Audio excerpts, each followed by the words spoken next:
Bos días, sede, benvidos, benvidas ao Consello da Cultura Galega, a Casa da Cultura Galega, a casa de todas e de todos vós. Quería comezar dándolle as grazas a Paula Cabaleiro, coordinadora da sección e o equipo organizador desta xornada, porque realmente prepararon un programa estupendo nun tempo récord, creemos, porque é difícil casar axendas para ter hoxe aquí en directo todas as persoas que nos van a acompañar, que poderedes escoitar tamén os que non podedes acompañarnos na sala en streaming. Vai tamén un saúdo para todas as persoas que non están visibles, pero están escoitando. E, polo tanto, moi agradecida como presidenta a elas, insisto, por ese traballo, cando xorde a crise despois da proposta, da decisión do Goberno de nomear unha nova dirección para o CEGAC, pois, naturalmente, o Consello síntese interpelado como institución polo sector, síntese tamén interpelado pola cidadanía, decide facer o que adoita facer, que está no seu mandato estatutario, e que creo que é o que mellor sabemos facer ou tentamos facer, non? Que é abrir un espazo de análise, de reflexión, no que participen as persoas especialistas, os e as profesionais do sector, con este obxectivo, con esta vontade, non? Facer unha análise seria, rigurosa e obxectiva, e tamén contextualizada, porque o que detectamos é que este é un problema recorrente, xa non diría en Galicia, ni siquiera no Estado español. Estamos a ler constantemente noticias sobre institucións do ámbito europeo que afrontan crises no seu liderado de natureza parecida, digamos, non? E, polo tanto, entendemos que algo está a pasar, que hai unha tensión subxacente entre o que pode ser, digamos, o poder político, non? E o poder cultural, ese outro poder que se exerce con ferramentas simbólicas e demais, e que aí hai unha tensión que resolver e unha tensión, sobre todo, en primeiro momento, que analizar. O Consello é moi consciente disto hai tempo, levamos anos traballando nesta liña, hai un informe que foi reiteradamente citado como referencia no ano 2018, do que saiu unha sorte de catálogo de boas prácticas de gobernanza das institucións culturais. É certo que son análises que requiren permanentemente actualización, porque no 2018 non éramos conscientes do avance que ian a experimentar tan rápido, pois todo o que ten que ver coa produción artística nas novas tecnoloxías, con todo o que isto implica, dereitos de autor, etcétera, etcétera. É dicir, unha serie de problemas asociados que non prevíamos que ian evoluir tan rapidamente, pero, como vos dicía, creemos que é unha proposta sólida, que resiste ben o paso do tempo e que pode ser, aínda hoxe, unha boa folla de ruta para, e remato xa con outra idea que a min como presidenta me preocupa, para propor, para termos institucións culturais sólidas nun momento no que a democracia está en perigo, digamos, non? Creemos que reforzar todo o que son os espazos culturais como espazos democráticos é importante para ofrecer tamén eses espazos de resistencia e de defensa dos valores democráticos nos que creemos, non? Logo, isto pode ser susceptible de matices, de interpretacións e demais, pero hai un core, hai un núcleo duro de defensa deses valores democráticos, deses principios que, dende unha institución como o Consello, asumimos plenamente como unha das nosas funcións e, por tanto, creemos que desta maneira, aínda que pareza que non hai demasiada conexión ou que hai unha conexión difusa, non? Pois sí que asumimos esta convocatoria tamén dende esa convicción firme, non? De estar a contribuir modestamente a alicerzar un pouquiño, a reforzar un chisco, pois esas bases dunha sociedade democrática que ten nunha democracia cultural pois un dos seus alicerces máis firmes. E deixolle xa a palabra a Paula para que nos conte un pouco, bueno, pois efectivamente os principios que orientaron a organización desta xornada, reiterándolle a ela e ao seu equipo todo o noso agradecemento. Moitas grazas, presidenta. Moi bo día a todas e a todos. En primeiro lugar, agradecer a resposta por parte do sector a este chamamento, este encontro sectorial, o primeiro de dous. Sei que as datas de xullo son complicadas, polo que hai que agradecelo doblemente, non? Tamén quero agradecer á presidenta a aposta por este formato. A verdade é que a proposta da sección foi moi ben acollida dende a executiva e dende a propia presidenta, prácticamente recén entrada, e iso tamén hai que agradecelo dende o noso grupo de traballo, porque sabemos do pertinente, do urxente e do emerxente que este encontro. Dende a crise aberta e moi grave, ademais, hai que destacala así, xurdida a partir da nova designación da dirección do CEGAC, na nosa sección, e aquí hai bastantes membros da mesma, a verdade é que surdiu e se puso sobre a mesa a necesidade de promover algunha acción para participar pois deste movimento contestatario por parte do sector e por parte da cidadanía, porque non deixa de ser un movimento cidadán, para de alguna forma dende o Consello da Cultura Galega tamén contribuir a manifestar tamén a nosa preocupación por esta situación. Surdiu en todas as reunións que tivemos a necesidade de reflexionar sobre o tema e pasar a un plan activo. Sei que dende o sector se interpelou ao Consello en multitude de ocasións para que houbese algún tipo de comunicado, de posicionamento, e sempre o defendo desta forma porque creo que tamén é importante entendelo dende a dimensión institucional que ten esta casa, e é que, claro, as seccións e as comisións desta institución non teñen a capacidade de poder emitir un comunicado, un posicionamento máis ou menos inmediato. Ten certa lóxica, porque se todas as seccións e comisións o fixeran, probablemente se perdería a rigorosidade que ten en cada un dos seus informes, dos seus estudos, das súas análises este Consello da Cultura Galega, pero si ben é certo era que esta sección tamén tiña que dar unha resposta e dar unha resposta que pudese ser constructiva, que pudese ser útil para o propio sector e incluso que pudese trazar unha liña de espazo de diálogo, de reflexión e interlocución coas administracións públicas, non? Precisamente o que non temos e precisamente o que demandamos. Entón, que este espazo poida servir como primeiro pasiño dun camiño no que o mellor pois se teñan que establecer espazos de estabilidade para interlocutar con estas institucións públicas que ao final son as que construen tamén parte importante das políticas culturais públicas xunto co sector cultural, coa cidadanía, co tecido asociativo e con toda a sociedade en definitiva. Dito isto, quero dar tamén as grazas dunha forma moi especial ao grupo coordinador, é dicir, a maiores de min mesma que teño a sorte de coordinar esta sección, Patricia Verdial, Silvia García, Luisa Pita e Ansela Caramés, que construímos un pequeno grupo coordinador que en principio tiñamos previsto promover estes encontros en outono, porque ao final xuño é un mes moi complicado non solamente para o Consello da Cultura Galega por axenda, sino para todas e todos vós, é dicir, peche de cursos académicos, para as universidades, para moitísimas entidades culturais, pero non solamente culturais, e preparar un encontro como este non era sinxelo, sabendo que para nós era importantísimo que participara as principais entidades profesionais, e non era fácil tamén facer unha escolla, porque realmente terían que ser moitísimas máis e teríamos que ter mesas durante todo o día para dar voz a todas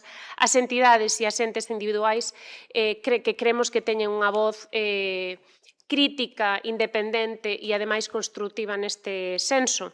Entón, de entrada, xa pedimos disculpas por todas as entidades que nos gustaría aglutinar neste primeiro encontro e que non, por cuestións de tempo e de estructura, era difícil, pero tamén reiterar que hai un segundo encontro en setembro que está en construción, que antes de que remate este mes intentaremos avanzar e que intentaremos que de algún xeito complemente esta primeira quenda.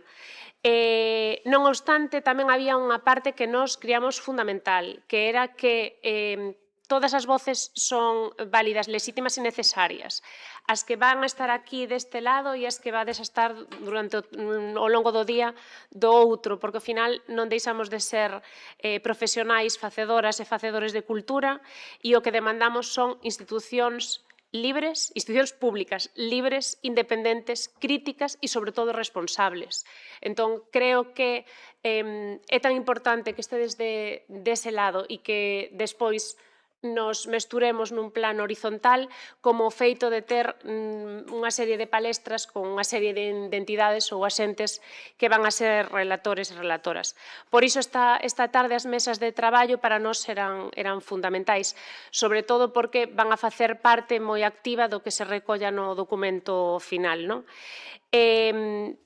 Pensamos a hora de como articular este primeiro encontro que era importante ter unha primeira parte en torno ao ámbito xurídico. Nos mesmas tamén temos un gran descoñecemento moitas veces sobre o marco legislativo no que se move moitas destas estrategias que derivan pois nunhas políticas culturais concretas, porque hoxe vamos a falar moito de políticas culturais, creo que trascende a situación, trascende a designación dunha directora neste caso, como é unha institución central e epicéntrica para nós, como é o CEGAC, sino que fala pois dunhas políticas culturais públicas trazadas con unha estrategia e que, de algún xeito, dende o sector entendemos que non están sendo corresponsables, que non están tendo respecto cara ao noso sector cultural, que non esquezamos que é un ámbito de coñecemento como calquer outro. Entón, temos que ser os primeiros e primeiras que demandemos ese respeto institucional cara ao noso sector, entendendo que contribuímos a unha cidadanía mellor e máis en momentos, como dicía a presidenta, na que as nosas democracias están sendo cuestionadas. Ese ámbito xurídico vai estar representado por Carlos Amoedo e por Reller de Deu, porque queríamos ter un contraste tamén entre o ámbito nacional con diferentes exemplos que poidan ser interesantes nesa análise comparativa, e despois unha persoa que coñece perfectamente as políticas públicas dende o ámbito do dereito administrativo como Carlos Amoedo, ademais compañeiro nesta casa. Despois, as entidades que participan nas seguintes mesas nos parecía que eran moi representativas, primeiro porque tiveron un posicionamento público de forma moi clara, emitindo comunicados e, ademais, sendo activos e activistas en todo o movimento que se desatou a partir da crise do CEGAC. Entón, agradecemos ao Instituto de Arte Contemporáneo, o IAC, a Real Academia Galega de Belas Artes, o Departamento de Historia da Arte da Universidade de Santiago, a Contemporánea Asociación de Galerías de Galicia, a Facultade de Belas Artes de Pontevedra, a Asociación Begliota, a Asociación de Directores e Directoras de Arte Contemporánea de España, a DACE, a Asociación A Colectiva, a Asociación Galega de Profesionais da Xestión Cultural e a Asociación de Mulleres nas Artes Visuais, entre todas, como dicía, todas as outras que deberían de ter cabida aquí e por tempo e por estructura non podíamos.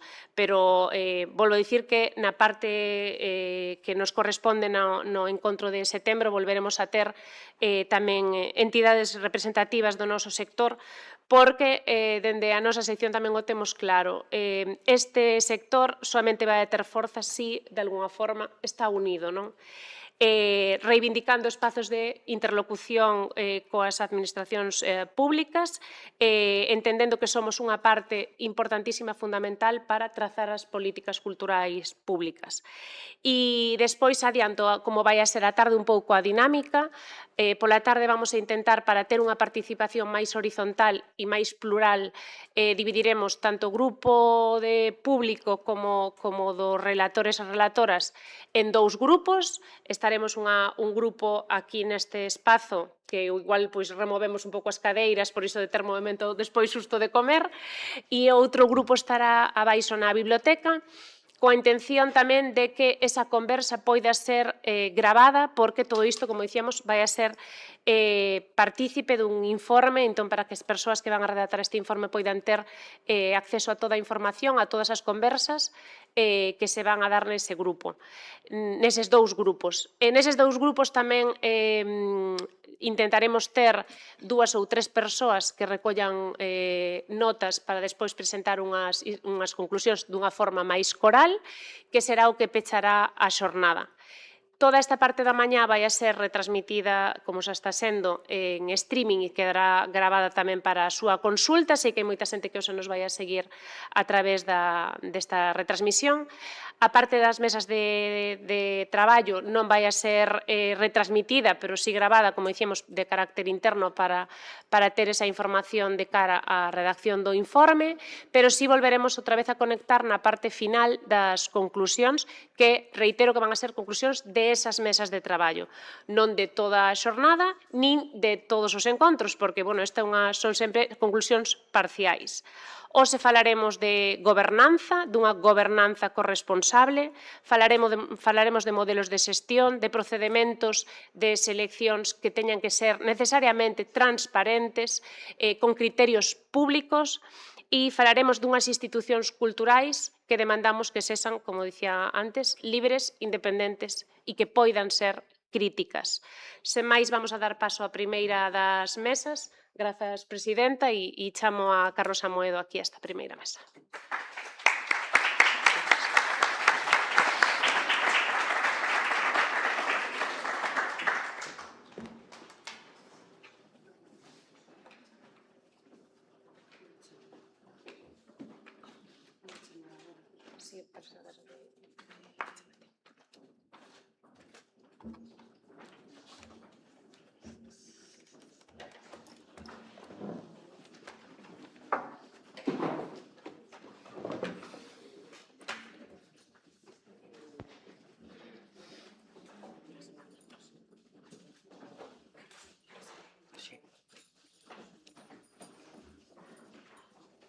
En primeiro lugar, quería dar as grazas a Carlos por asumir hoxe formar parte desta xornada, deste encontro, e ademais, como dicíamos, enfrascarte nesta parte tan difícil que tamén para o sector cultural é sempre entender o marco xurídico e legal, e ademais tan necesario, porque, escoitamos moitas veces isto é o que temos que facer legalmente en base á Lei de Museos de 2021, e queremos saber ata que punto nos condiciona ese marco legislativo, cal é o marco legislativo, como mudou tamén nestes anos, que creo que condiciona moito tamén o sistema, o sistema que hoxe está neste punto, pero que é unha deriva de fai moitos anos. Carlos Amoedo é profesor de Dereito Administrativo na Universidade da Coruña dende o ano 2000, data na que se incorpora a Facultade de Humanidades de Ferrol para impartir docencia sobre políticas culturais das administracións públicas e réxime xurídico dos bens culturais. O seu exercizo de cátedra de Escola Universitaria 2002 versou sobre a configuración constitucional dos servizos públicos culturais.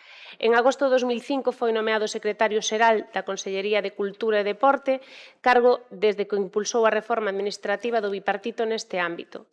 É membro da Comisión Territorial de Patrimonio Cultural da provincia da Coruña entre 2010 a 2017, como representante da Universidade, e dende 2019 como representante do Consello da Cultura Galega.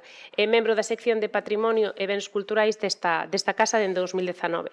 Foi secretario xeral da Universidade de Coruña entre 2010 e 2016 e foi patrono fundador da Fundación Plaza Pública 2012 e actual presidente do seu padroado. Sabedes que é unha persoa con ampla trayectoria, gran coñecemento do noso territorio e de seguro que vai ser moi ilustrativa a súa intervención.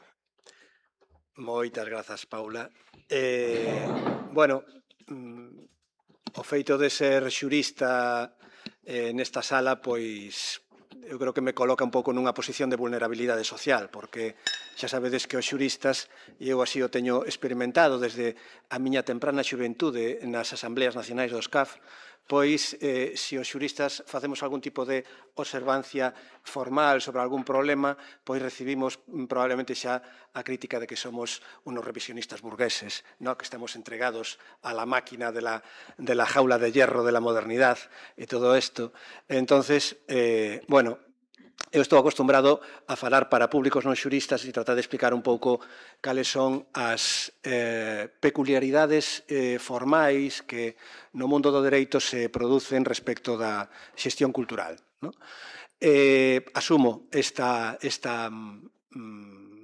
función social do dereito desde hai tempo no Consello da Cultura de Galicia. Tuvemos aquí, por certo, unha xornada hai 5 anos, se non me equivoco, no ano 2021, sobre precisamente os problemas xurídicos da xestión cultural en Galicia, como as normas que regulan o tráfico de funcionamento das administracións públicas, pois non acaban de encaixar correctamente coas peculiaridades da xestión cultural. ¿No? E esa tensión pois sigue estando aí, en particular se manifesta probablemente con intensidade pois no problema que se está manifestando agora coa dirección, a forma de escoller a dirección do Centro Galego de Arte Contemporánea. O dereito sigue sendo unha ferramenta moi útil, pode ser unha ferramenta cargada de futuro, cando se utiliza críticamente, e eu creo que esa é a miña función aquí, non? Tratar un pouco de explicar algunhas claves formais que, bueno, pois nos poden dar unha visión e un contexto máis amplo para entender cal é a filosofía político-cultural que está detrás da evolución que experimentou o CEGAC nos últimos anos. Eu asumo, por tanto, unha perspectiva diacrónica, se mo permitides, porque vou tratar de facer unha pequena semblanza historiográfica da evolución do CEGAC. Non se pode entender unha institución se non se analiza correctamente cal foi esa evolución que percorreu o tempo desde a súa creación. Non? E para comezar esta análise diacrónica, un pouco a historia administrativa do CEGAC, que contextualice un pouco a reflexión, é imprescindible facer dúas grandes distincións para acotar mínimamente o tema. A primeira distinción é a que fai referencia aos museos ou centros de titularidade pública frente aos museos e centros expositivos de titularidade privada.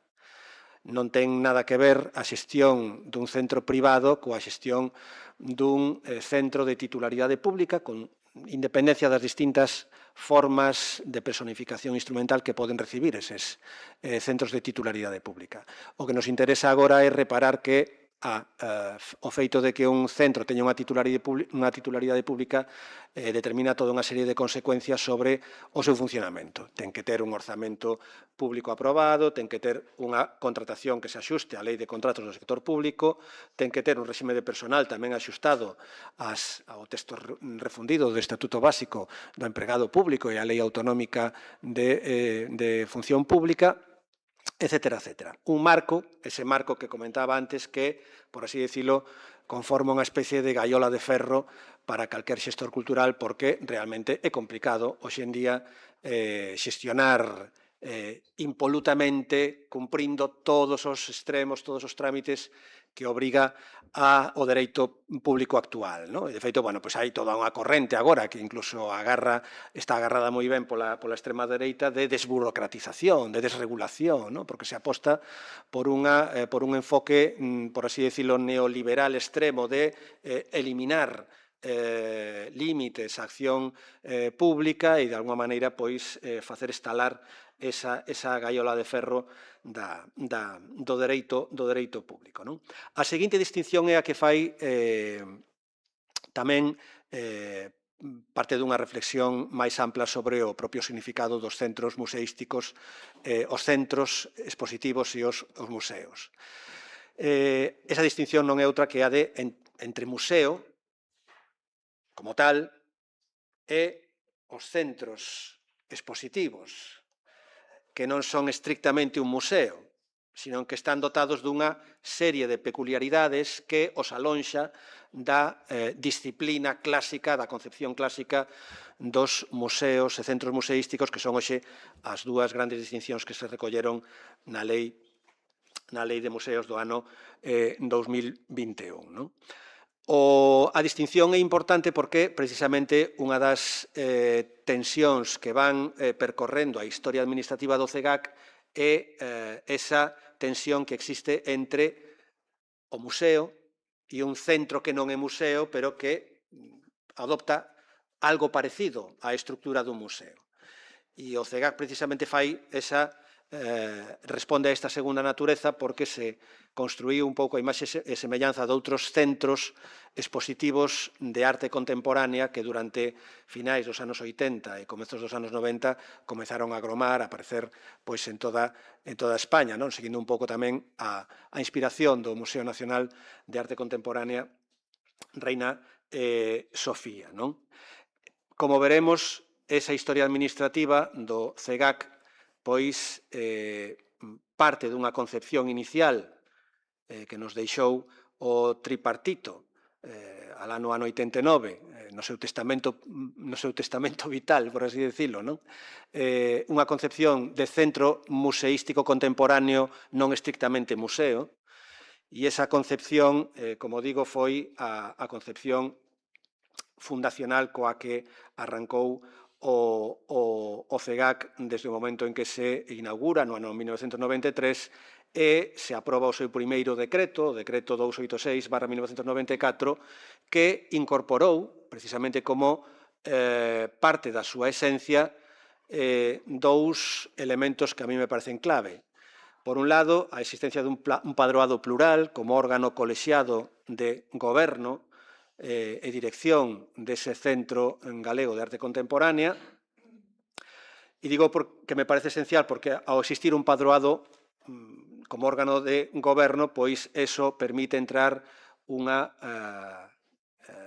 ou funcionar a ese centro de arte nunha clave de pluralismo cultural, porque se permite que haxa distintos enfoques, distintas voces que están dentro do staff de goberno dun centro. E, ademais dese padroado, pois tamén, como é clásico e natural, consustancial a calquer concepción fundacional dunha estructura, pois, ademais dun padroado, hai unha dirección executiva que naquela altura inicial estaba integrado por un director xeral, un director artístico e un xerente. Cando digo director artístico tamén entendede podía ser directora artística, non fago aquí distinción de... hai que facer un pouco a desambiguación de xénero, non?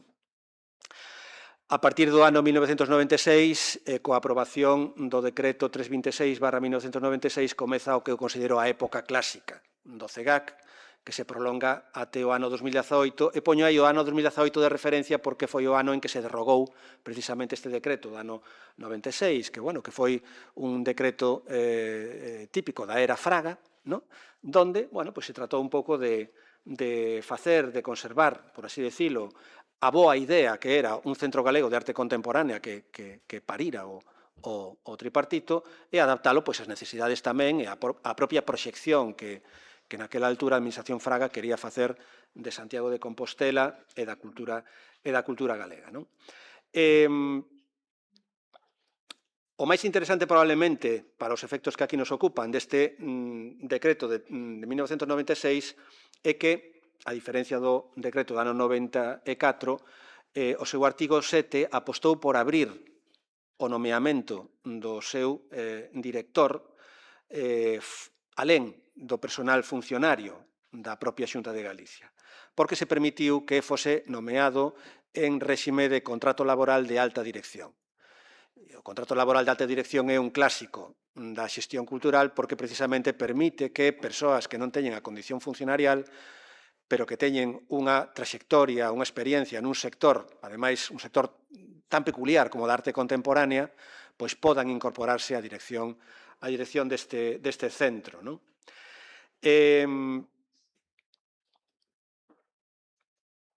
Este trazo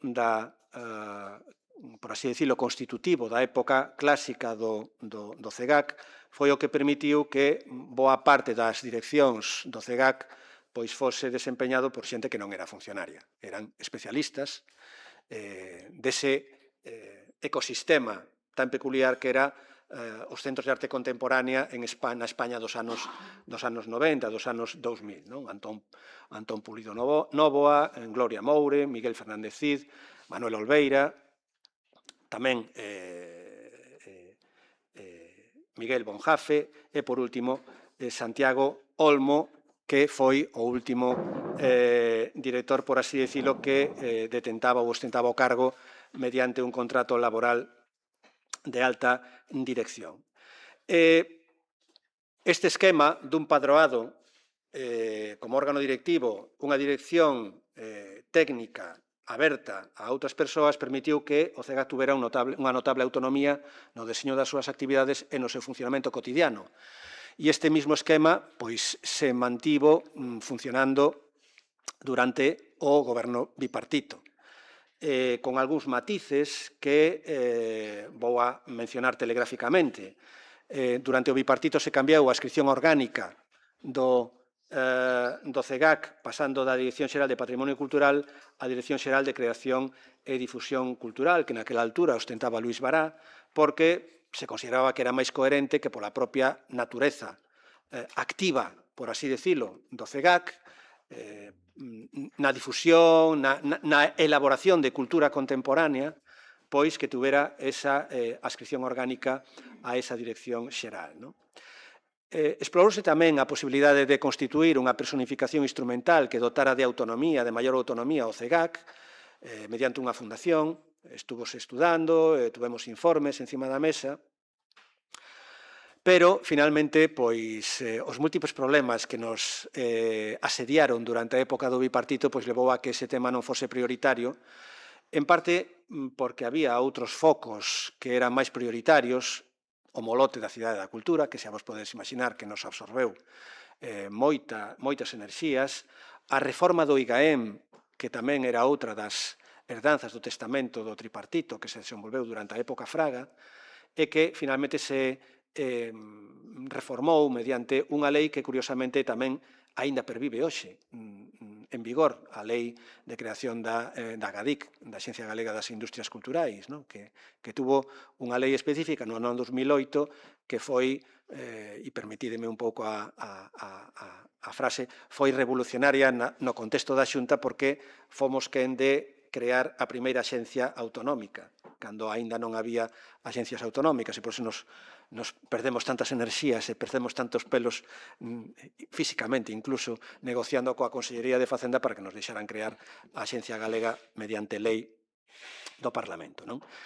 Pero o factor fundamental que nos fixo conducir a defensiva no ámbito do CEGAC foi a xestión do personal, porque desde o momento en que chegamos á Consellería no ano 2005, en agosto, empezaron a chegar á nosa mesa pois sentencias de condena por despido nulo do personal do CEGAC, dos falsos autónomos, dos entre 13 e 15 falsos autónomos que estaban traballando no CEGAC, e prácticamente que era metade da plantilla do CEGAC.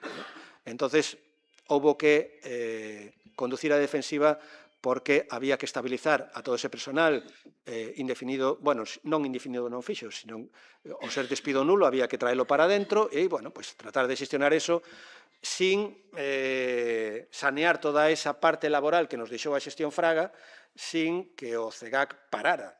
E con media plantilla nesa situación, pois había que andar con moito tino para conseguir que o CEGAC seguira sendo pois o que foi durante eses anos e os anteriores como unha institución de referencia na creación cultural contemporánea en Galicia. Coa chegada do Partido Popular ao goberno autonómico no ano 2009, comezou a haber algún movimento que daba a entender que, bueno, que o Partido Popular tamén estaba dando pasos para avanzar un pouco na consolidación dunha liña de maior transparencia no funcionamento do CEGAC. E esa liña foi a apertura dun concurso internacional público para nomear a dirección, na liña dos documentos de boas prácticas que aprobara no seu día, no ano 2007, o propio Ministerio de Cultura.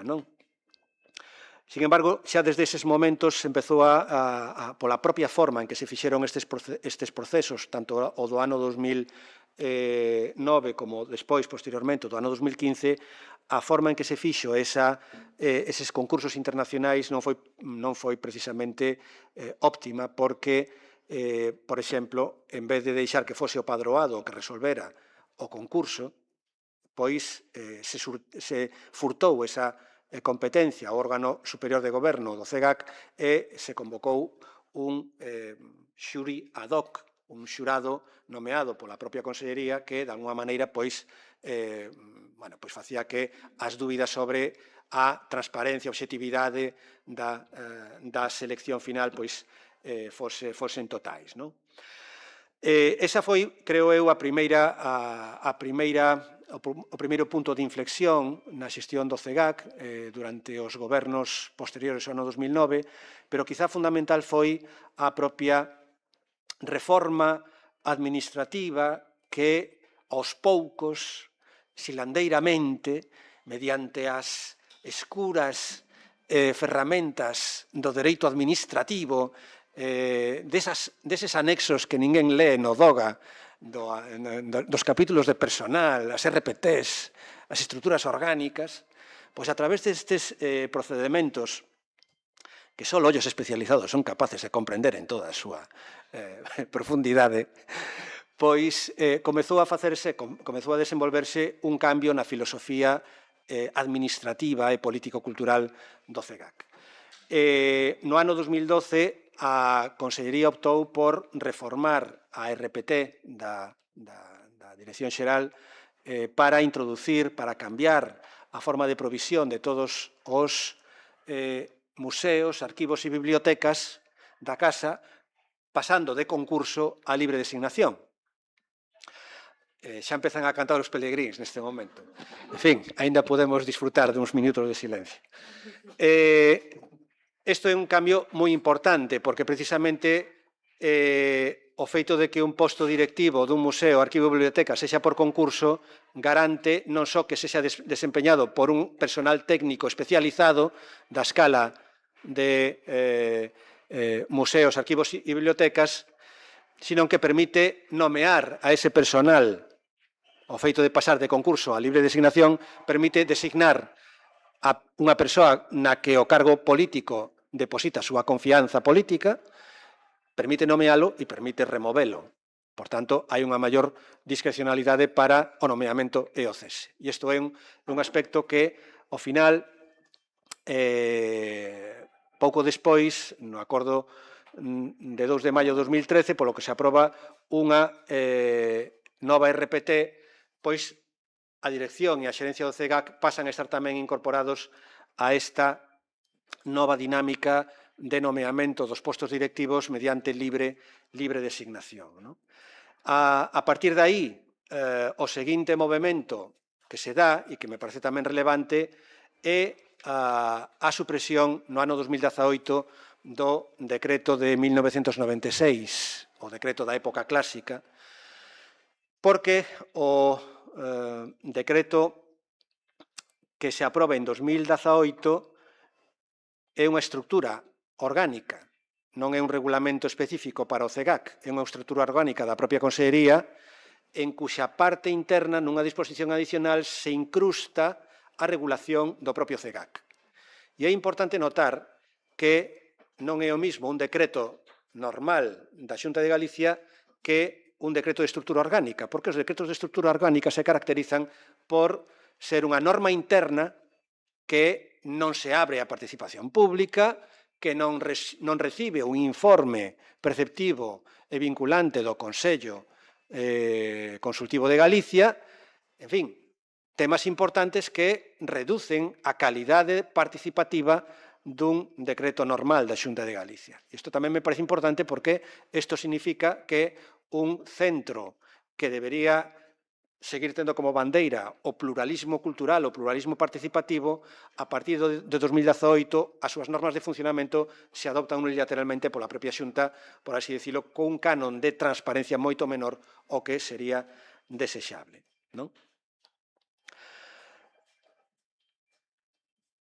este decreto de 2018 tamén retira da norma reguladora do CEGAC a posibilidade de nomear a dirección mediante un contrato de alta dirección. É dicir, xa non se pode nomear a unha persoa que non sexa funcionaria da Xunta de Galicia. E isto tamén é algo importante, non? É un tema sobre o que probablemente discutiremos ao longo da xornada en varias ocasións, non? Porque esta é precisamente o motivo de que agora esteamos discutindo por que estamos nomeando funcionarios sin esa experiencia contrastada na xestión de centros de arte contemporánea, etcétera, etcétera, non? É certo que esta caracterización administrativa do posto de dirección do CEGAC foi ampliándose progresivamente nas RPTs. E, bueno, no papel que fixen para un pouco entregarlle a Paula, non, para que poda ser tamén distribuído a quen lle interese, fixen un pouco seguimento de como vai evoluindo a configuración dese posto de dirección do CEGAC, porque primeiro estaba pechado a funcionarios de Corpo Xeral da Xunta de Galicia. Despois abriuse a funcionarios do Corpo Facultativo da escala de museos, arquivos e bibliotecas especializada en museos. Pero, últimamente, xa se fixo a reforma de abrilo a persoal de outras administracións estatal ou local e tamén a personal funcionarios docentes da Xunta de Galicia, que é o último paso que se deu e que foi o que acabou sendo aí escollida como directora do CEGAC. Como conclusión, e xa para ir rematando esta breve semblanza histórico-administrativa, podemos decir que, como colofón a esta evolución, eu falo dunha mutación do CEGAC nun museo apócrifo, que non é nin museo estrictamente da Xunta de Galicia, nin tampouco é un centro de arte contemporánea, como que foi durante toda a súa época clásica, por así decirlo. Neste museo apócrifo suprimíronse os elementos clave da súa estrutura pluralista de gobernanza, o padroado e a dirección artística independente, formada un pouco no ecosistema da arte contemporánea. Aumentouse o grao de control político da súa programación e funcionamento por parte dos órganos políticos da Xunta de Galicia, moi en particular do que antes clásicamente se dicía tamén na Consellería a Dirección Xeral de Cultura, o que non é a Dirección Xeral de Patrimonio Cultural, a Dirección Xeral de Cultura que, como sabedes, ostenta desde tempo xa casi inmemorial para os máis novos Anxo Lorenzo.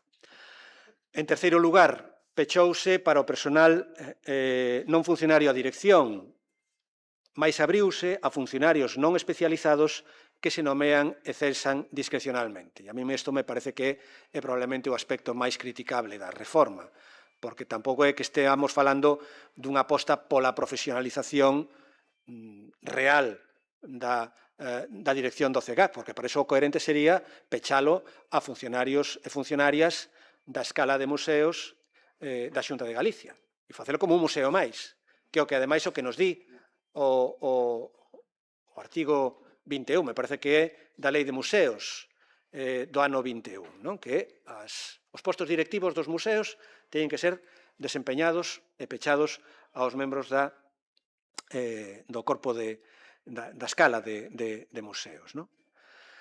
E, en cuarto lugar, a normativa propia do CEGAC non se somete á Lei de Museos, senón que aparece nunha normativa interna, a estrutura orgánica da Consellería, doadamente modificable sen suficiente control, escrutinio e transparencia democráticas.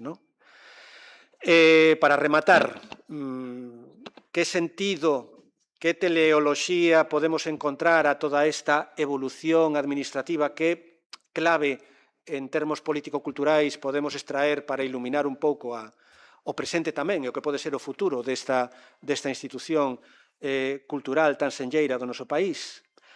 Bueno, pois eu creo que en termos de opcións de política cultural, esta mutación administrativa que veño de descrever é coherente coa xenda do Partido Popular de Galicia e alén tamén das dereitas contemporáneas. E é unha xenda que se pode caracterizar pola profunda solidaridade de 4 enfoques, ao meu modo de ver. O primeiro é a depuración do pluralismo cultural, en especial mediante o uso da denominada neutralidade ideolóxica dos poderes públicos, que actúa como ferramenta de policía dos cultiros culturais, das institucións de depósito cultural, das institucións dinámicas de oferta cultural, pero que tamén está empezando a aparecer con forza no ámbito educativo. E esta é parte da xenda da dereita da prioridade nacional, está precisamente a aumentar as ferramentas de control, de garantía da presunta neutralidade ideolóxica no ámbito educativo, no ámbito cultural. En segundo lugar, a despolitización da política cultural faise mediante unha aposta por un paradóxico ethos funcionarial, entendido en sentido antropolóxico, ou por decirlo nos termos de Pierre Bourdieu, que busca disfrazar de tecnocracia a toma de decisións por parte de persoas que carecen de inamobilidade no posto e, nesa medida, tenden a alinearse máis doadamente coa vontade do superior xerárquico. Un terceiro elemento, o antiintelectualismo, que me parece especialmente operativo cando falamos de arte contemporánea, onde sempre houbo unha especie de crítica de que, bueno, que estos del arte contemporáneo es medio de majaderos, así medio jetas, que están aí sempre vendéndonos a precio de euros salchichón, e cosas así, o sea, que hai unha especie de tópico que acompaña a arte contemporánea que pode ser facilmente presa dese antiintelectualismo que está moi presente, por exemplo, no movimento MAGA, e que tamén está presente nas correntes da dereita contemporánea. E este antiintelectualismo precisamente estaría loitando para recuperar para a cultura mainstream o espazo usurpado por esa élite contraria, esa élite da arte contemporánea, cuxos produtos só entende esa mesma élite. É dicir, que isto é lo de sempre. Vai a xente a un museo contemporáneo, a xente non sabe interpretar porque lle faltan as claves para desentrañar o significado profundo cultural dunha determinada manifestación artística. E, por último, a intensificación do control político comunicativo das administracións, que é unha ferramenta clave nas loitas culturais mediante as cales se disputa o voto nunha democracia de mercado. E eu creo que a programación do CEGAC é unha ferramenta máis neste campo, onde o Partido Popular de Galicia, nesta quinta legislatura, aspira a ratificar a súa maioría absoluta non tanto frente ás esquerdas, senón frente ás extremas dereitas que sempre están aí amenazando con entrar no Parlamento do Hórreo e amenazar a probable maioría absoluta do Partido Popular. Eu percibo que hai unha especie de estrés político por aumentar aínda máis o control dos medios de comunicación, e se pode mencionar aquí perfectamente o que está pasando co que están denunciando os compañeros da Televisión de Galicia, con esa movilización histórica de Defende a Galega, e que, tamén eu creo que pode estar detrás da explicación de por que se está incrementando ese control político comunicativo da acción de institucións como o Centro Galego de Arte Contemporánea. Creo que me axustei ao tempo, así que aquí remata a miña intervención.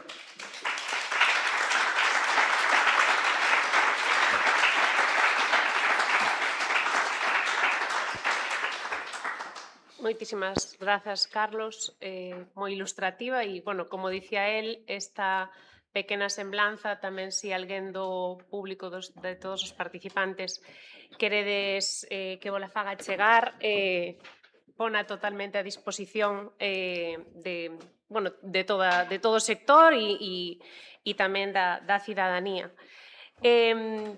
Eu quixera reivindicar que por cousas que me tivo preguntado moita xente, a Lei de Museos de 2021 non foi informado polo Consello da Cultura Galega, que moita xente pensa que sí, confunde moitas veces o Consello da Cultura Galega co Consello Galego de Museos. E non foi consultada a propósito. É dicir, ese marco legislativo a que hoxe fan referencia todo o tempo como esa obriga de aterse a este marco legal non foi consultado por o seu primeiro órgano consultivo da Xunta de Galicia, órgano estatutario, vale?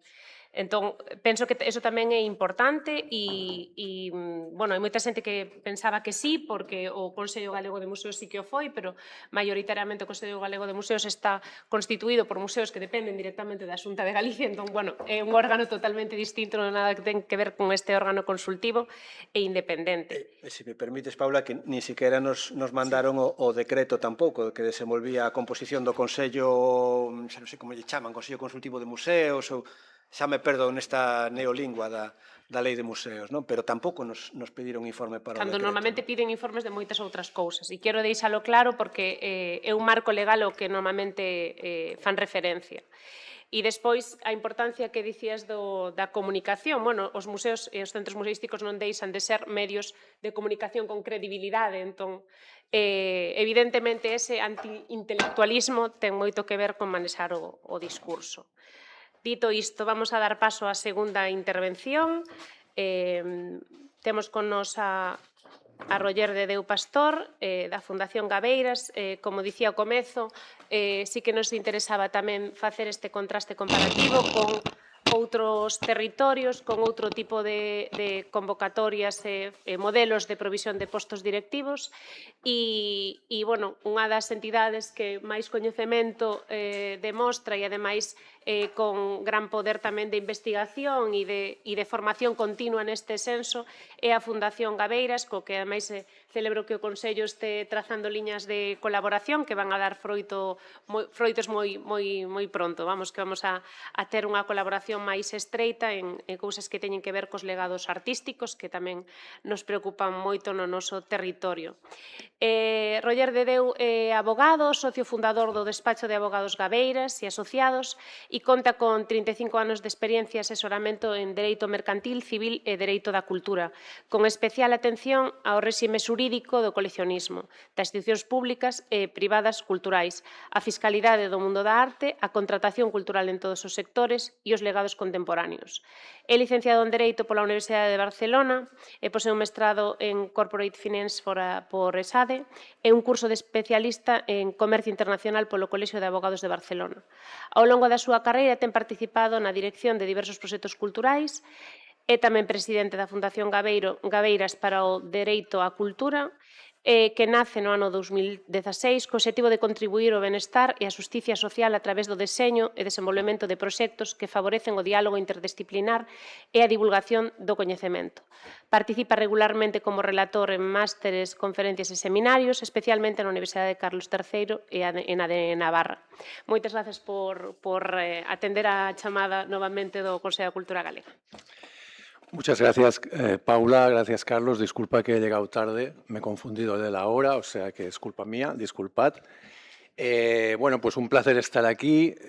Nosotros tenemos, como decía Paula, una vinculación especial con Galicia y lo primero que quería deciros es que, por favor, habléis en gallego, porque yo soy catalán y os entiendo mejor en gallego que en castellano, o sea que cuando preguntéis o pidáis alguna aclaración, hablad en gallego. Y bueno, yo había leído la presentación de Carlos, que la verdad es que es excelente. Yo creo que ha dado una visión panorámica de lo que ha sido este proceso, ¿no? y el histórico, sobre todo, de dónde venía.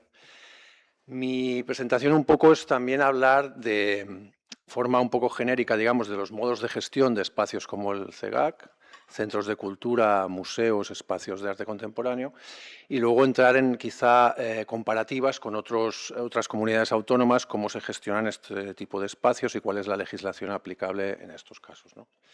Y luego, si queréis, abrimos un turno, ¿no?, de intervención, que yo creo que va a ser lo más interesante. Bueno, cosas que ya ha dicho Carlos, pero bueno, en general, empezar diciendo que no existe una normativa, digamos, aplicada a todo el territorio español sobre normativa de dirección de museos. Como sabéis, la estructura constitucional del Estado está repartida en el ámbito de la cultura, es una de las competencias que determinadas comunidades autónomas, ya prácticamente todas, han asumido, sobre todo las comunidades históricas, como puede ser Galicia o Cataluña o el País Vasco. y a partir de ahí, digamos que la regulación en prácticamente todo lo que tiene que ver con, en este caso, con espacios culturales o instituciones culturales, debemos referirnos a la legislación de la comunidad autónoma. Sí que es verdad que existen códigos de conducta, códigos de participación, códigos éticos, que luego hablaremos de ellos, pero una de las características que tienen, como sabéis aquí la mayoría, es que no son vinculantes, ¿no? A diferencia de una ley que es de obligado cumplimiento, todos estos códigos de alguna manera tienen que ser asumidos voluntariamente por las instituciones.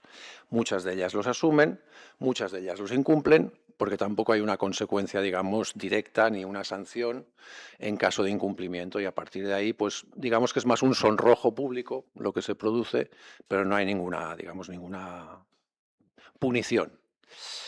Vale, la primera gran distinción que tenemos que hacer en el ámbito de la gestión de los espacios, digamos, culturales, es si estamos en un entorno público o en un entorno privado. Yo creo que Carlos también ha mencionado esto. En los entornos públicos, pues sí que hay, digamos, una legislación aplicable que vendrá determinada, como os decía, por un lado por la legislación autonómica, sobre todo, y después también por las normas de desarrollo de esa legislación, como pueden ser las RPTs, que comentaba Carlos, o directamente leyes de museo, que muchas de las comunidades autónomas tienen su propia ley de museo, que sí que tiene algunas previsiones sobre el tema de la dirección, otras no. En los centros privados, evidentemente, pues cada entidad puede hacer más o menos, digamos, lo que quiera.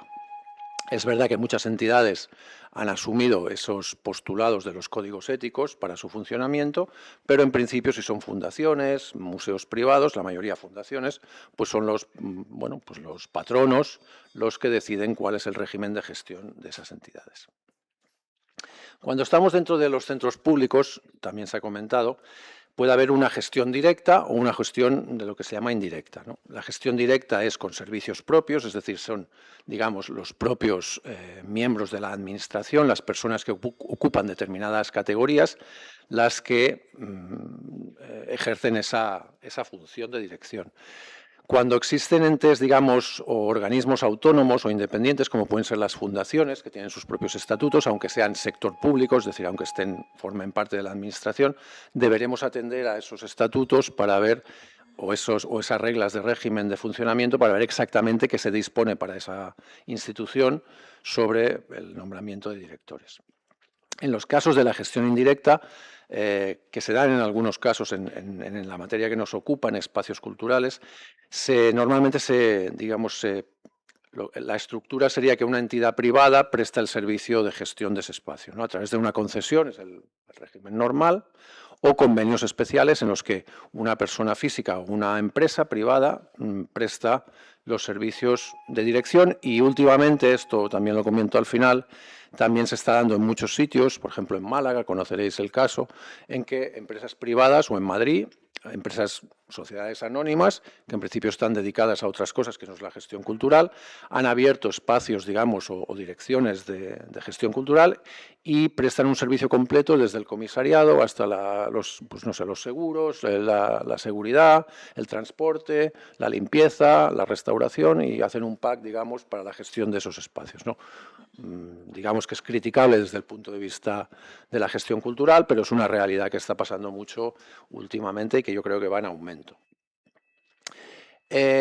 ¿Cómo funcionan los museos de ámbito estatal con competencia del Ministerio de Cultura? O sea, los museos que forman parte de la estructura, digamos, orgánica del Ministerio de Cultura.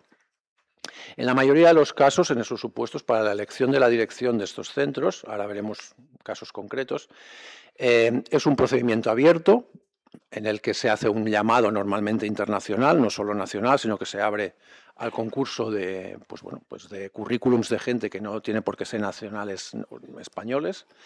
Se busca la excelencia de las personas que se presentan a través de su currículum, a través de su propuesta, que este es un punto también que supongo que hablaremos más adelante. Es muy importante en estos procesos de selección ya no solo el histórico de la formación de la persona, sino el proyecto que está presentando para esa institución. Y luego normalmente también se crea un comité técnico de expertos que de diferentes ámbitos hacen una criba de todos los currículums de las personas que se presentan y a veces, dependiendo del concurso que se plantea, esa criba y esa propuesta que hace el comité puede ser vinculante o no vinculante. En determinados casos es vinculante, es decir, las personas que se escogen o la persona que se escoge ya directamente es nombrada por el órgano rector de esa institución, o puede presentarse una terna de 3 personas, de 5, y a partir de ahí pues el órgano decide cuál es la que le conviene más. Eso sería un poco el sistema general. Respecto al tema de si hay que ser funcionario o no, pues dependiendo de cada institución veréis ahora pues que en algunos casos sí y en algunos casos no. Por ejemplo, en el caso del Museo del Prado, ¿no?, que quizás es el museo insignia del Estado español. El Prado tiene un real patronato, el Prado está regulado por una ley específica, tiene una ley concreta para su regulación. En ese caso, el Real Patronato, que es, digamos, el órgano gestor del Prado, crea una comisión de estudio para la elección de los candidatos y escoge a un candidato directamente con un proceso de selección y discusión. Posteriormente es el ministro de Cultura el que lo elige y el que lo cesa también mediante un Real Decreto. En este caso no se exige la condición de funcionario público, no hay un requerimiento para que sean funcionarios públicos. El caso del Reina Sofía es muy parecido también. El nombramiento del director del Reina Sofía es por Real Decreto también, en este caso del Consejo de Ministros, a propuesta de la persona titular del Ministerio de Cultura, y también es mediante un sistema de preselección en el que el Real Patronato, de nuevo aquí hay un Real Patronato, y el Reina Sofía también tiene su propia ley y sus propios estatutos, al igual que el Museo del Prado. Nombra un comité de expertos, igual que en el caso del Prado, y aquí cogen a 3 candidatos, y esos 3 candidatos luego se elevan al Ministerio, y el Ministerio decide cuál es al final, y el Consejo de Ministros escoge a esa persona. Como ya os he comentado antes, aquí un elemento importantísimo es el proyecto que presenta esa persona, y evidentemente el currículum, pero sobre todo el proyecto expositivo. Aquí tampoco se exige la condición de funcionario, como se puede presentar cualquier persona, tanto del ámbito nacional como internacional. El caso del Museo Nacional Thyssen-Bornemisza, sabéis que ahora el Museo Thyssen ya es nacional, es decir, es sector público, hasta hace poco, bueno, también lo era, pero ahora ya, digamos, en su proceso de constitución era una colección privada, una fundación que gestiona el museo, y ahora ya es sector público porque la presencia de las instituciones públicas ya es mayoritaria en el patronato y por tanto se ha convertido en un museo público nacional. Aquí hay una doble dirección, como sabéis, hay una dirección artística y una dirección administrativa. Y en este caso es la fundación, está regido por una fundación, la que nombra un comité técnico de especialistas que de nuevo presentan una candidatura, y esa candidatura es analizada por el patronato de la fundación y pues normalmente se escoge a la persona propuesta, ¿no? No hay ningún caso en el que no se haya producido así. Digamos, el director artístico es Solana y el director técnico, en este caso organizativo, es Evelio Abacedo, y cada uno pues lleva su gestión en cada ámbito, ¿no? Y aquí de nuevo no se exige la condición de funcionario público, de hecho ninguno de los dos lo es. Luego tenemos el bloque de los museos estatales. Sabéis que el Estado tiene aproximadamente unos 26, si no recuerdo mal, museos provinciales, y luego otro tipo de museos que son también nacionales, como puede ser el Museo del Traje o el Museo del Teatro, que está en Almagro, que tienen también una adscripción al Ministerio de Cultura, ¿no? Aquí realmente no hay una ley que lo regule, sino que es directamente el ministerio del que depende el museo. Por ejemplo, ahora veremos algún caso, el caso del Museo de América o en el Museo del Ejército, el que nombra el director. Aquí sí que, en este tipo de museos, sí que se exige, como regla general, la condición de funcionario público. Veréis que son unos museos muy concretos y, bueno, digamos que no son los museos estándar o estandarte de la cultura española. Pero bueno, en ese caso sí que se exige, en la mayoría de los casos se exige la condición de funcionario público. Por ejemplo, el Museo de América. En el Museo de América el director o la dirección es nombrado por el Ministro de Cultura a propuesta del Director General de Bellas Artes y Archivos, y se exige la condición de funcionario. Aquí Usillos, el actual director del Museo de América, que es un director excelente, pues es funcionario y se le eligió, bueno, teniendo en cuenta evidentemente esa condición. En el caso del Museo del Ejército, que es otro, este está en Toledo, es un museo también estatal.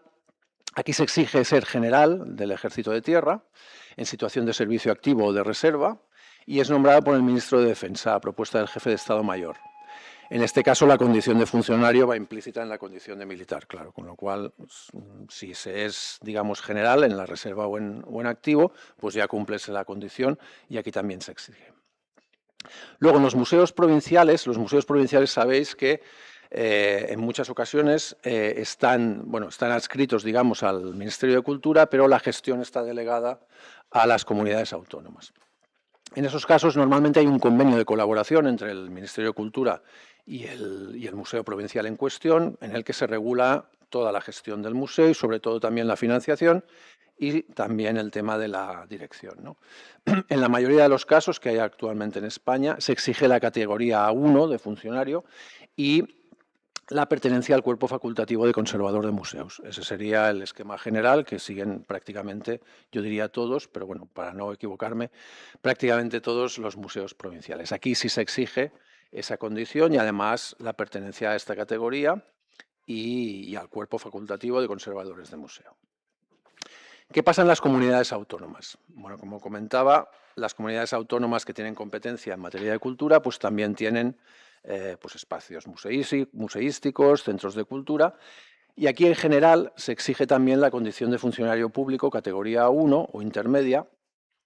En determinadas leyes autonómicas sí que hay alguna mención específica a esa condición. Por ejemplo, la ley de Cantabria, en la Comunidad Autónoma de Cantabria se exige esa condición específica, que se pertenezca a la categoría 1 o intermedia y que además, bueno, pues sea funcionario público. Por ejemplo, también lo exigen a Andalucía, Madrid o Castilla-La Mancha, en sus legislaciones de museos, que se dé esa condición. Quiero decir con esto que, digamos, con independencia de todo lo que ha comentado Carlos, que evidentemente suscribimos, yo creo, aquí todos los presentes, pero no estamos ante una manera de gestión extraña. Es decir, también lo has comentado antes, bueno, pues es una decisión de política cultural, que luego al final también comentaremos, pero que, digamos, no es inconstitucional ni es contraria a la ley, es una decisión de política legislativa. Bueno, ¿qué pasa, por ejemplo? Os he traído también las dos, digamos, comunidades autónomas que se podrían equiparar al caso de Galicia por su carácter histórico, ¿no? Cataluña. En Cataluña la normativa establece, la normativa de museos, hay una ley de museos del año 21 que ahora, bueno, pues desde el despacho hemos modificado, ahora habrá, dentro de, espero, ahora que hay presupuestos, poco, una nueva ley de museos en Cataluña. Los directores de museos son nombrados a propuesta de una junta de museos. En Cataluña existe un órgano que es la Junta de Museos, que de alguna manera controla un poco lo que es la organización de todos los museos, establece normas sobre la gestión y normalmente es en la Junta de Museos en la que se propone a la persona del director de la entidad que toque renovar, ¿no?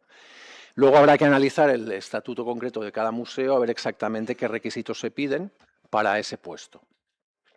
En el MANAC, en el Museo Nacional de Arte de Cataluña, es un consorcio. Un consorcio también es una figura, digamos, típica de gestión de servicios públicos, en los que, como sabéis, pues se da, digamos, no se crea una fundación, pero se crea, es una cobertura de acuerdo, digamos, cuando hay varias administraciones distintas que participan en la gestión de algo, ¿no? Pues en este caso, el consorcio está formado por la Generalitat, el Ayuntamiento de Barcelona y el Ministerio de Cultura. Aquí se convoca un concurso abierto internacional. Se evalúa a los candidatos por una comisión de expertos independiente en la que se analiza el proyecto de cada candidato y su currículum. Y se propone una candidatura al patronato del museo que la eleva a la Junta de Museos que valida el candidato. O sea, como veis, hay varias, primero en la propia entidad, luego se pasa a la Junta de Museos y luego la Junta de Museos la eleva al Consejo de Gobierno de la Generalitat, que realmente es quien lo nombra formalmente. Aquí, de nuevo, no se exige la condición de funcionario público. Otro ejemplo que os traigo también, que es, en este caso hay un consorcio y hay una fundación, pero bueno, es el Museo Picasso de Barcelona, que recientemente ha nombrado a su nueva directora. La titularidad del museo pertenece a una fundación del sector público, en la que tienen la mayoría las administraciones públicas, las de antes que os he comentado, las mismas, y el sistema de elección es por el patronato, de nuevo, mediante un concurso público internacional, con la asistencia de una comisión de expertos, de nuevo, y aquí no se exige la condición de funcionario público. Pasamos al País Vasco. Bueno, pues en el País Vasco muy parecido también. El Museo de Bellas Artes de Bilbao se gestiona por una fundación del sector público que convoca un concurso internacional abierto en el que se nombra un comité de expertos que propone a los candidatos y son elegidos en el seno de la fundación. Aquí, de nuevo, no se exige la condición de funcionario público. Lo mismo ocurre en Atrium, que es otro museo que conocéis del País Vasco, también del sector público, y aquí tampoco se exige la condición de funcionario público y el proceso es idéntico al de Bellas Artes. Se crea una comisión técnica, se analizan los currículums, se eleva al patronato y se aprueba. También lo ha comentado antes Carlos, pero bueno, realmente la función del director de un museo, digamos que forma parte de la estructura de personal de la entidad, es decir, es uno de los integrantes de la estructura y, por tanto, a él se le deben aplicar las normas jurídicas y profesionales propias de la categoría y tipología del contrato que tenga suscrito, ¿no? Con independencia de si es funcionario o es personal contratado, o una persona independiente, aquí también a la hora de analizar cuál es el régimen jurídico de su situación laboral, será importantísimo atender al tipo de contrato que se le ha suscrito, ¿no? Si es de alto cargo, si es un contrato ordinario, si es un contrato de prestación de servicios externo, si es, como os decía, una empresa externa que presta un servicio, digamos, mercantil. Habrá que analizar también, con independencia del tema de la decisión política, digamos, también qué tipo de contrato se ha suscrito, si es renovable, si no es renovable, en fin. Todas las condiciones tendremos que atender al texto que se ha firmado y al documento que se ha firmado. Como os decía, muy importante, porque yo creo que lo vamos a ir viendo cada vez más a menudo, esta situación que se está dando en determinadas comunidades autónomas en las que empresas privadas, que en principio solo se dedicaban a otras cosas, ¿no? Como a la prestación de servicios, digamos, pues de asistencia en carretera o construcción, se están convirtiendo también en gestores culturales, empresariales, y para determinados puestos de gestión de museos crean una rama, digamos, de gestión cultural, fichan a veces a una persona relevante y entonces plantean digamos, un paquete entero de prestación de servicios globales, desde la asistencia a una cafetería, ¿no? La seguridad, los seguros, el transporte y la dirección artística, un poco todo, las publicaciones. Y muchos de los concursos públicos veréis que últimamente se están incluso planteando en ese sentido, ¿no? Lo cual también, de nuevo, es una decisión de política legislativa. Hablábamos también de los códigos de conducta o de buenas prácticas. Como sabéis, pues el ICOM, el OCIMAM, son instituciones internacionales que tienen códigos de conducta. Poco indican realmente sobre el tema de la gestión y la dirección de los museos, porque realmente, bueno, en el ámbito internacional, como sabéis, el tema del funcionariado y de la gestión en general es, digamos, más tendente al derecho privado y no existen esos sistemas tan, digamos, funcionariales como puedan existir en España, ¿no? Son unos documentos que realmente tampoco indican grandes cosas sobre la gestión de museos, aparte de lo evidente. Quien sí lo hace es el IAC. El IAC en España, como sabéis, el Instituto de Arte Contemporáneo, que Paula también representa en el ámbito de Galicia, y el IAC sí que creó y publicó un código de buenas prácticas que es un documento muy interesante porque fue elaborado en consenso con todo el sector y que realmente recibió muchas aportaciones que luego han sido, pues en fin, muy válidas de todo el sector. Y sí que tiene un capítulo, que es el 3, dedicado a la dirección de museos, ¿no? Y básicamente el resumen de lo que propone el IAC, de nuevo, son consejos, es decir, no tienen carácter vinculante, es un documento que cada institución asume, digamos, por voluntad propia y que tampoco tiene una sanción si se incumple, más que el sonrojo público. Lo que dice es que aconseja que el nombramiento lo lleve a cabo un patronato o patronato rector, depende si es una fundación o una institución que no tiene fundación, un patronato del museo con la ayuda de una comisión de expertos. Es decir, lo primero que aconseja es acudir a los expertos para que de alguna manera ayuden al proceso. También recomienda que sea vinculante la decisión de los expertos. Este es un tema, bueno, pues que puede ser controvertido porque al final, si resulta vinculante esa decisión, pues bueno, digamos que el poder político está ya constreñido a que, bueno, pues que esa persona sea la escogida, y si no la escogen, pues entonces sí que tendríamos ahí un problema, digamos, legal ya de procedimiento, ¿no? La mayoría de los casos, como veíamos antes, no es vinculante. Es una decisión, digamos, técnica que puede ser tenida en cuenta o no por el órgano que al final escoge a la persona. Recomienda el uso de concurso público abierto, internacional, a ser posible, y que esté abierto a todo tipo de profesionales. Y donde se pueda analizar sobre todo el currículum que se presenta, es decir, la práctica previa que ha tenido esa persona en instituciones parecidas, y sobre todo, muy importante, como decíamos antes, el proyecto museístico. Aquí es donde realmente se ve cuál es el proyecto de esa persona para esa institución. En cuanto a los profesionales, no hace un llamado, digamos, a que sean funcionarios, más bien al revés. Parece decirnos que es mejor una contratación laboral. Tampoco lo dice muy claramente, pero bueno, yo creo que ahí se dejó un poco abierto para que las instituciones escogieran. Pero me da la sensación que el espíritu del Consejo iba más a abrirlo a personal laboral, digamos, a personal no funcionarial, o que no se exija por lo menos esa condición. Otra cosa es que se puedan presentar los funcionarios, evidentemente, es decir, cualquier funcionario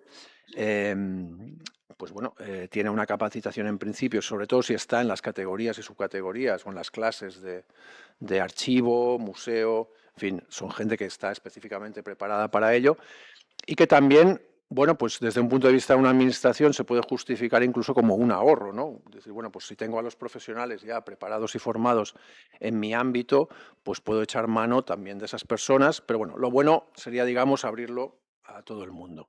Si se escoge al final un funcionario, pues fenomenal y ya está. También se recomienda que la elección del director se desvincule de los plazos políticos. Estamos muy acostumbrados a que gana un partido político una determinada administración, entran a gestionar el Departamento de Cultura y a partir de ahí empiezan a nombrar cargos por 4 años. ¿Por qué por 4 años? Pues porque son en principio cargos de confianza. Y entonces se vinculan mucho a las legislaturas. Lo que se recomienda aquí es al revés, ser disruptivo en los plazos. Es decir, si entran unos nuevos, pues que sea por 5 años o que sea por 6, sobre todo por 5, ¿no? Que por lo menos no dependa tanto de la decisión política, teniendo en cuenta además que la revocación la pueden hacer en cualquier momento, con lo cual da una sensación también de cierta independencia, ¿no? Una cosa importante que dice la recomendación, es el Código de Buenas Prácticas, es que el incumplimiento del programa o del currículum presentado puede llevar a la rescisión del contrato cuando lo estime oportuno el patronato. Es decir, si una persona se presenta a un concurso diciendo que tiene una titulación o que tiene una experiencia o que habla un determinado idioma y no es verdad, y se puede demostrar, que es el gran problema, pero bueno, se puede demostrar, digamos, externamente que eso es así, podría llevarnos, a que el patronato de ese museo o de esa institución o el órgano rector planteara la resolución del contrato e incluso, supongo que lo hablaremos, Carlos, también esto generaría la posibilidad de ir a una vía contenciosa por nulidad del nombramiento y iniciar ahí un proceso, digamos, judicial, ¿no? Eso yo creo que es un tema interesante que luego, si queréis, lo comentamos. Tiene sus plazos, tiene sus momentos, con lo cual tampoco es tan fácil. Nos podríamos ir incluso a un tema de un recurso de amparo por una legislación como el artículo 21 que hablaba antes Carlos de la Ley de Museos de Galicia, que podría,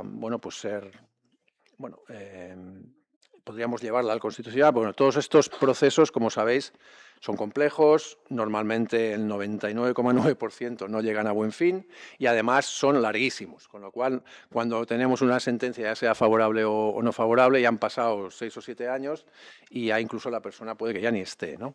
Entonces, es una situación real, pero ese es un punto que luego podríamos tratar.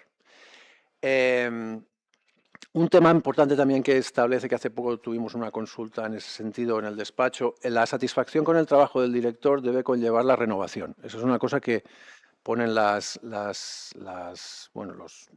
los consejos que da el IAC y ese es un tema importante, ¿no? Cuando una persona realmente ha cumplido con los objetivos, el patronato incluso ha aprobado su gestión expresamente y hay un cambio de gobierno y ese patronato entiende que debe ser renovado el contrato, el no renovarlo incumpliría el no renovarlo por un motivo que no sea objetivo, digamos, conllevaría un incumplimiento de ese consejo, ¿no? ¿Qué pasa si se hace? Nada, porque, como os decía antes, son normas de asunción voluntaria. Sí que es verdad que el código de conducta y las buenas prácticas del IAC lo han asumido determinados museos, prácticamente la mayoría de todos los museos del Ministerio de Cultura lo han asumido voluntariamente. Luego el Reina Sofía lo ha asumido también, el MANAC lo tiene incluso, en el Museo Nacional de Arte de Cataluña, lo tiene incluso en sus propios estatutos, como el MACBA, que también lo incorporaron en sus estatutos. El IBAM o el MUSAC y Svalbard o el K2M también lo tienen asumido, ¿no? ¿Qué pasa si no lo cumplen? Hombre, aquí sí que se nos abre alguna vía más de recurso, incluso desde el punto de vista, digamos, civil, ya no tanto administrativo, y habría que analizar bien cuál sería el caso de incumplimiento en estos supuestos, si está incorporado a los estatutos, si no. Bueno, ahí, digamos, tiene un punto reforzado, que la simple, digamos, adscripción o adhesión a la declaración de estos códigos. ¿Qué pasa en Galicia?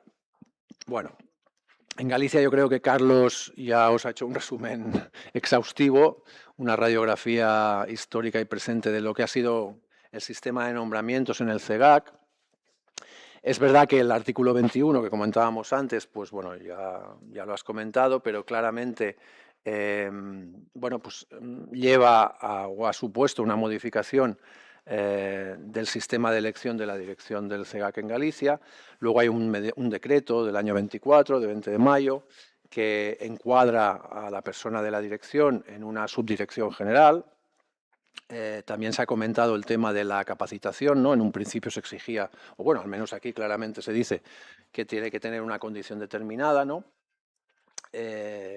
Pero, bueno, parece que esa disposición se habría contravenido en el último caso, que supongo que hablaremos más adelante, pero sí que es verdad que bueno, aparentemente se exigía, pues eso, que siendo una subdirección general en la que se determinaba la capacitación, se concretaba concretamente la capacitación de la persona que tenía que asumir esa posición, pues parece que está contraviniendo esa previsión, ¿no? Es verdad que la RPT, supongo que bueno, se habrá cambiado, la RPT es una norma, digamos, administrativa de gestión de los puestos de trabajo y bueno, lo que tenemos al final pues es un nombramiento polémico, por eso estamos todos aquí ahora hoy, convocados, ¿no? Pero, y ahora entraremos si queréis a hablar un poco de ello, pero sí que creo que es importante que nos vayamos o terminar mi intervención con la idea de que realmente no hay una normativa, digamos, vinculante en la mayoría de las comunidades autónomas o del Estado incluso, que obligue a una determinada manera de escoger a los puestos directivos de un museo. Cada comunidad autónoma, como os decía, muchas de ellas tienen su norma propia de gestión de museos y de museos en general. Habrá que atender a esa normativa y luego al régimen legal de gestión de cada entidad, si estamos en una fundación, si es del sector público, si no es del sector público, cuáles son los equilibrios, si se ha votado a favor, si se ha votado en contra, en fin, si hay también casos de bueno, falsedad en currículums o que se hayan dado datos que no son ciertos. Yo creo que no hay una fórmula mágica, es decir, yo personalmente conozco pues eso, museos y entidades culturales que están gestionadas por funcionarios públicos excelentes, que funcionan muy bien. Lo que no quita es que el proceso pues, sea abierto, es decir, si al final la decisión es escoger a una persona que tiene ese régimen A1 o una subescala, una escala, no hay ningún problema siempre y cuando pues, los datos objetivos nos lleven a esa persona, ¿no? Y es verdad que digamos, el ahorro administrativo tampoco es malo, pero bueno, luego vemos que se gastan dineros en otras cosas que no tienen demasiado sentido y quizá en esta sí que debería pues, intentarse siempre tener a la persona que plantea un mejor currículum y sobre todo una mejor propuesta, ¿no? Finalmente también las recomendaciones del IAC, yo creo que en la medida en que son recomendaciones objetivamente válidas, deberían irse asumiendo en los estatutos de las instituciones e incluso en los propios concursos establecerlas como una guía para que fueran pues, bueno, asumidas en ese proceso y que de alguna manera, en caso de contravenirlas, pues los operadores del derecho, digamos, tuviéramos alguna agarradera para luego recurrir o cuestionar esas decisiones, ¿no? Y hasta aquí.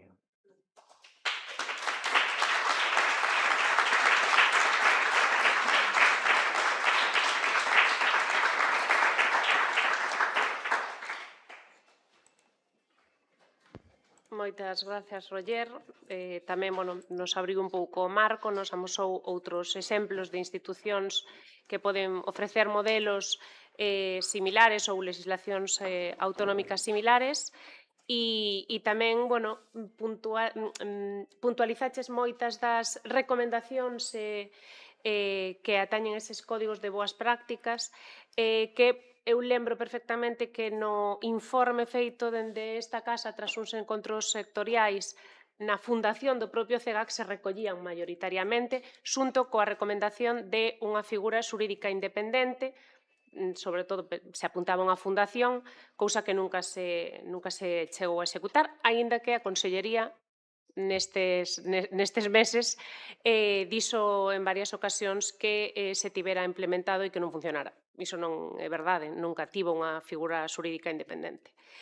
Despois tamén salientaches a importancia dun comité de expertos, dunha figura importantísima en moitos destes museos como o Padroado, que xa se suprimiu tamén aquí, un comité de expertos que nós nin sabemos os nomes, nin foi publicado, nin estimamos que se vai a facer. A relevancia dun currículum que demostre unha solvencia, unha experiencia e un coñecemento específico, que neste caso tamén é moi cuestionable, e unha cousa tamén importantísima que é a selección dunha persoa en base a un proxecto que neste caso se resumía nunhas escuetas 5 follas que prácticamente poderían ser un índice. Entón, creo que sobre a mesa están moitas cousas que seguiremos debatindo durante toda a xornada. Co voso permiso, imos recortar 15 minutos ao descanso para ter opción de ter algunha pregunta do público, porque creo que é moi interesante que podamos facer preguntas a dúas persoas coñecedoras do marco legislativo e, ademais, cun coñecemento amplo non somente no noso territorio, sino a nivel nacional.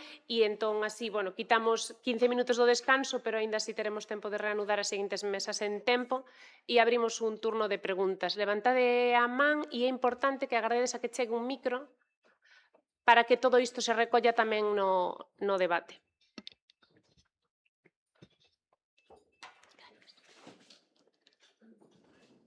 Empezo. Hola, funciona, sí? Bueno, eu son Agarledo e son unha das persoas con Sara Donoso que estamos tomando nota para redactar o futuro informe das xornadas. Teño pois un par de preguntas para cada un dos poñentes. Carlos, empezo contigo. Da túa exposición despréndese que hubo unha perda progresiva da autonomía do CEGAC a partir dos cambios na RPT, na forma de provisión da dirección, no marco xurídico. Quería facerche un par de preguntas relacionadas. En primeiro lugar, quen impulsou e tomou realmente esas decisións de modificar a autonomía do centro e a súa RPT, porque parece que hai realmente unha política cultural detrás, porque son decisións que van atravesan distintos conselleiros e van cara a unha liña clara, e tamén son reversibles esas decisións. En segundo lugar, tendo en conta que se chegou a valorar a creación dunha fundación, crees realmente que esa vía podería ter servido para resolver eses problemas estruturais e garantir unha maior autonomía? E no momento no que se regularizou o persoal, non tería sido máis eficaz no bipartito facer o esforzo de crear a fundación e así o persoal podería contratarse xa como persoal da fundación que iniciar os procesos de regularización para que integrasen o corpo de persoal laboral da Administración? E como se podería avanzar agora coa nova legislación nesa dirección de retomar a fundación, se sería viable? E para Roger, pola túa análise parece que o problema non é tanto unha obriga legal de que as direccións dos museos sexan ocupados como funcionarios, sino en decisións políticas e administrativas. E no caso de Galicia, onde apenas se convocan procesos para acceder ao corpo de museos, son moi poucos e aún prácticamente ningún. É xurídicamente razoable exixir esa condición funcionarial para acceder ás direccións, tamén no caso do CEGAC, porque sabemos que se ampliou a outros corpos pola inexistencia dunha canteira e de profesionais formados. É xurídicamente razoable cando a propia Administración non garante a existencia desa canteira e dese corpo de profesionais? Grazas. Bueno, toca a min empezar. A verdade é que se algo devoten o feito de que haxa 5 maiorías absolutas é que os cambios dentro da propia Xunta de Galicia son bastante poucos, a nivel directivo. A ver, temos aí a reforma da RPT que incorpora xa, que lle quita a provisión dos postos directivos de arquivos, museos e bibliotecas do ano 2012, posterior ás eleccións, e coincide coa chegada de Anxo Lorenzo cando abandonou a Secretaría Xeral de Política Lingüística e chegou á Dirección Xeral de Cultura, ou tal como se chamaba, eu xa non me acordo, porque xa o Alzheimer vai facendo efecto. É mellor non saber, ademais, estas alturas da vida, non saber demasiado do que pasa aí dentro. Eu creo que aí hai unha certa continuidade clave, non? Quer dizer, que hai unha pervivencia das mesmas persoas nos postos clave de decisión a nivel dirección xeral. É dicir, Anxo Lorenzo sigue aí, non? E precisamente é o que leva avaliado e leva tamén traducido as inquedanzas políticas do día a día a reformas tangibles dentro da propia Consellería. É certo que as Secretarías Xerais Técnicas foron variando, pero eu creo que aí a áncora que nos permite explicar un pouco todas estas transformacións está aí, nesa continuidade esencial de certas persoas na Consellería de Cultura. Respecto da... E tamén é certo que houbo tamén unha estabilidade bastante grande, sobre todo no período de Santiago Olmo, ¿no? Porque tamén estuvo durante 10 anos no CEGAC. E entonces, bueno, de feito agora todo o que está pasando é que de repente nos demos conta que rematou o último contrato de alta dirección que tiña como dereito adquirido o Santiago Olmo, ¿no? Entonces tiñan que esperar a que cesara Santiago Olmo para poder activar todo o que viñeron sachando, todo o que viñeron cultivando, todas as reformas que foron preparando durante os anos anteriores. Respecto da transformación en fundación, aí, efectivamente, idealmente podemos considerar que é unha das posibles fórmulas para dotar dunha autonomía operativa ao CEGAC, porque ademais serviría un pouco para quitarlle o peso tan grande que ten o dereito público e as leis de funcionamento da administración no entorno actual, que é un entorno dun CEGAC que é parte da Consellería, o sea, é parte orgánica, non ten ningún tipo de independencia, non? Entonces, claro, iso leva a que teña que pasar pola Secretaría Xeral Técnica pois a contratación de todo o que se fai, de todo o que move unha exposición de arte contemporánea, non? Eu acórdome de andar, contratando sacos de patacas para unha exposición, cousa bizarra donde las haya, non? Pero outras cousas máis raras ainda se podían ver cando tiñas que autorizar gasto do CEGAC. E ademais que, ao final, esa dinámica tan dentro da propia Consellería sempre leva a facer máis lentas as dinámicas de execución do gasto e, por tanto, de execución do programa expositivo, non? A Fundación permitiría ir a un entorno de dereito público ou privado publificado, que é o dereito das fundacións, non? Porque ao ser unha fundación pública debería tamén en determinados aspectos axustarse á lei de contratos do sector público, pero con menos intensidade. Aí probablemente o máis complicado sería a transición do personal dun entorno de integración na propia Consellería a unha personificación externa, ademais con unha personificación de dereito privado, non? Aí terías que garantir os dereitos adquiridos do personal que teña condición de funcionario, sexa funcionarial ou personal laboral da Xunta, é dicir, que o feito de que se desempeñe o seu posto de traballo nunha fundación non significa unha perda dos dereitos adquiridos da condición funcionarial, non? E iso tamén hai que negocialo co personal e non é tan fácil. A veces as resistencias poden vir desde dentro, non? desde logo, podería ser tamén unha fórmula máis acaída para xestionar o orzamento do propio CEGAC, que tamén é outra das cuestións, que ao final o orzamento dun servizo orgánico da Xunta pois é o que é, un orzamento que se executa en cada anualidade orzamentaria e o que non se executa pois retorna a tesourería a Facenda e, por tanto, xa non o tes para o ano. O feito de ser unha fundación te permitiría ampliar un pouco máis o ciclo de execución do gasto fora da anualidade de cada orzamento.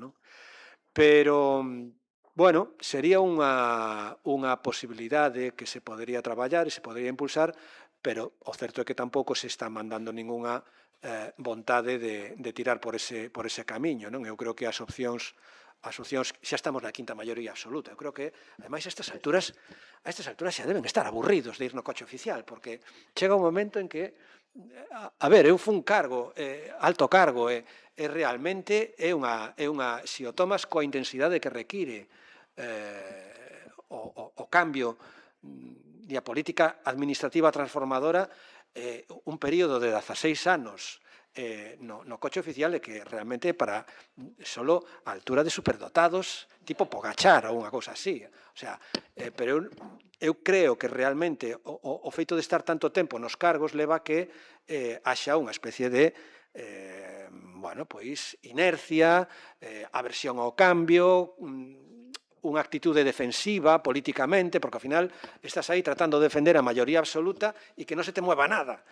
Estás aí tratando un pouco de que todo siga igual e de aburrirnos ao personal a base de unha especie de anestesia, a base de pasar maiorías absolutas e te deixas, ao final chegas a abandonarte porque te acabas aburrindo de pegarte contra o muro, non? Entón, eu non vexo que haxa agora tampouco un pulso, unha tensión política de dentro da Xunta que vayan a transformar o CEGAC. Nunca houve. A conclusión é que é viable se hai vontade, verdad? E despois a cuestión do persoal, o Museo do Prado, por exemplo, ten entre todo o seu persoal moito funcionario que pide unha excedencia ao seu cargo de funcionario para poder seguir traballando. Sí, hai distintas medidas. Hai fórmulas. E, bueno, simplemente unha conclusión. Excedencia no posto de traballo para incorporarte. Levamos anos falando de que hai unha ausencia de políticas culturais e o que vemos é que hai unha política cultural moi clave. Claro. Bueno, e por acabar, é que tampouco interesa que haxa máis autonomía no CEGAC. Punto, ya está. No, o sea, fundación no, ¿para qué? Yo, Carlos, si me permites, añadiría que, o sea, el hecho de que una entidad cultural esté gestionada por una fundación presenta muchas ventajas. Has nombrado alguna casi de pasada, pero, por ejemplo, efectos... ¿No? ¿Ahora me escucháis? Ahora mejor. Sí. Sí, digo que la decisión de que una entidad cultural pública esté gestionada por una fundación, aunque sea del sector público, tiene muchísimas ventajas. Por ejemplo, efectos fiscales. Puede ser receptora de donaciones, que generan, como sabéis, unas deducciones fiscales. Puede ser una entidad que en un momento dado, que aquí pasa mucho en Galicia, como sabéis, se declara de repente un año santo, una celebración de estas que tienen un acontecimiento, un chacobeo, acontecimiento de excepcional interés público que de repente tiene unas ventajas fiscales de nuevo para los anunciantes y las grandes empresas. Y entonces de repente te conviertes en un posible receptor pues, de una cantidad de dinero que, como decía Carlos, te permite de alguna manera tener unos ingresos fuera de lo que sería el presupuesto estricto, ¿no? de la dirección general o de la subdirección a la que estás adscrito. Y luego es verdad que siendo parte del sector público tampoco te puedes saltar las normas de contratación ni públicas, ni tampoco el tema laboral, digamos, pero sí que de repente pues bueno, hay una cierta flexibilización que es muy interesante. Yo sí que siempre que se nos plantea, yo lo recomiendo, te permite otra cosa también, que es dentro del patronato incorporar a gente que no son funcionarios. O sea, en ese patronato puede haber una representación de sector privado o de otras instituciones, de colectivos de profesionales, no solo administración pública, con lo cual determinadas decisiones, pues por lo menos, hace poco ha pasado en el Museo Tàpies de la Fundación Tàpies de Barcelona, que un determinado patrono dice, oye, pues yo estoy en contra del nombramiento del director y voto en contra, bueno, pues manifiesta. De la Miró, perdona, de la Fundación Miró, efectivamente, perdón. Y entonces esa persona pues manifiesta y ese señor no estaba en representación de nadie, estaba en representación de sí mismo, o sea, era un experto nombrado. Yo creo que en ese sentido es bueno. Luego, a la pregunta que hacías, Agar, la legislación, si no recuerdo mal, que es del 15, puede haber habido alguna modificación de función pública en Galicia, que es una ley del 15, ¿no? Que supongo que se ha ido reformando, pero bueno. Ahí básicamente se copia, digamos, el modelo general que establece el Estatuto Básico del Funcionario en España, que es que cuando cuando una persona física está ejerciendo potestades públicas, por ejemplo, sancionar, sí que se requiere esa calidad o esa cualificación de funcionario. Cuando realmente lo que está es haciendo puras actividades de gestión que no implican un imperium, ¿no? Que no implican digamos, la coraza que supone ser administración pública, ahí no se exige la condición de funcionario. Aquí, en principio, la ley, bueno, Carlos lo sabrá mejor, pero la ley de Galicia no exige más que en esos casos en los que realmente se está ejerciendo una potestad pública que se dé la condición de funcionario, con lo cual, en principio, nada impediría que sea personal laboral, pero no está prohibido, digamos. De alguna manera, la función pública en la legislación, tanto estatal como en el caso de Galicia, de alguna manera tiende a favorecer a los funcionarios, porque de alguna manera por eso están, ¿no? Pero no impone unas obligaciones, menos en el caso de que se ejerzan, digamos, potestades públicas. Ahí sí que tienes que tener la condición de funcionario, porque es, digamos, una proyección de lo que sería el órgano administrativo al que representas. Vamos a dar paso a que sexa breve para intentar non dilatar moito. Sí, moitas grazas. Bueno, son Juan de Nieves, comisario independiente e membro tanto de ADAFE como da Asociación Beigliota, non? O meu compañero e a compañera falarán despois. Eu quería abondar rapidamente na cuestión da fundación, non? Da posibilidade sempre da fundación. Eu quería dirixir un pouco unha cuestión a Carlos, bueno, a todos vos, e botar mau da hemeroteca, que creo que é importantísimo, na importante hemeroteca que ten pasado estes últimos tempos co asunto do CEGAC. E penso que é importante que quede registrado hoxe aquí no Consello da Cultura Galega unha das poucas declaracións que fixo Anxo Lorenzo sobre a cuestión. E refírome sobre a cuestión da fundación, e refírome a un dos primeiros artigos na Voz de Galicia, publicado o 21 de maio deste ano, por suposto, que se titula Clamor xeral no mundo da arte contra a funcionalización da dirección do CECAC. Hai varias voces que dan a súa opinión neste artigo, voces, digamos, de representantes do sector. É unha das poucas ocasións que Anxo Lorenzo fai declaracións máis ou menos extensas, é o principio, digamos, da polémica. Eu quería deixar aquí o que di exactamente para que fagamos unha interpretación destas palabras un pouco difusas, pero para que quede constancia, non? E di exactamente. Nese sentido, afirma Anxo Lorenzo tamén que a creación dunha fundación non axilizaría o labor do CEGAC. Ahora, entre comillas, non variaría en nada o escenario, porque, argúe, tería as mesmas responsabilidades, obrigas e rutinas no administrativo e no económico mentres dependese da Consellería. Grazas. Obviamente é unha posición incorrecta técnicamente e politicamente, ten a finalidade de desincentivar calquer cambio, obviamente, non? Pero técnicamente non é correcto porque non é así. É dicir, unha personificación independente precisamente ten un funcionamento adaptado neste caso, a Lei de Fundacións de Interese Galego do ano 2006, por tanto, ten que funcionar con outras claves, non son as claves de funcionamento dun servizo normal da Dirección Xeral. Incluso me parecen un pouco extravagantes este tipo de opinións, sobre todo tendo en conta que teñen, ademais, a Fundación Cidade da Cultura, e hasta o momento a nadie se le ocurre cepillársela, para traer todo o que hai ali para a Consellería. Por algo será. Nosotros, bueno, totalmente de acuerdo con lo que decís. Hola, Juan.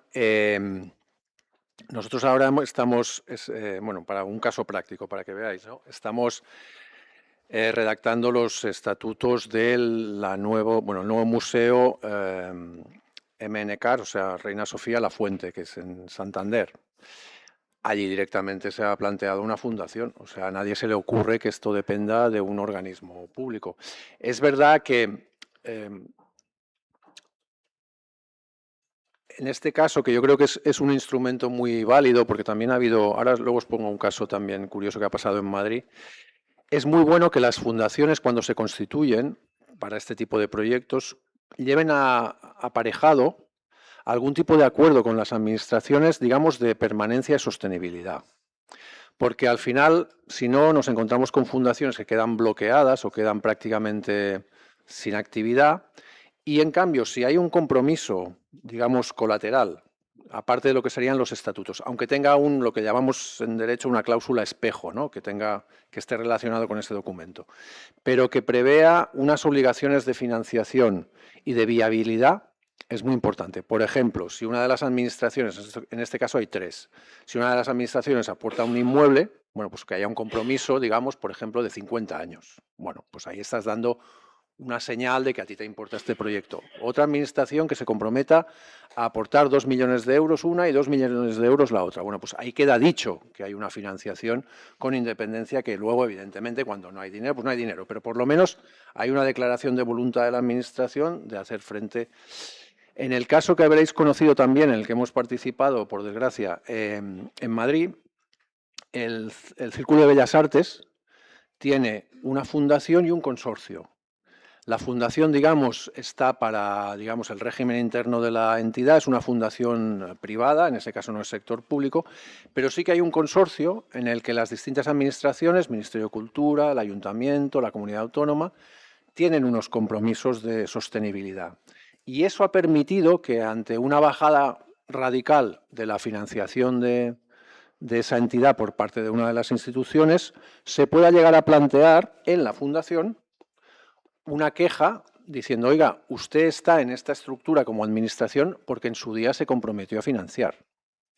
Entonces, sí que es verdad que al final la política, digamos, la gestión política pues determina mucho los recursos y el proyecto en sí de una entidad cultural, pero ojo porque se pueden ir estableciendo elementos que sean más, digamos, vinculantes y obligatorios para las administraciones, que evidentemente en este caso no querrán, porque bueno, también es una manera de autorregularte, ¿no? Y de autolimitarte, pero que en aras a una presentación, digamos, de una entidad como es el CEGAC, que en principio debería ser autónoma e independiente, pues le dan esa calidad y le dan esa apariencia en términos generales y de opinión pública, ¿no? Pero la existencia, disculpa, de esa fundación pública, en el caso del CEGAC, podría garantizar un proceso abierto, un proceso, una dirección de la institución. Sí, absolutamente. Sí. Como quisiera. A ver, o sea, hombre, dependerá. Claro. Hombre, a ver, no puedes poner un requisito que sea del Deportivo de La Coruña. Pues no, No, ¿no? o normal é que volveríamos a tener otro problema aí, pero vamos, que... Sí, no tema das fundacións públicas tamén tens que cumprir as determinacións que che fai a lei de fundacións do sector galego, o sea, que tamén, pero padroado é órgano de goberno, nunha fundación, sexa pública ou privada.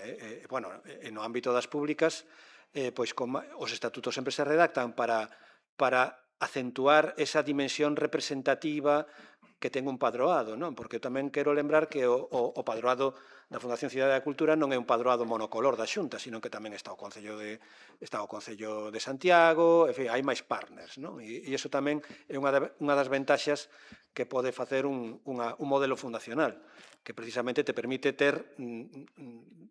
incorporar máis xente interesada nun centro galego de arte contemporánea que sea de país e que poda trascender un pouco a lógica da Xunta e incluso da cidade de Santiago de Compostela, ¿no? Sí. Eso también, de alguna manera, es todo, digamos, como decía Carlos, ¿no? Que hay un tema digamos, de orientación política. En la medida en que esa institución sea independiente de verdad, también te permitirá que gente que quiere venir a dirigirla, pues bueno, se presente, digamos, un abanico de personas con muchísima más capacitación. Sí. O sea, si yo sé que voy a una institución en la que no voy a poder decidir nada, que me van a tener controlado políticamente, que además tengo recortes presupuestarios, pues no voy a ir, ya no me voy a presentar. Si además sé quién va a ganar, porque, bueno, pues hay un histórico, pues ya no me presento. Non perdes o tempo. No pierdes el tiempo porque Efectivamente. tiene su tiempo, además, esto. Nosotros hemos asesorado en procesos de participación y es complejo, porque, claro, tienes que mirarte todos los currículums, hay muchísimos casos de empate. Los comités técnicos, como os podéis imaginar, son personas como los aquí presentes, quiero decir que tienen también sus intereses, sus preferencias, Enfoques, o sea, es sí. complejo.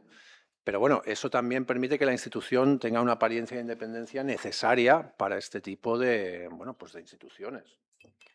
Sinto romper este debate. A verdade é que estaríamos escoitándovos toda e facéndovos preguntas porque é un ámbito no que temos moitas dúbidas e que o coñecemento é o poder. Esa información é ter o poder. Pero, bueno, van a estar ao longo da mañá e tamén pola tarde para poder conversar con eles e non quero roubarlle tempo tamén a seguinte mesa. Matizar que eu non son do IAC, os está representando o IAC Ignacio Barcia, que antes me esquecín de mencionalo, pero bueno, que a verdade é que o seu código de boas prácticas a verdade é que é salientable e sería desexable en todas as institucións públicas. Damos 5 minutos para ir ao baño, estirar as pernas e tal, e volvemos para a seguinte mesa.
Un placer conocerte.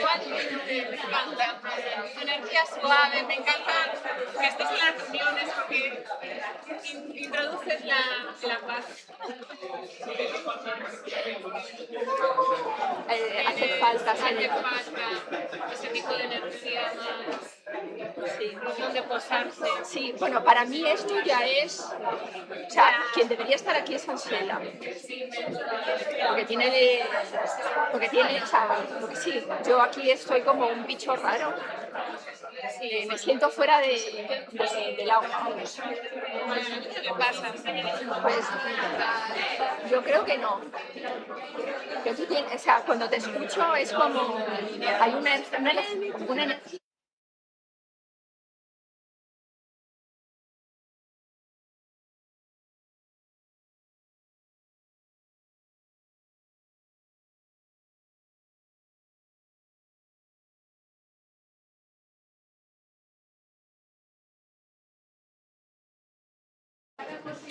Pero nos somos pouco, vémonos pouco, sí, non.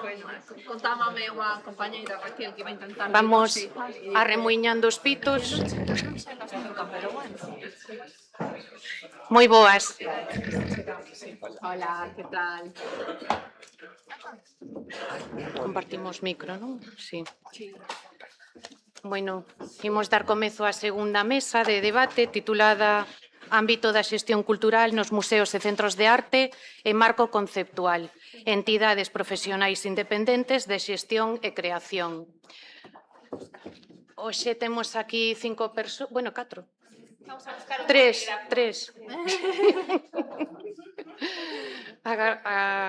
Mentres lles dou a benvida, non só temos aquí 5 persoas, senón que temos centos de persoas representadas por estas 5 nas asociacións que as representan.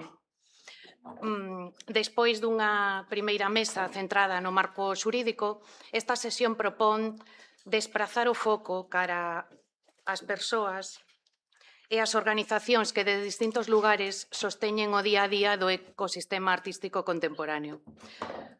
O debate aberto arredor do Centro Galego de Arte Contemporánea puxo de manifesto cuestións que afectan ao conxunto das institucións culturais, os modelos de gobernanza, os procesos de selección, a autonomía profesional, a transparencia ou a participación do sector nas políticas públicas.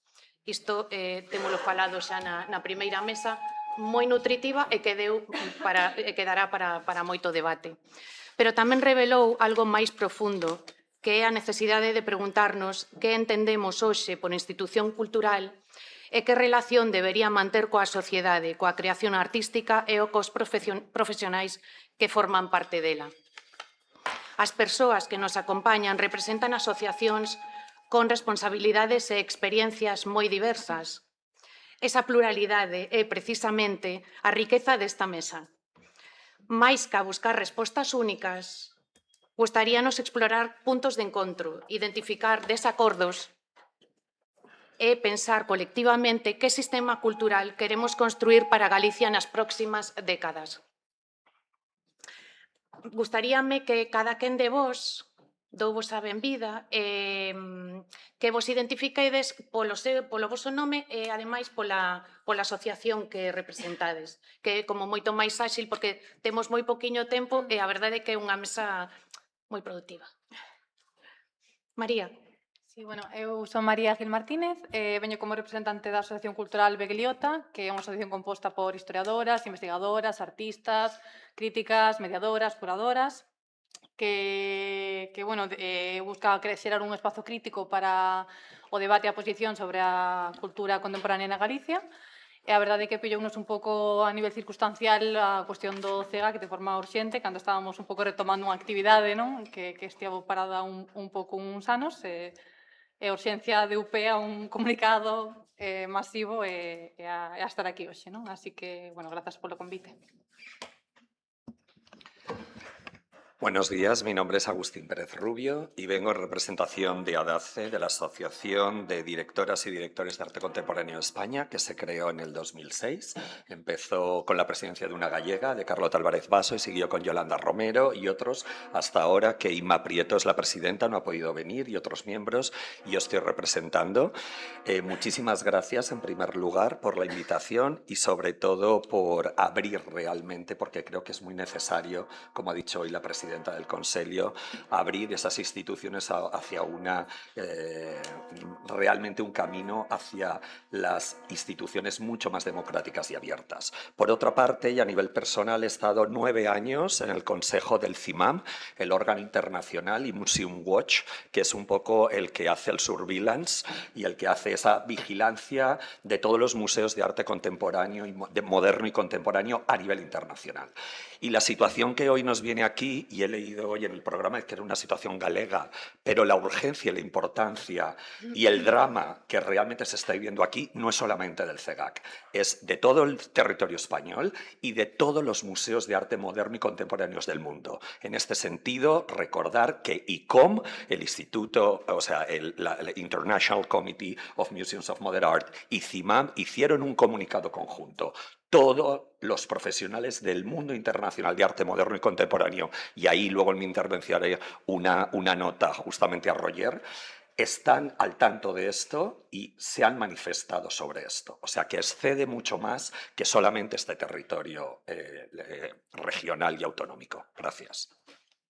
Hola, bo día. Moitas gracias igualmente polo convite. Estamos encantadas de estar aquí. Son Iria Vázquez, son artista e represento a colectiva Asociación Profesional de Artistas de Galicia, que leva en activo pois xa 10 anos, é o 10º aniversario este ano.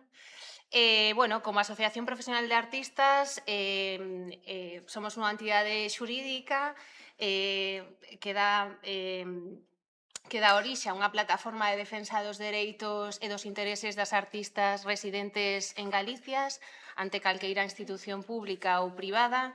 Entre os nosos fins pois está os dereitos das artistas residentes en Galicia, formen ou non parte da asociación, pois tamén a colaboración con outros colectivos e, por suposto, a promoción da arte contemporánea. Ola, eu son Clara Rodríguez Cordeiro, son historiadora da arte, da que veño en representación como presidenta da Asociación Galega de Profesionais da Xestión Cultural, que fará no 28 o seu 20 aniversario, o sea, unha asociación non máis bella que a min, pero si a nivel profesional, que xa de feito nacía como un pouco continuidade a un proxecto previo, a Asociación Land Rover, de técnicos da cultura municipais, no? Sí que é unha asociación un pouco particular no sentido de que acolle no seu seo a xente de múltiples disciplinas, de asociacións, de entidades sociais, de empresas e da xestión pública para defender a xestión cultural, no? Entón, este é un tema da xestión cultural e por iso tamén é un tema da asociación, que comparto co compañeiro que está afectando todo o territorio estatal, pero tamén a como se percibe a profesionalidade e as profesións da cultura, no? E esa tendencia a pensar que calquera pode facer o noso traballo. Entón, bueno, desde aí é onde xurda a nosa fonda crítica aos procesos que se están facendo nos que precisamente as profesionais quedan fora, no? De maneira secundaria.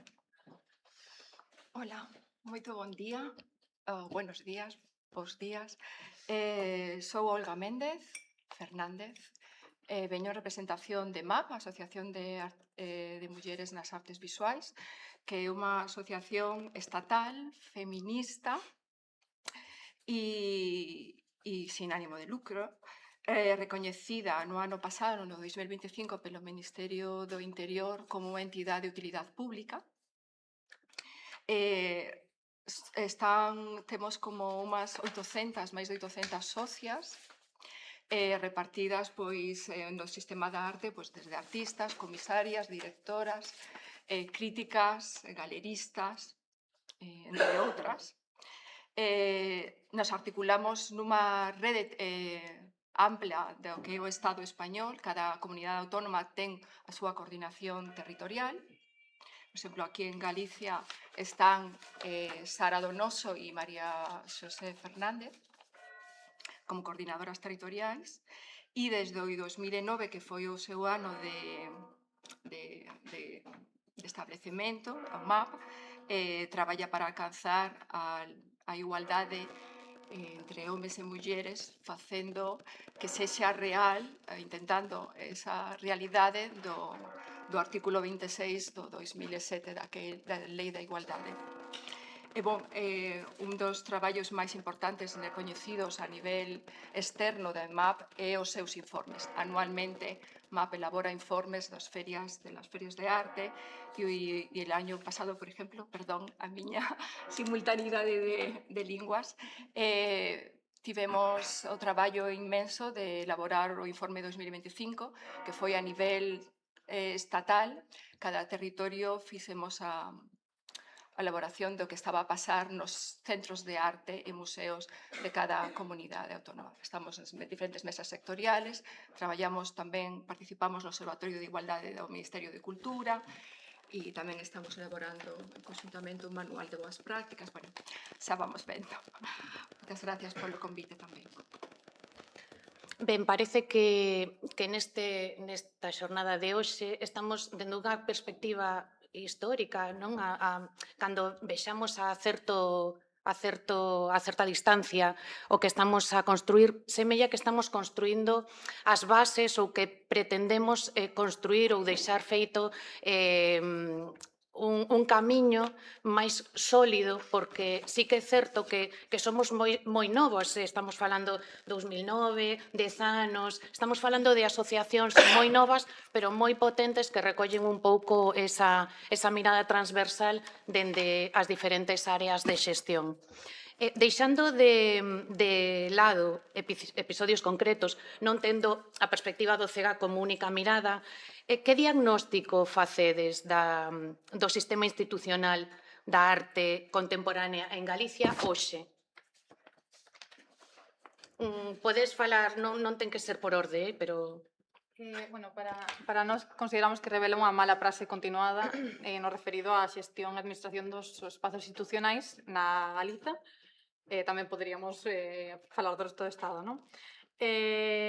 Por unha banda, por non entender as propias funcións, a propia historia, a conexión co territorio, a colección de cada espazo institucional. Refírome aquí a museos, centros de arte, pero tamén podemos referirnos a outro tipo de espacios institucionais dentro do contexto galego.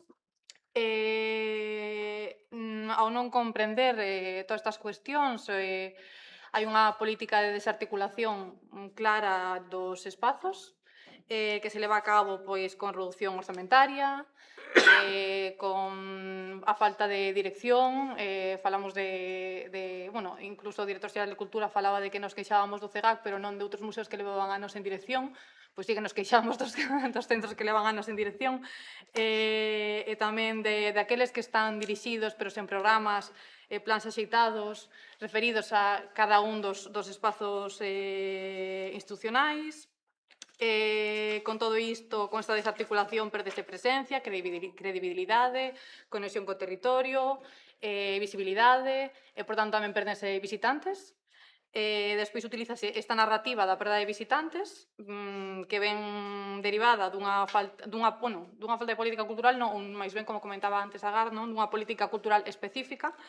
Basámonos nesta narrativa de que non hai visitantes para quitarlles autonomía aos espazos e usalos como meros espazos, como salas brancas, para poñer aí un pouco o que se veña decidido en cada momento segundo o interese político, non?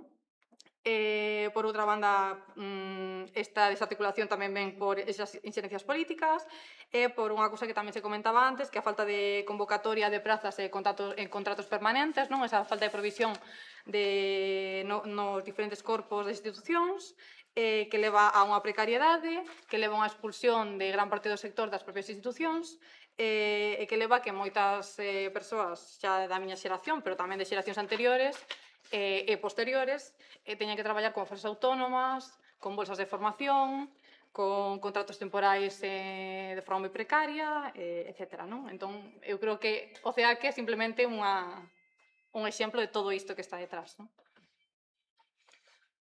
Gracias, María.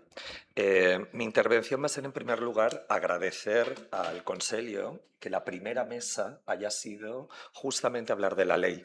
Creo que justamente tanto Roger como Carlos ha sentado las bases y la estructura, porque muchas veces en el campo artístico parece que eso va para, ¿sabes?, las administraciones, los burócratas, etcétera, y creo que más que nunca artistas, gestores, toda la gente que trabajamos desde la cultura tenemos más y más que estar más conscientes de lo que supone la ley y nuestros derechos y deberes. Entonces, creo que no voy a entrar en esta idea que creo que todos compartimos de una institución mucho más abierta, sostenible, una mucho más democrática, donde esa autonomía, a partir de los ejes, por supuesto siguiendo la ley, ¿no? Siguiendo la ley a pie de la letra, pero que permita una gestión que se da con las fundaciones. No vamos a seguir más ahí, es una voluntad también política al hacerlo. Somos conscientes que tanto en el CEGAC, etcétera, en diferentes ocasiones se ha propuesto por parte de muchos de vosotros, de anteriores directores, pero es una voluntad política. Y creo, y ahí es donde voy a volver un poco a la intervención anterior, desde la Asociación de Directoras y Directores de Museos de Arte Contemporáneo, siempre desde su formación, y en eso me acuerdo mucho de Carlota y sobre todo Yolanda Romero, en el año 2008 se impulsó el Código de Buenas Prácticas, luego también con el IAC y con otros, pero recordar que fue una mesa sectorial. Y eso, que si bien Roger ha dicho no es vinculante, pero qué gracioso, Roger, que desde el 2008 hasta ahora los 7 centros de arte contemporáneo, muchos incluso que llevan, y yo no me voy a meter en un tema político, si sale el PP, el PSOE, etcétera, etcétera, pero justamente hasta en administraciones que tienen el mismo color político que la actual, es decir, Reina Sofía hace un concurso público internacional, por supuesto no para funcionarios, porque se entiende que justamente los funcionarios se pueden presentar, pero es abierto con unas bases que busquen la expertise, idiomas, contactos, experiencia justamente en la programación, en la edición, en la adquisición, en la conservación, etcétera, nacional e internacional. Pero es que también el MACBA lo ha hecho. El MACBA, el Museo de Arte Contemporáneo, que sería el buque insignia catalán, lo ha hecho el IBAM, el Instituto Valenciano de Arte Moderno, lo ha hecho el Artium, lo ha hecho Esvaluar, que aparte tiene un gallego, lo ha hecho el CAC de Sevilla, que están ahora a punto de tal, incluso el K2M de Madrid. Es decir, estamos viendo que administraciones que desde ese 2008, desde esa apuesta que la DAFE hacen impulsar junto con toda la mesa sectorial, ¿no?, los códigos de buenas prácticas de cómo realmente las administraciones tienen que hacer entes más autónomos y proyectos de convocatoria para la institución de directoras y directores de museo con un perfil internacional, ya no os digo si nos ponemos a hablar a nivel internacional. Porque sobre todo, y lo tengo que decir también, he leído preparando esta mesa algunas declaraciones que me han llevado justamente también, me llevan las manos a la cabeza, porque dicen, bueno, no sé por qué la gente se echa las manos a la cabeza al hablar de esta directora y tal, porque es un perfil mixto, porque el Van Abel Museum, la Tate, perdone, estamos hablando de métodos de gestión, eso significa que son públicos privados, que era lo que estaba proponiendo Roger. No estamos hablando del perfil de la persona. Creo que ahí lo que hay es mucha desinformación o mala información al público. O sea, ni Francis Morrison Tate, que fue miembro conmigo del CIMAM, ni Charles Session Van Assen Museum tienen un perfil mixto. O sea, es una persona curatorial con años de prestigio en instituciones. Desde Francis Morrison estuve 20 años en la Tate Britain, luego pasó a Tate Morrison y luego entonces fue directora. O sea, son personas que llevan trabajando con colecciones, con proyectos de artista, con adquisiciones, con programas de gestión y de estructura. Entonces, en ese sentido, desde la Asociación de Directores de Museo, pero creo que es una cosa que otras administraciones, parece que no es vinculante, Roger, pero las otras administraciones lo han hecho. ¿Por qué en Galicia no se hace? Y eso es, ¿por qué no se hace? Fundaciones privadas, el Musac de León, yo la tuve, la Fundación Siglo, o sea que es una voluntad política, pero aparte muy del terruño. Es una cosa que no es entendible. Y aparte es un desprestigio nacional e internacional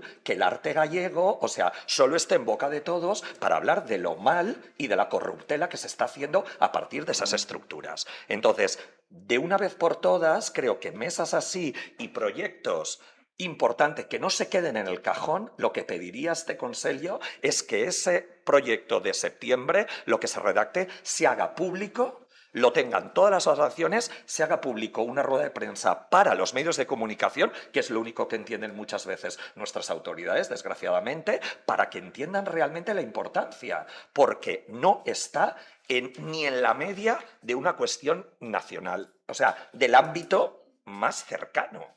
Y me quedo aquí para continuar, etcétera. Perdón.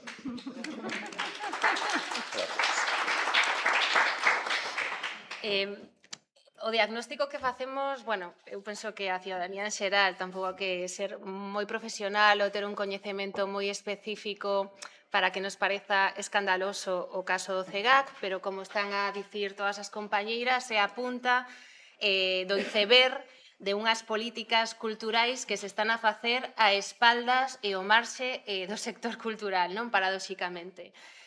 Como facer o que necesitamos a nivel estructural para que estas inxerencias políticas continuadas non acontezan? Pois, indudablemente, eu que lle quería preguntar antes aos poñentes anteriores, por que os códigos de boas prácticas non son vinculantes, por que non se pode lexislar eses códigos para que realmente exista unha penalización ou constitúa un perxuicio, un delito, unha multa o incumprimento deses códigos, porque al final non podemos estar supeditadas como sector cultural, profesional, que requerimos y solicitamos y demandamos una dignidad mínima y una protección social mínima como cualquier sector o cualquier profesional, y por qué no se pueden precisamente regular de esa manera a nivel legal. Yo creo que esa sería una de las propuestas o una de las medidas fundamentales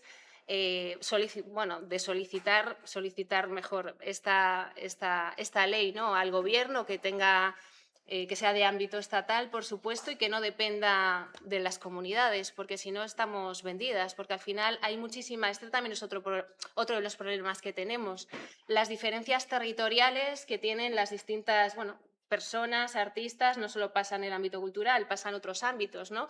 Pero que, claro, nuestras condiciones laborales y condiciones de vida también dependen del territorio en el que la voluntad política esté más alineada con los principios democráticos o no, porque al final también es eso, o sea, de lo que estamos hablando aquí, o la cuestión principal es que es un tema de democracia cultural, o sea, de principios democráticos, de transparencia, igualdad, que deben imperar en todos los procesos, ¿no?, donde haya recursos públicos invertidos. Entonces, claro, esto tiene un calado, ¿no? Al final fue como, como una explosión, ¿no?, que hizo como ese granito de arena, que fue como el culmen para que nos demos cuenta, no nos demos cuenta, ya nos habíamos dado cuenta, pero para que como sector ya presionemos o forcemos a que haya un cambio, porque si no es intolerable, o sea, se está convirtiendo ya en algo intolerable, ¿no? O sea, se están cruzando unos límites moi peligrosos. Sí, é bonito, ¿no?, dentro do descorazonador da situación, que polo menos por unha vez sexamos capaces todas de sacar tempo para reunirnos, ¿no?, porque moitas veces non é por falta de interese, pola propia precarización do sector, e decir un pouco basta, aínda que teñamos como a sensación constante de que non sirve para moito, ¿no? Porque, decíades aí o da repercusión pública, non sei, eu creo que xa agora mesmo xa nin afecta, ¿no? Creo que a evolución está clara, como xa sinalaron os compañeiros, ¿no?, as compañeiras, por poñer así como algún punto a maiores. Creo que lamentablemente, desde a Asociación de Xestoras, creemos que lamentablemente algo que está sucedendo a moitos niveis, ¿no? Hai unha broma interna, ¿no?, da asociación que é que os técnicos de cultura, a xestión cultural pública está en peligro de extinción, o cual é dramático, ¿no?, que sea unha broma, porque falamos de democracia cultural, falamos de garantizar os dereitos, de dereitos culturais, e hai toda unha serie de cousas que non se poden subcontratar, ¿no? Entón, necesitamos faime gracia como despois como que se manipula ese discurso precisamente para facer unha convocatoria, ¿no? Como dicindo, si estamos respondendo ás vosas críticas, ¿no? Entón, eso é casi o que me parece persoalmente como máis deleznable, ¿no? Porque fan falta moitos máis traballadores da pública na cultura, tremendo dos falsos autónomos que incumple totalmente a lei, pero dá igual, ¿no? Departamentos esenciales de centros museísticos totalmente externalizados, ¿no? Como pode pasar a educación artística, que é eso, ¿no? Pagándolles unha miseria e son o corazón de moitos, ou deberían de ser o corazón, ¿no? Con recursos. Se intenta, ¿no? Como favorecer de alguna maneira as disputas entre a pública e a privada, eso é algo que tamén pola característica mixta da nosa asociación pois debatimos moito, porque ao final estamos pelexando por migajas, non? En verdad, moitos dos que estamos no sector privado, como sería o meu caso, estaríamos super felices de estar no sector público. Ainda recordo, pois non sei, en segundo ou terceiro de carreira que lle preguntei un día a Federico e a Miguel Anxo como había que facer para traballar no Departamento de Educación do museo, se riron de min, non? Esa foi a contestación. E sigue sendo un pouco igual. Entón, bueno, agora chegouse á dirección, non? Quero decir, esta trapallada que se leva facendo pois, en centros, en museos, nos propios centros municipais, agora xa se leva tamén os altos cargos, non? E o que me parece como máis dramático que se quere vender como un proceso transparente, participativo. Entón, claro, a min eso é xa o que me indigna máis, porque en verdade se están chamando imbécil á cara, non? Eu creo que ese é o punto da mecha da indignación. E falábamos o outro día, non? Que claro, ahora a prensa incluso como que está centrando moito o debate na persoa candidata, non? Eu insisto moito que me dá igual, porque, bueno, podía haber, isto foi tirar a moeda, non? E podía haber salido unha persona que fose maravillosa, pero seguiría estando mal feito, quero decir, o resultado non muda, que os procesos importan. E o pouco que avanzamos nestes anos pois, de dignificación da profesión, de reivindicación das boas prácticas, todos estes decálogos e manuais que sí que serviron para, pois, non sei, para que a xente sepa que ten uns dereitos, non? Ou que hai unhas recomendacións, estánlles prendendo lume ou convertíndose en papel mollado, non? Entón, eu creo que aí ese é o punto onde xa está ben, non? Podedes decir o que queirades, isto pues, desaparecerá a xestión cultural porque calquera de INEM pode ser o novo sector cultural do teu pobo ou da tua vila ou xa decía a viúva dun paraíso, pero non nos ten que parecer ben. Entendo que o noso traballo é reivindicar que eso non pode ser así e que todas as profesións da cultura, desde a máis débil e pequechiña hasta a dirección última, son importantes, requiren moitos coñecementos, requiren moito traballo, ademais é un traballo que sostemos cos nosos corpos en moitas ocasións, cunha gran precariedade. Da Asociación de Sectores Culturais, isto só dixen outro día, iniciamos o ano pasado un proceso de investigación da profesión. Casi o 70% das profesionais da xestión cultural confesan ter pensado en abandonar a súa profesión. E iso é algo que compartimos por igual os da pública, os da privada, o sea, o 30% que non pensou en abandonar a profesión é porque leva pouco tempo traballando, non? É así de dramático. Entón, bueno, creo que temos aí un pulso importante que intentar soster a pesar dos nosos tempos precarizados e das nosas faltas de disponibilidade total, non? Porque xa bastante facemos con facer xornadas maratonianas para intentar chegar a todo, pero aquí seguiremos por unha vez. No? Entón, podemos darnos a batuta para ir resistindo máis tempo.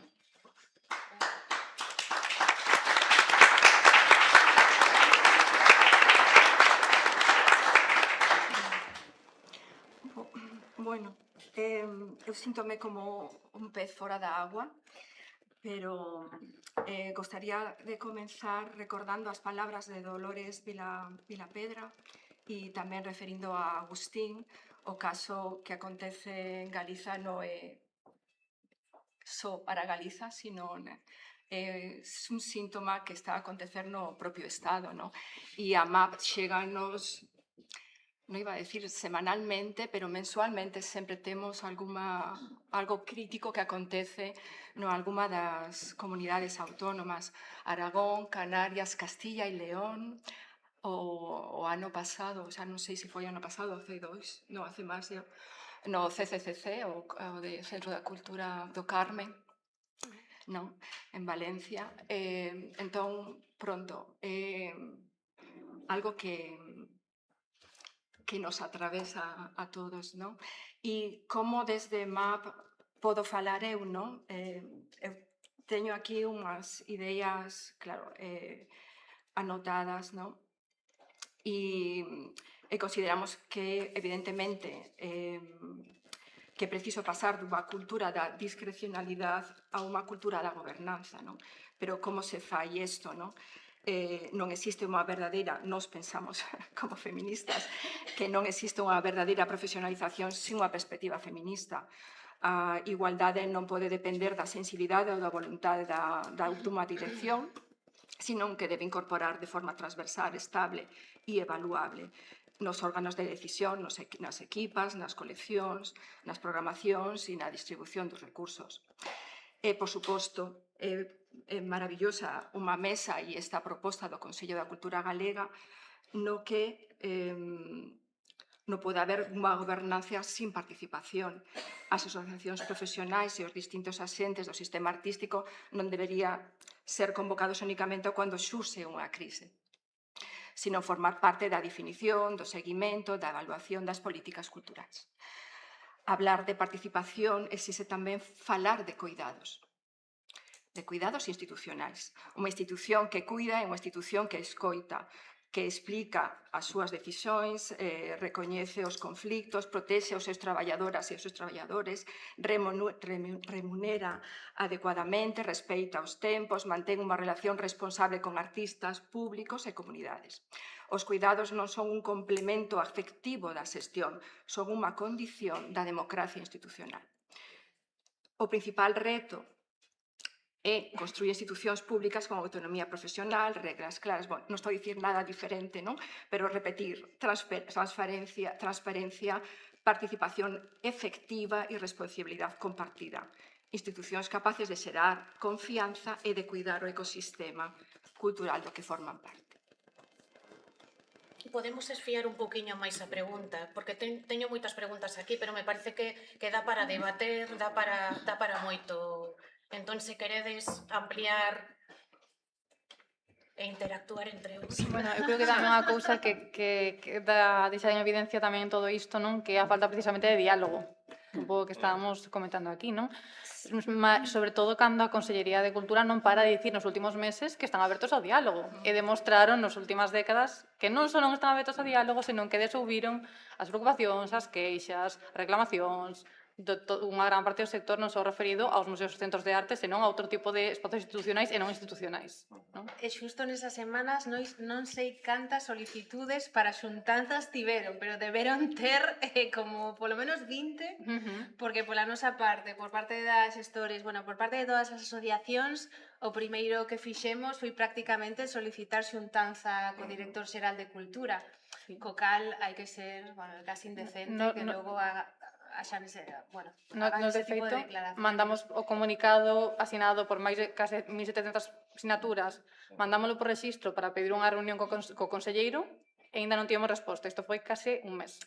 Claro. Además, sempre o diálogo ten que ir da nosa parte á súa, non pode ser o contrario, porque os responsables públicos, as servidoras e servidores públicos realmente son ellos. Nosotras ya existimos, ya nos presentamos, solicitamos y nos reunimos, ¿no?, periódicamente cada año, hacemos nuestra labor, ¿no?, de interlocución institucional con diferentes instituciones y principalmente con la Xunta de Galicia, con la Consellería.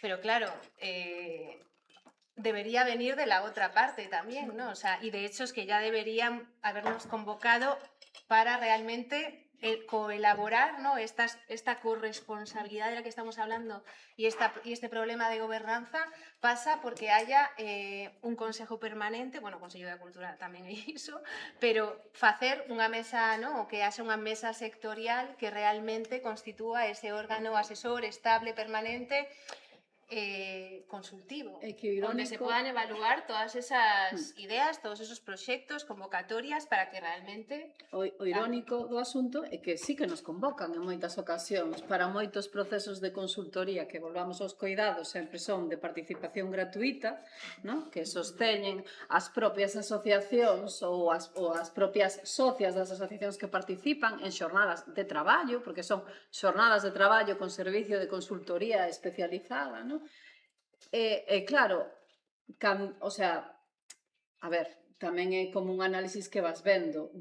Mayoritariamente volvemos ao proceso de vender procesos participativos e transparencia e demais, e mayoritariamente o que se quere é a foto, no? E poder decir, como na páxina número 1 do documento que salga da lei de lo que sea, que se contou ca implicación das asociacións sectoriais ou bla, bla, bla, bla, bla, bla. Pero, en verdad, é unha demostración constante de que o noso tempo non vale o mesmo e, en verdad, a nosa opinión é estética, ¿no? Para a foto. É un paripé. É un paripé. Entón, claro, ao final, bueno, nos fai como uns anos que reivindicamos un pouco que se teña que pagar por esos servicios de consultoría, que tería, que non sei, que sería algo que caera de caixón, ¿no? Que é un traballo, tú tes que deixar a túa xornada laboral ou o teu posto, pedir asuntos propios o que sexa para poder ir, estás facendo un traballo profesional, o normal sería que se pagase. Eu penso que non sei, os servicios de consultoría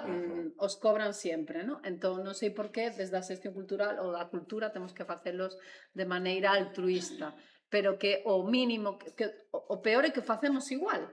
É dicir, o facemos igual porque porque en verdad pensamos, ¿no? Desde as asociacións que estás reivindicando os dereitos ou intentando mellorar a profesional, pero ao final non, o que estáse perdendo tempo, ¿no? Porque en verdad non van a tomar en serio as túas aportacións, desde logo non como se as pagasen, iso é algo que xa aprendín tamén no meu traballo da privada, quen se ten gratis non se vai pagar, cando teña cartos para pagar vai pagar a outra persoa. Entón, creo que teremos que empezar tamén como a negarnos, ¿no? A participar sin unhas condicións ou sin uns compromisos de que ese tempo se vai haber unha cesión de gobernanza ou en verdade te están pedindo unha opinión para construir a partir da túa opinión e non simplemente como para facer a foto. Me gustaría hacer una pequeña intervención escuchándoos a todas, sobre todo por la experiencia de haber formado parte de ADACE y también de CIMAM, y sobre todo retomando tu queja o tu propuesta, porque realmente eso es lo que queríamos en el 2008. El 2008, cuando se propone por parte de ADACE, lo interesante es que no fue ADACE o el IAC o la Asociación de Artistas solos, fue todos juntos y fue una mesa sectorial.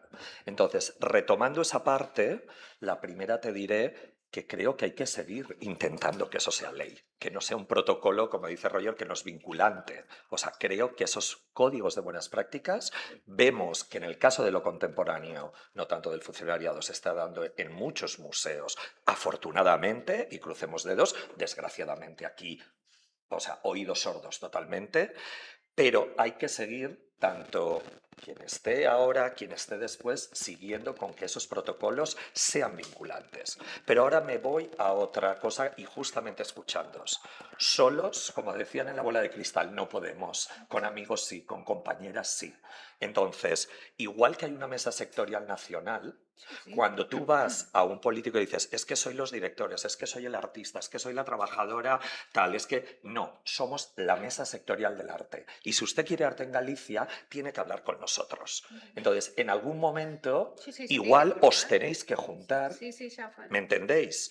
Para que cada uno, sin dejar de ser asociación y con vuestros tal, y cada uno ya hará, pero que haya unos comunicados y cosas que a todas, o sea, nos atraviese y que sean unos mínimos, como es este caso, que has cedido las fronteras del territorio gallego y nacional porque ya clama, junto con otras cosas, pero que creo que hay que empezar a hacer esas interlocuciones no de uno en uno, sino así. sino esto no solamente es el Consello, sino tiene el referendo del Consello, pero es el arte gallego. Artistas, curadores, directores de museos, trabajadoras de educación, etcétera, etcétera. Incluso empresas, o sea, universidades, etcétera. Que eso es por lo que estamos demandando en esa autonomía en los museos los patronatos, porque en el patronato no solo está que tienen que estar las instituciones políticas, que tienen que estar los funcionarios, pero tienen que estar los coleccionistas, tienen que estar los artistas, tienen que estar los profesores de universidad, los expertos, los curadores independientes y gente que enriquezca, como decía hoy la presidenta, la ciudadanía.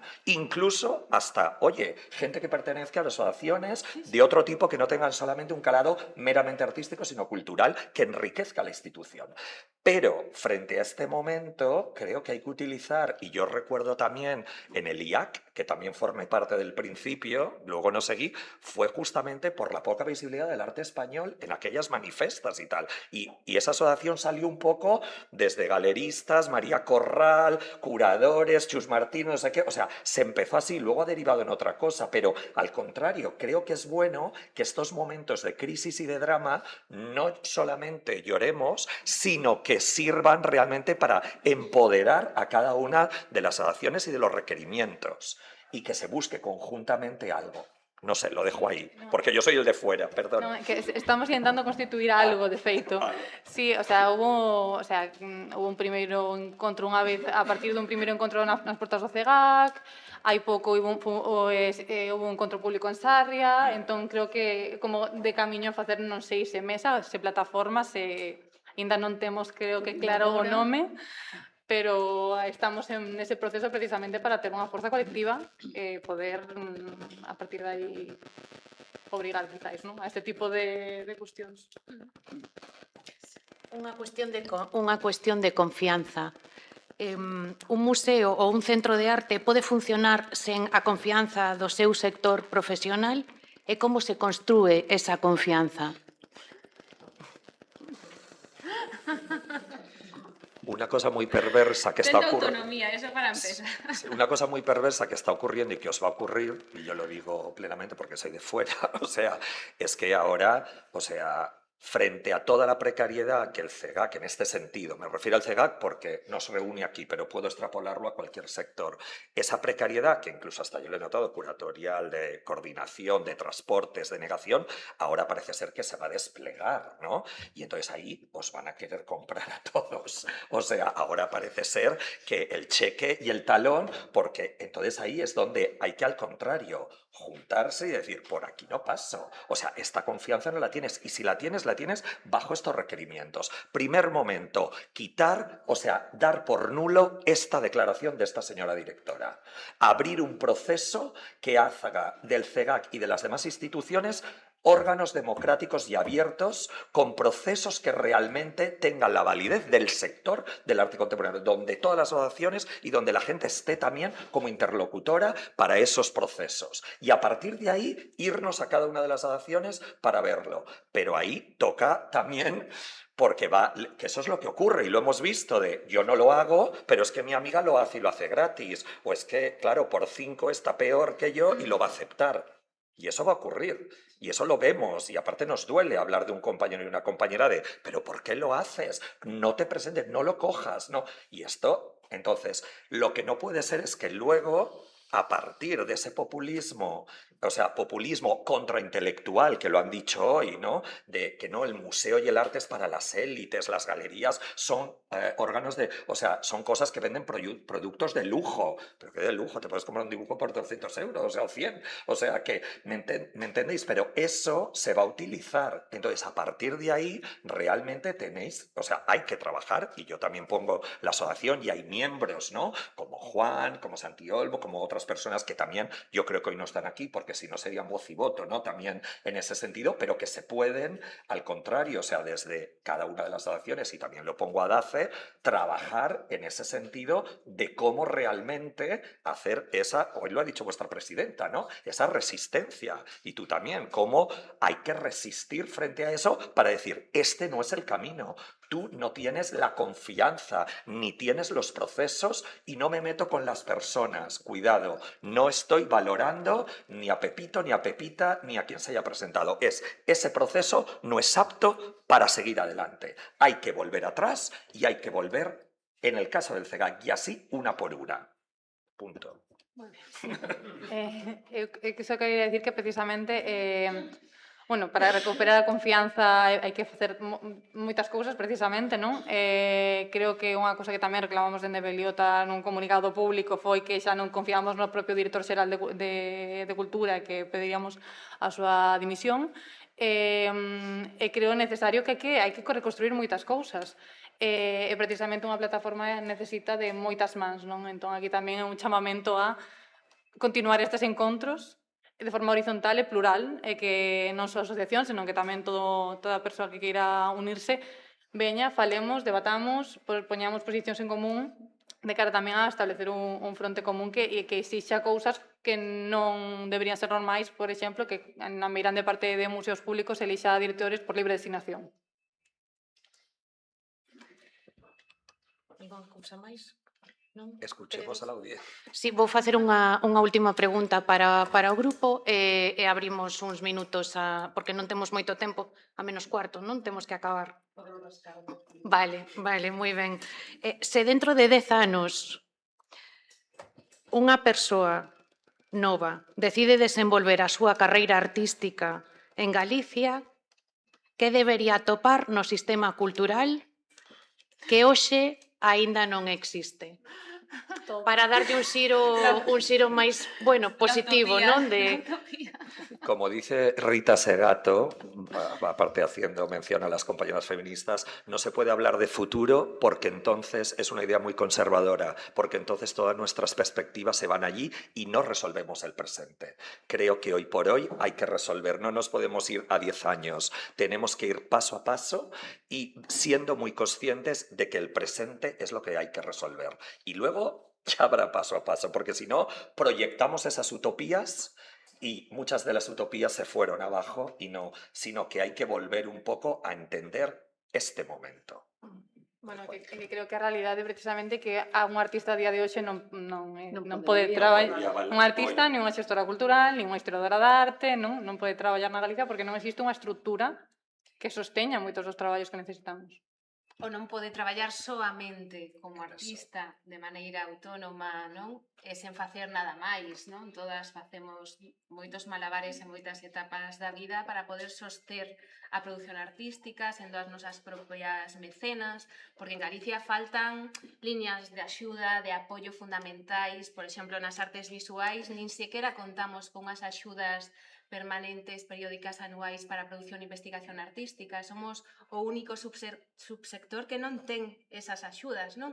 Tampouco nos queren na GADIC, que o propuxemos, porque realmente os estatutos da GADIC sí que integrarían as artes visuais, pero, sin embargo, se nos negou. Claro, que hai cousas que son básicas, que se nos cuestionan, y que ni siquiera se integran. Entonces, es que estamos a unos mínimos muy mínimos.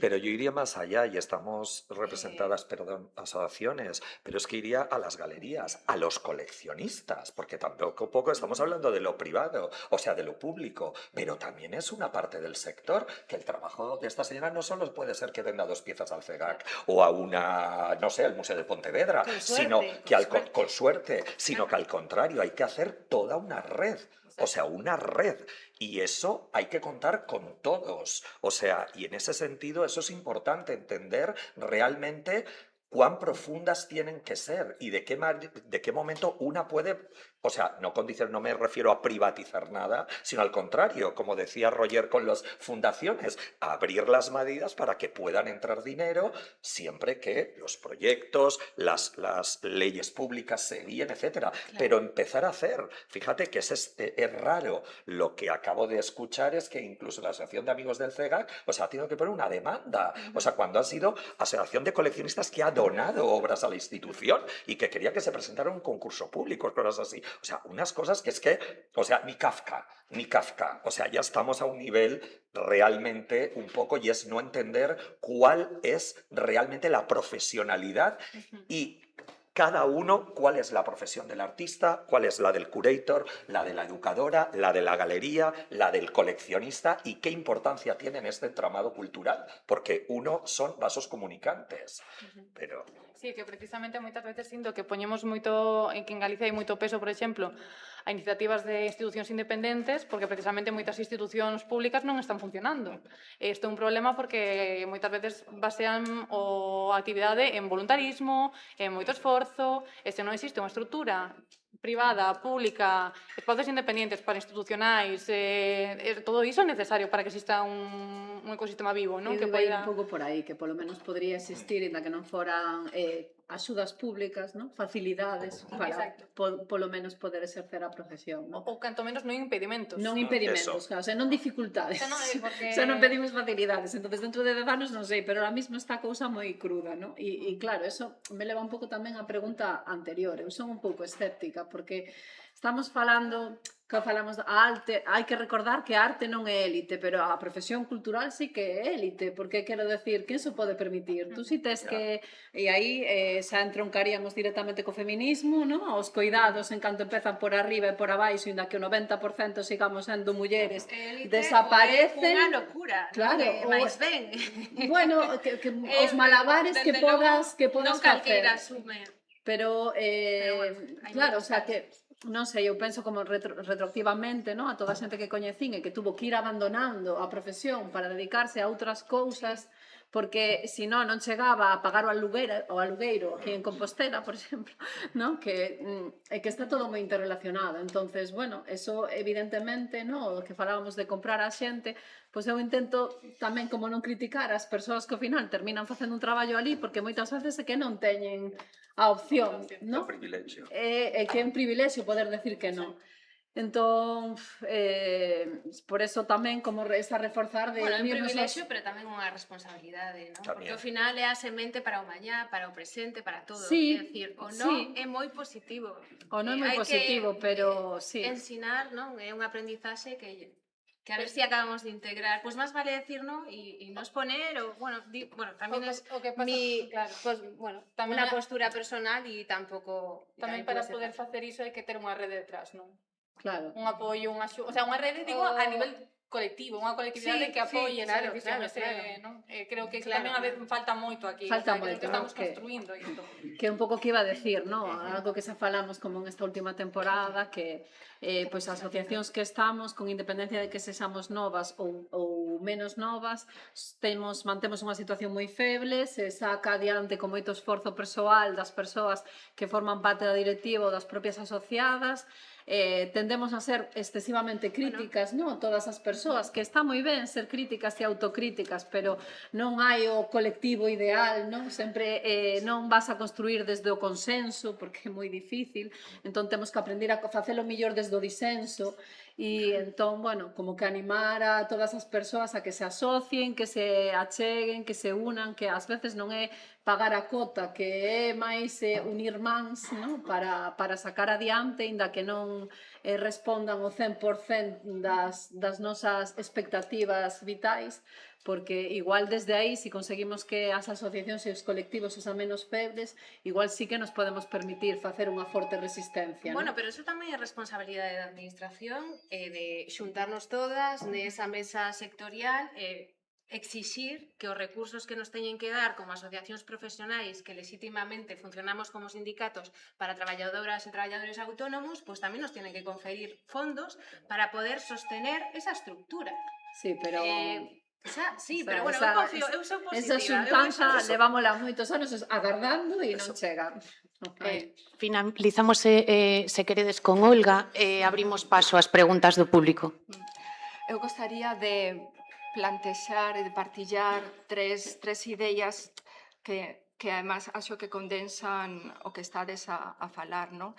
Que un é o construir un marco estable de traballo colectivo e en rede, non? De xestión cultural, non pode pasar desde unha única institución sen decisións aisladas, non? necesitamos dunha estrutura de escoita e de observación permanente, non? O que estaba antes a falar tamén, non? Na que entremos, pois, eso, asociacións profesionais, artistas, investigadores, traballadores da cultura, universidades ou comunidades. Bueno, como para fechar un bocadiño que estabas a falar, non? E antes de propor novas medidas, habría que realizar un verdadeiro traballo de campo, coñecer as necesidades, revisar que funciona, que o que está a funcionar ben, recuperar a memoria institucional e aproveitar aquilo que xa sido testado, non? E evaluado. E non sempre é necesario comenzar de cero, sino tamén é importante, pois eso, coidar e consolidar o que xa existe. Unha segunda idea sería fortalecer o local sen cerrarse no local. Galicia debe construir as políticas culturais desde unha propia realidade territorial, social, lingüística e profesional, como xa sabemos como a historia que ten Galiza, pero mantendo unha mirada crítica tamén collendo de fora, o exterior. E isto implica coñecer outros modelos de xestión, aprender experiencias estatais e internacionais, contrastalas neste contexto, sin importalas de maneira automática. Mirar fora non significa copiar, sino ampliar a perspectiva e recoñecer nuestras fortalezas, nuestras carencias e decidir que modelos poden ser útiles aquí. E unha terceira sería facer normal aquilo que todavía parece excepcional, que son as boas prácticas. Procedimentos transparentes, convocatorias públicas, xurados profesionais, independentes, todo o que estamos a falar e que esa igualdade e diversidade, contratos claros, remuneraciones dignas, respeto á autoría, plazos razonables, evaluación de proxectos. Non deberían ser demandas extraordinarias, sino condicións mínimas de funcionamento en cualquier institución cultural pública.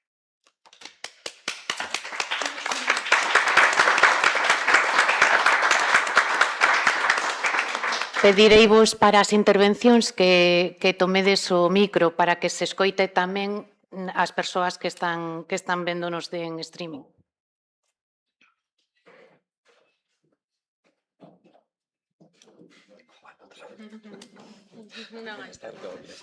Moitas grazas. Con respecto, non sei quen de vos mencionou esta cuestión das élites, non? Empecemos a desbotar esta idea de que somos unha élite, o mundo da arte, de verdade. Non somos élite para nada. As élites son a banca, os clubes deportivos de fútbol, cousas dese tipo. O que pasa é que esas élites saben manexar moi ben o conxunto da sociedade para conseguir os seus logros. O mundo da arte non é un mundo de élite. Traballamos con ideas, traballamos co pensamento, ás veces ese pensamento é difícil de transmitir, pero non somos absolutamente abertos á sociedade, contamos ca sociedade con moitos sectores, tanto artistas como curadores, como educadoras, como mediadoras. É dicir, contamos sempre, digamos, cunha sociedade para poder facer os nosos proxectos. Non somos élite, non transmitamos esta idea. Botemos fora dunha vez que somos élite, porque a maior parte de nós e a maior parte dos artistas, as artistas, dos profesionais do noso sector, vivimos precariamente. Incluso los directores de museos y exdirectores, que no podemos pagar ni autónomos a veces. O que pasa é que sí é certo que hai unha certa... Pero é unha estrategia para desactivar a capacidade crítica, o sea, realmente como es un núcleo, es una...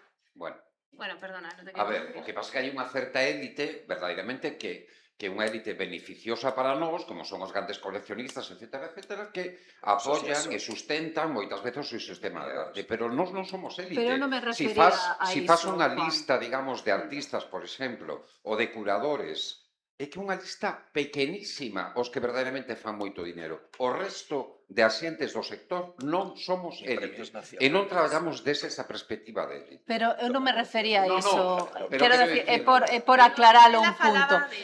Si queredes, sustituíades élite para falar de privilexiada. E a realidade é que a xente que se sostén e isto volvemos ao de facer crítica e autocrítica, somos os privilexiados. É un privilexio poder sosterse no tempo traballando como cultura. Pero non debería de ser. Non debería de ser, claro, esa é a miña crítica, non debería de ser. Falta mirar esta sala onde están as persoas racializadas, onde están os migrantes, onde están as persoas con discapacidade, mirade cantos homes hai, cantos homes toman a palabra, cantas mulleres, etcétera, etcétera. E cantas renuncias tuveron que facer, o mellor, algunhas das mulleres que están aquí, e podemos seguir tirando do desafío. para que eso non sexa así.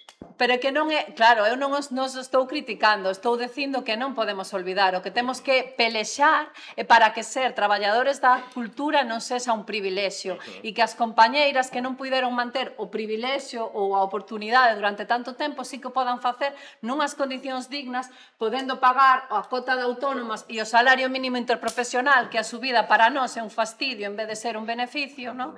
Entón, todas esas cousas. Entón, eu decía nese sentido. O traballo da xestión ou da creación non debería de ser para unha minoría. Debería de poder ser unha elección e esos 10 anos do futuro, ou se miña filla me dice no futuro que quere ser artista ou mediadora, non deberían de entrarme ansiedade ou ganas de chorar. Debería de estar tranquila e que Bueno, fora porque sabes equivalente... que é un sacrificio, é dicir, Sí, é pero- unha decisión tamén persoal, que- é unha capacidade de resistencia que ti tes, porque seguramente terás que afrontar situacións moi complicadas. E eu sinto-me afortunada na miña na miña trayectoria vital profesional, porque a pesar de que son dunha familia proletaria e currante, pois tuve moito apoio de meus pais porque son persoas con estudios e con moito apoio á cultura e á formación e á arte e por eso me poden soster. Senón, eu teño compañeiras que non puderon nin pagar o examen de selectividade que costaba 2.500 porque se tiñan que poñer a traballar, non? Entonces,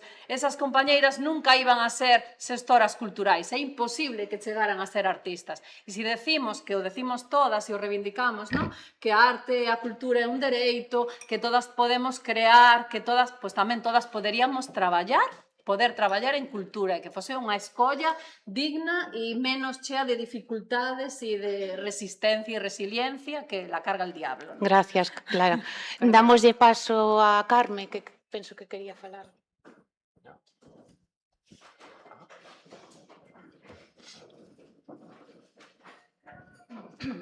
Bueno, nada, moitas gracias por a ponencia. Bueno, só quería decir que si a institución non recolle o traballo que se está facendo, ou bueno, todas as formas de traballo na cultura en Galicia, eso non quere decir que non exista, non? O sea, quero decir que ao final se invisibiliza aquí, pero a xente está traballando. Quero decir, hai moita xente formada en Galicia, ou, bueno, que naceu aquí, pero que se formou aquí, que ten que traballar, sigue traballando, está traballando igual en outros sitios, o sea, entonces, ao final, eu creo que a institución ten un papel fundamental porque debería estar a servicio da cultura e ten un papel fundamental en vehicular eso que está sucedendo, darle lugar, cuidalo, pero se non o fai, sigue existindo, o sea, eso está pasando. Entonces, a veces parece que esa invisibilización do sector ou das artistas parece que fai pensar que non existen cousas, pero existen, e van a pasar. Entonces, bueno, eu creo que, nada, simplemente eso, ¿no? Había otra gente Sí, con la mano levantada. unha última pregunta. Él tenía la mano levantada.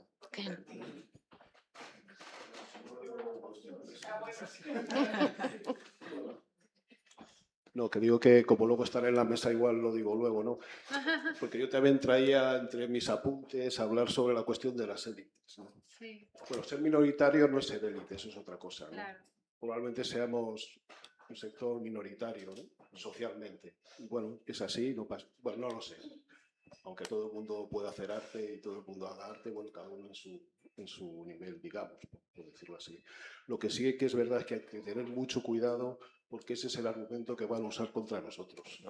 Y eso es muy, muy importante, ¿no? Enseguida van a decir, no, bueno, estos son 4 piraos que ponen un plátano en la pared con una cinta adhesiva y lo venden como arte, ¿no?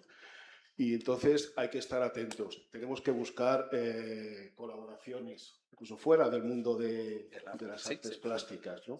Porque sí es cierto que aquí lo que...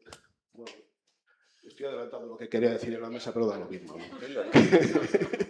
Que aquí lo que es verdaderamente importante es qué política cultural se pretende y qué política cultural se está desarrollando, ¿no? Porque lo que estamos viendo son síntomas, y cuando pienso en síntomas, de repente yo me acordaba no solamente tiene que ver con el gobierno galego y con la Xunta de Galicia. Recordar qué pasó con el marco de Vigo.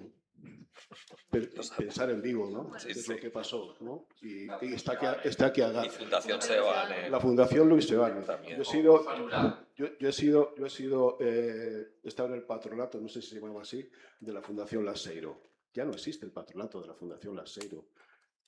Que yo sepa, eso, yo ya no estoy, ¿no? Yo estaba por la Universidad de Vigo, ¿no?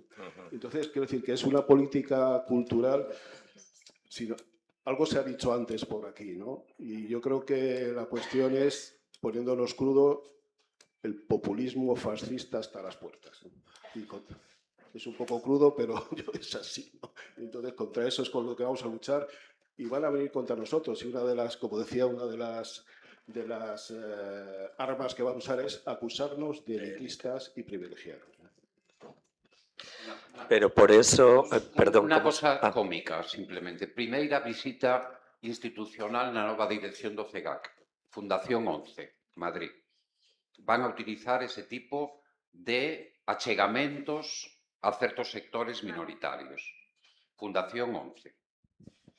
Pero justamente por eso, respondiendo a tu pregunta, cuando yo me refería que nos van a tachar de élite, pero también ellos entienden que los coleccionistas y el arte y las galerías es también algo tal, al contrario, lo que hay que hacer es los coleccionistas aquí, porque los tenemos también de nuestro lado, los que te compran a ti, los que son tal, las galerías tal, es decir, al contrario, yo digo, pagarles con esa moneda, de entender uno a uno, no, cuando todos o cuando un importante figura de la literatura en Galicia, un director de cine fundamental, alguien que sea imagen de la cultura galega y que ellos lo entiendan porque va más allá, eso es importante. Y eso es lo que creo que el Consejo hoy lo está haciendo así, pero creo que eso es lo importante para resistir y para pagarles, para decirles, no, perdona, ¿a qué élite te refieres? O sea, si yo soy élite, perdona, pero si esto también,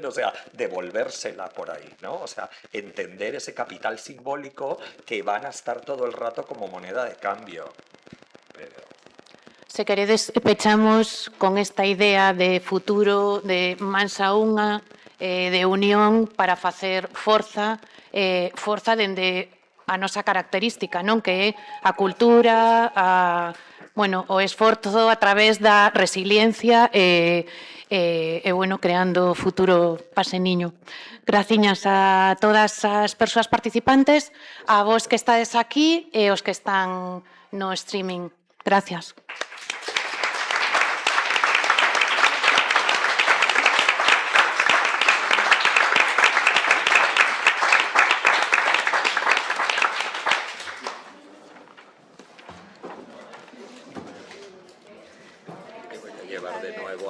De lo de proponerlo para ley. ¿Alguien crea OPA? ¿No? En el 2008 estaba todo esto, César Antonio Molina. Es que en la mesa Yolanda sectorial, que Romero, yo estoy en la unión tú estás en también, la unión. sí, tenemos que proponerlo. Pero protocolos sí, pero ley no Es que vamos tiene a ver que- y tal, y tiene que ser. Tiene que ser ley. Hay que hablar con el ministro. Pero ¿sabes lo que pasa? ¿Sabes lo que pasa? Que te das cuenta que cultura no es importante. ¿Por qué? Porque todo es bien hecho. Esos protocolos no son bien hechos. Por eso es tan importante el derecho y dónde va el dinero. Porque ya nos preguntaba del señor gestor y del PP de la Consellería. Al final viene de Hacienda, esto no es ley por los de Hacienda. Igual que el patrón, pues da más que hasta la cancha, hasta la no, parece el 21 de 2024. Cuando Francia, Italia, es que eso ya es dinero, pero aquí en España no.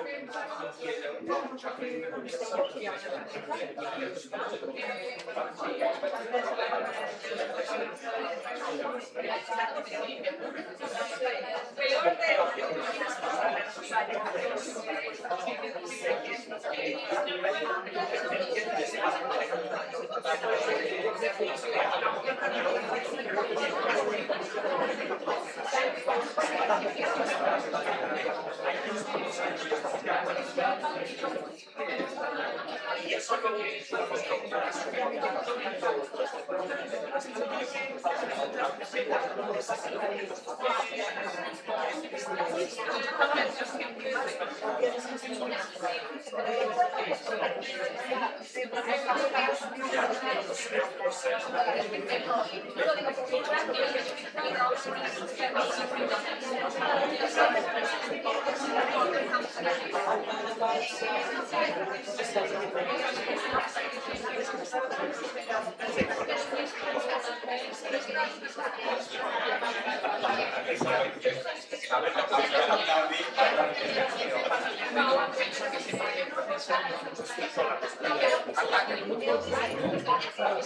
Bueno, para después sí.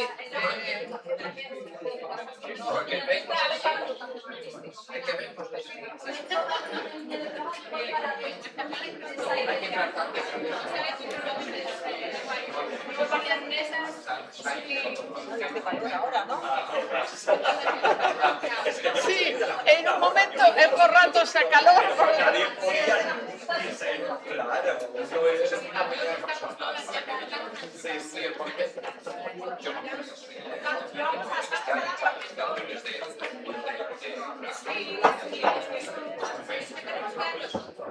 Voy a quitar esta tarde.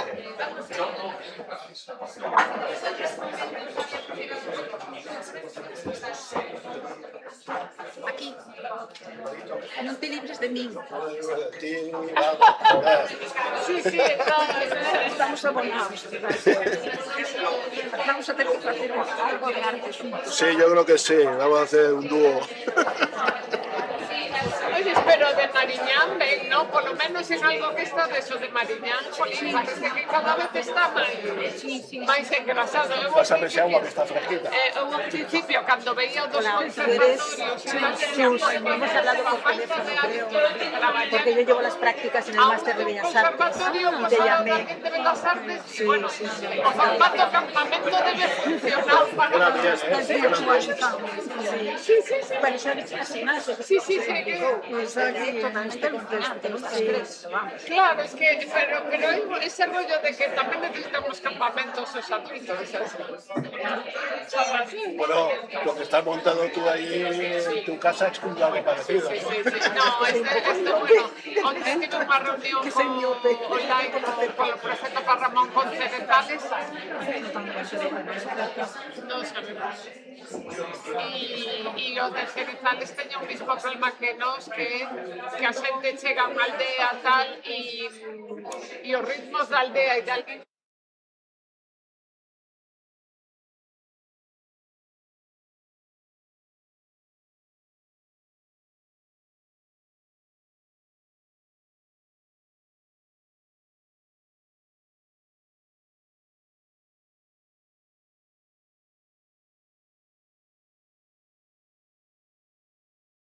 bueno, sí, falta Federico, bueno, sí, ¿no?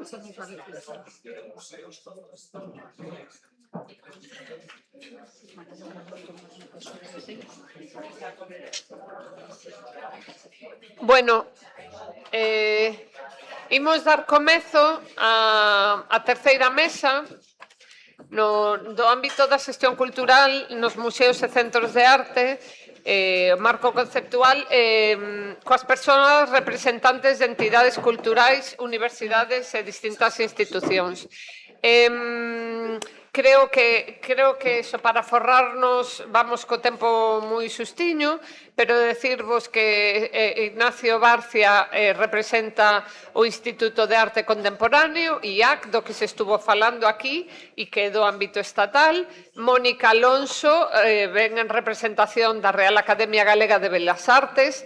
Federico López Silvestre ven en representación do Departamento de Historia e Arte da Universidade de Santiago de Compostela.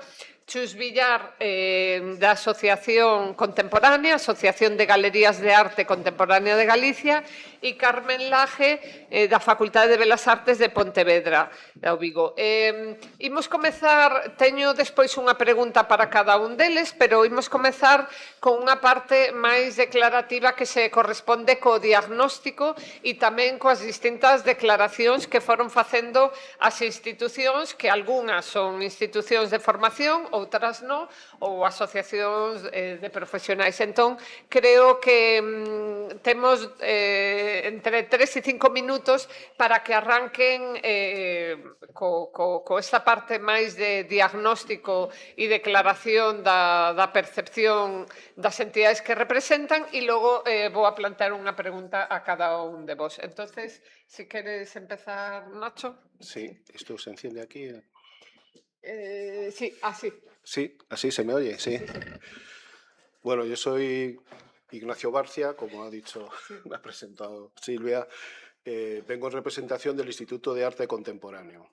El Instituto de Arte Contemporáneo es una asociación independiente, ¿no?, de profesionales del mundo del arte, ¿no? Esto quiere decir que no es una mesa o una asociación muy gremial, sino que agrupa tanto artistas, galeristas, comisarias, críticas de arte, gestores o gestoras culturales, directores de museos, de centros de arte, ¿no? Quiere decir que intenta no ser tan sectorial como otras asociaciones que también tienen que jugar su papel, sino que es de ámbito más amplio, más global, ¿no?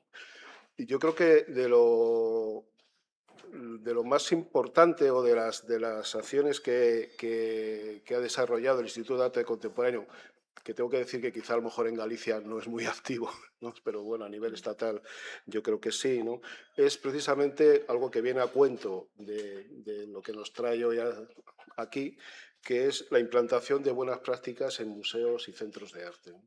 De hecho, colaboró en la elaboración de ese documento de buenas prácticas, que creo que fue en el 2007, 2008, que firmó el entonces ministro de Cultura, que era gallego además, ¿no? Creo que era César Antonio Molina entonces.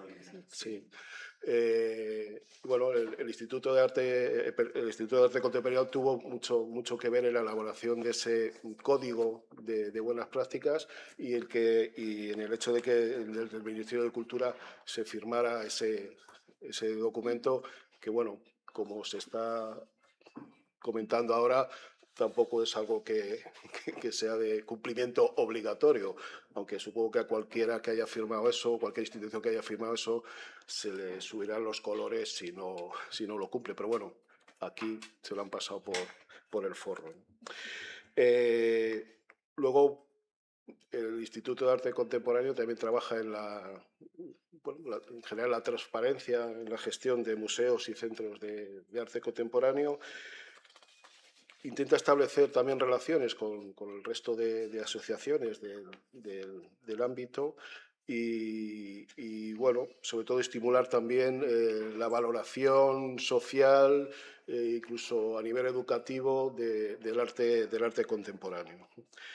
Y luego también está preocupado, algo que me parece importante traer aquí, que es por que también haya buenas prácticas en las relaciones entre artistas, comisarios, educadores, digamos, dentro del propio mundo del arte contemporáneo. Bueno, si acaso, no sé si seguir mucho rato. Bueno, vamos ben. Si queres, logo facemos outra ronda, sí, pero como para arrancar. Si te quedou algo por decir? Sí, antes se citaba eso de la precariedad que sufrimos quienes estamos en este ámbito, ¿no? Yo siempre he pensado que al final quien de verdad está financiando la cultura, de verdad quien está financiando, en este caso, la creación en artes plásticas, son los artistas. Son los artistas, son las personas que están en la gestión, incluso a veces luego galeristas. No sé, aquí tenemos una galerista, ¿no? De verdad, bueno, ¿qué artista no está dedicándose a... Yo me dedico a la docencia, ¿cuántos se dedican a la docencia y emplean su propio dinero, por decirlo así, en la creación, ¿no? Se financia directamente la cultura, ¿no? Yo siempre me acuerdo de que cuando a Esther Ferrer, que es una artista, ¿no? Con todas las palabras, en el año 99 la invitaron a participar en la Bienal de Venecia, le hicieron una entrevista y dijo, bueno, por lo menos que no me cueste dinero, ¿no? Y eso me pareció brutal. Y yo creo que desde el año 99 ahora, bueno, quizá hemos avanzado algo, pero no, pero no demasiado, ¿no? Bueno, luego, si acaso, seguiremos. Gracias.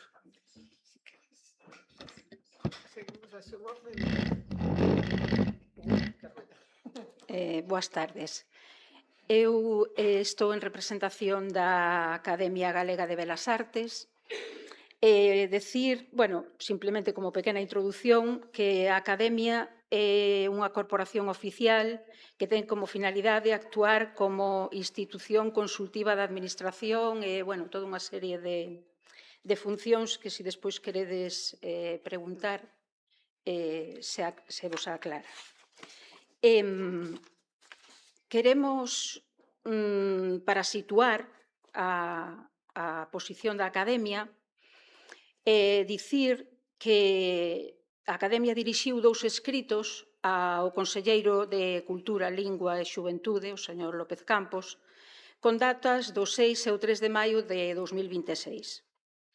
Nestes escritos, a RACBA manifestábase en contra do sistema de elección do posto de dirección do CEGAC, xa que as bases supoñían unha restricción contraria ao pulso que demandaba o medio artístico e a sociedade.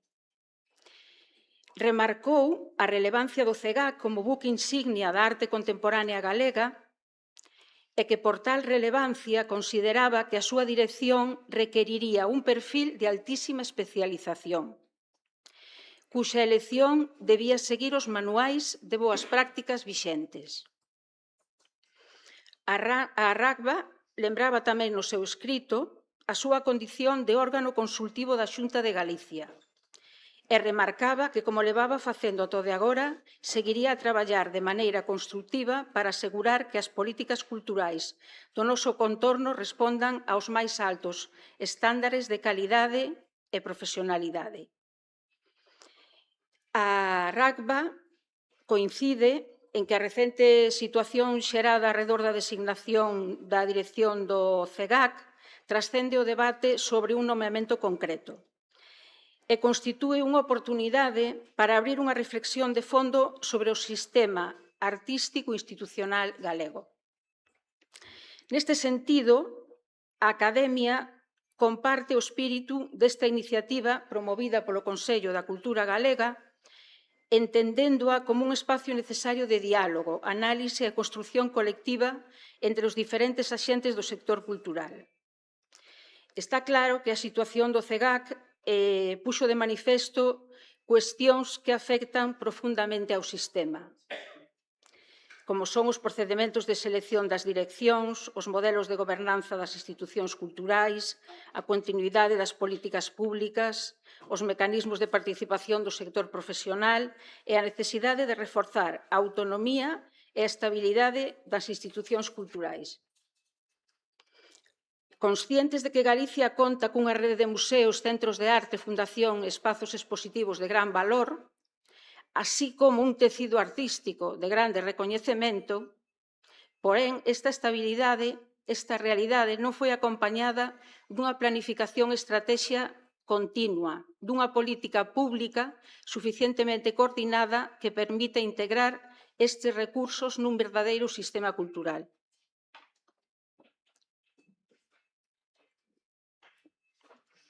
A ausencia dunha visión compartida, a insuficiente coordinación entre institucións, a dependencia de ciclos políticos e a limitada cooperación entre os distintos axentes culturais dificultan o pleno desenvolvemento das capacidades do sistema.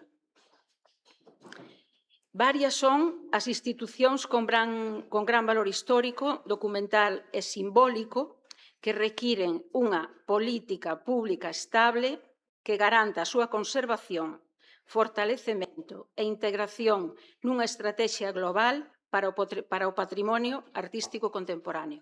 Creo que coincidimos co xa relatado. Vexanse exemplos que están na mente de todos, como é o Museo Carlos Maside, por exemplo, a Fundación Luis Seoane ou a perda do espazo da Casa da Parra. A RACBA entende que os museos e centros de arte deben considerarse como espazos de creación, investigación, educación e participación cidadá, favorecendo unha relación máis estreita coa sociedade e promovendo unha cultura baseada no coñecemento, na diversidade e no pensamento crítico. Neste contexto, a Academia considera que o principal reto consiste en fortalecer o sistema artístico institucional galego mediante unha gobernanza máis transparente, participativa e profesional, baseada na cooperación entre administracións públicas, culturais e sector profesional. Quedamos, entón, cunha idea transversal de urxencia: reestruturar o sistema cultural galego como unha unidade de acción que dé resposta ás necesidades dun modelo cultural baseado na planificación, a profesionalización, o financiamento estable, a cooperación institucional, o apoio á creación contemporánea e a consideración dos museos como espazos de servicio público, coñecemento, educación e, fundamentalmente, participación cidadá.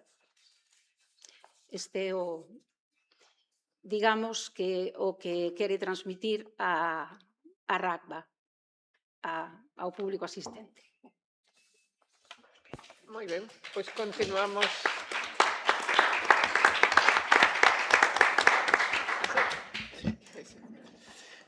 Sí. Ben, como xa dixo Silvia, eu estou aquí como representante do meu departamento, do Departamento de Historia da Arte da Universidade de Santiago de Compostela. E o digo ben, porque penso que no meu departamento hai xente máis preparada que a min para estar aquí, pero non podían estar. Ben, dito isto, antes de falar das declaracións do departamento, gustaríame sinalar 4 cousas, sen ánimo de facer sangue, pero a primeira, que aínda que entendemos os procesos do Consello da Cultura Galega, porque estivemos no Consello da Cultura Galega 8 anos, esta xornada non chega sen tempo. Entendemos que se fixo un esforzo e que mellor agora que en setembro, pero non chega sen tempo. A primeira declaración do noso departamento saiu o 30 de marzo do 26, porque aínda non se fixera efectivo o nomeamento. O segundo, antes de empezar, que penso que predicamos entre conversos, Juan xa o ten dito, o problema destes foros é que sempre estamos os mesmos e cando xa levas 30 anos nestes foros é un pouco tremendo. Pero esta vez fai dano porque este domingo a nova directora publicou unha entrevista na Voz de Galicia insistindo en que non lle interesaban os debates senón traballar. Ben, eu non son de Rancière, e as miñas alumnas o saben, pero, aínda que non son de Rancière, el concepto de desacordo de Rancière é pertinente. É pertinente. E falamos da asimetría do espacio de enunciación. Eu decido que non entro no teu debate. Non é a primeira vez, como traballamos moito na paisaxe, vai 20 anos xa nos pasou o mesmo na paisaxe. Cando Europa inteira estaba aprobando as liñas maestras para facer mellor as políticas de paisaxe, era a mesma situación. Non estaban. Facíamos os debates, pero non viñan. O terceiro, efectivamente, existe na Xunta de Galicia, en organigrama actual, un estrano Consello Consultivo de Museos. Eu estou nese Consello. Eu estou porque fun designado pola miña universidade, por estar de director de departamento e no Consello de Goberno da universidade me designaron. Non sei o que dixo a Xunta e Anxo Lorenzo, pero prometo que nesas reunións non se falou desto. E, de feito, na última escribí a Anxo Lorenzo dicindo non vou ir e non entendo por que non está na orde do día o punto sobre o que está a pasar no CEGAC. E me respostaron de forma acalada por resposta. Gracias, ata pronto, nada máis. O que falamos nesas reunións ten que ver co da Fundación 11, que se falou antes. De como todos os nosos museos teñen rampas para cadeiras de rodas. E me parece moi ben, que teñan rampas para cadeiras de rodas. Me parece moi ben, pero é para insistir nas liñas mestras do que está a pasar. E cuarto, antes de mencionar as declaracións do Departamento, que un teme que estas jornadas non sirva, como Clara anunciaba, ata que as urnas falen, como Carlos, en certo modo, cos seus longos tempos tamén anunciaba, pero hai algo diferente nestes 30 anos, algo novo. Eu penso que Begliota é importante. Eu penso que dende hai 30 anos, dende o de Gloria Moure, pero incluso millor que no momento de Gloria Moure, nunca vin a comunidade da arte tan unida, nunca. E a xente expresándose con tanta liberdade, nunca. Eso hai que saber canalizalo. Neste sentido, agradecemos ao Consello da Cultura facer estas jornadas que, polo de pronto, están moi ben.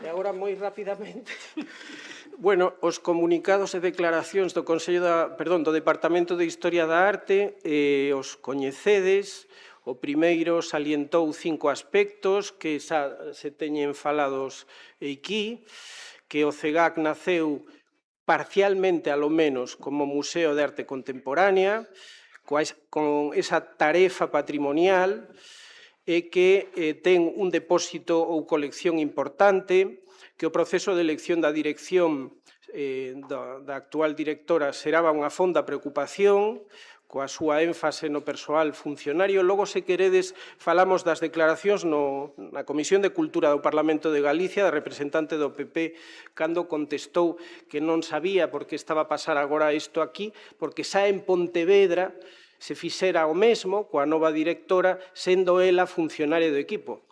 Non é o mesmo, porque, como xa sinalou Agustín, independientemente, é que isto é Aristóteles, unha cousa é unha cousa e outra cousa é outra cousa. A cuestión non é que sexa ou non sexa funcionaria, a cuestión é que sexa ou non sexa experta e teña, conste que o Departamento, o que dixo abiertamente, que para a arte contemporánea non había sentido en acotalo no mundo dos funcionarios, porque o millor aí non estaba o millor, verdade? Que cabía maior transparencia, que cabía suscribir o Código de Boas Prácticas do IAC, do que falou Nacho, e insistir na normalidade, nos procesos de elección, como no resto en parte do resto do Estado, para conseguir unha persoa acreditada para o cargo. No segundo comunicado, esa termino con a presentación, o Departamento endureceu o seu tono, porque o segundo comunicado foi o 27 de maio do 26, a vista da resolución da Consellería de Cultura do 20 de maio, que culminou o proceso, e a vista, sobre todo, dunha entrevista que xa se mencionou aquí, de Anxo Lorenzo na Voz de Galicia, que é unha entrevista preocupante, como pouco.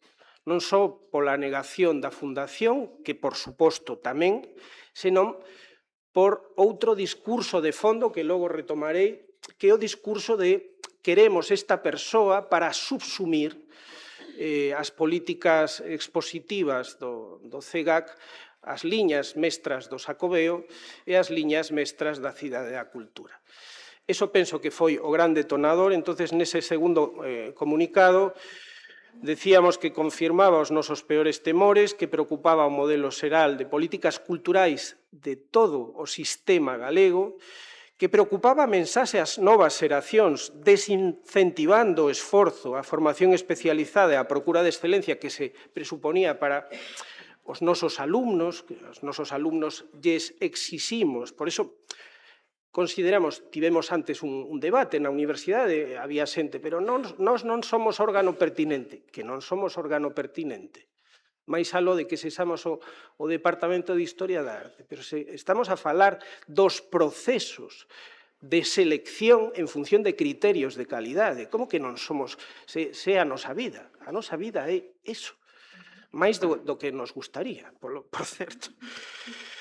En fin, que debería insistirse e justificar o feito con total transparencia, aunque era difícil, e aclarar a situación, que non era verdade que estaba a aplicarse unha lei e que non era un problema legal, era un problema político, como xa dixo antes Amoedo, porque a mesma persoa que estaba apelando ao tecnicismo legal era a persoa que había cambiado a lei anos antes. E xa nese momento está Álvaro Negro connosco, se conformou unha mesa das artes, e Álvaro Negro e Pedro de Llano foron a ver a esta persoa e, en representación do colectivo, lle dixeron estos cambios non están ben.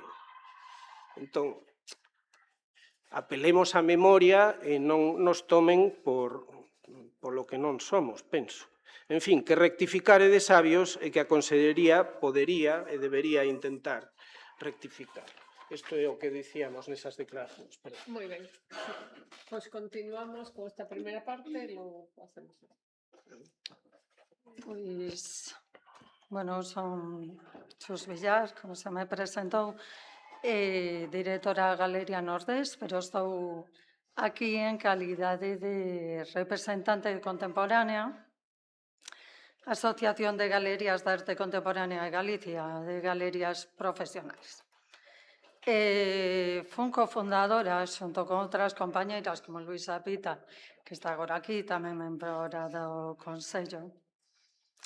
Fun tamén primeira presidenta da mesma durante os 4 primeiros anos da súa fundación dende 2019. Tive múltiples ocasións tamén para debatir con Anxo Lorenzo moitas cuestións. Bueno, pero hoxe represento as miñas colegas galeristas e a min mesma, digamos, pola miña iniciativa activista dentro do noso colectivo ante a problemática situación que está a vivir a arte en Galicia e, bueno, situación que se viu totalmente desbordada tras a convocatoria proposta de dirección do CEGAC, posterior nomeamento da actual directora nun exento de polémica. Bueno, como xa sabemos todos, me vou a repetir en algunhas cuestións, pero por non perder o fío. E, como tamén se mencionou, aínda que non se trata do único caso que preocupa o sector da arte en Galicia, esta situación que poderíamos calificar de límite non deixou indiferente a ninguén dentro do sector a nivel nacional e incluso internacional debido á súa gravidade. Provocou polo mesmo unha mobilización e unión masiva, como decíamos tamén, que o positivo tamén, da que normalmente carecemos o que habitualmente se critica, non sen falta de razón.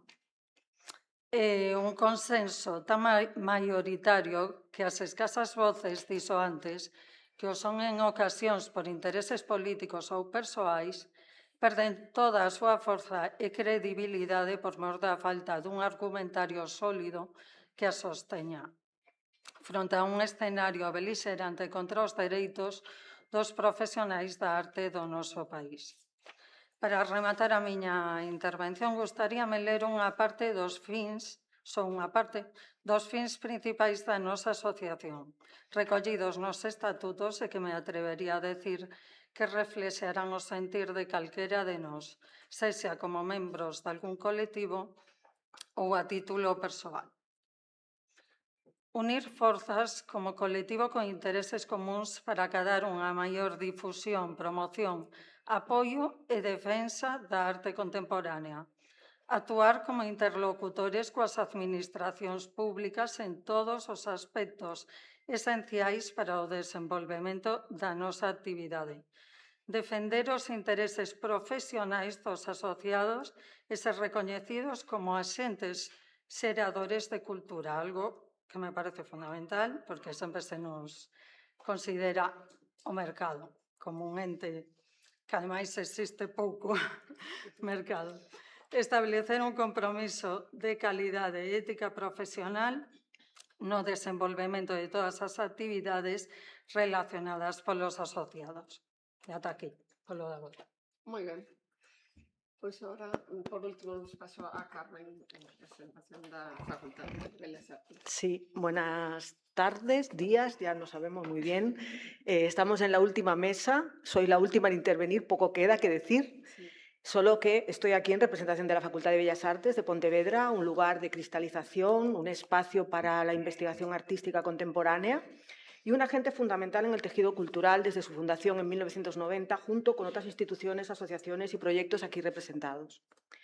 Desde que en 1979 se transformaron las escuelas superiores de Bellas Artes en facultades, con su consecuente integración en la universidad, ganamos un espacio valiosísimo, la integración en una comunidad de maestros y estudiantes que surgió hace siglos con la voluntad de que ningún otro interés colonizara el espacio de autonomía y de producción del saber. Esa entente entre saber, autonomía y libertad parece muy fácil de entender, pero está claro que es más complejo de lo que a priori nos parecería, ¿no?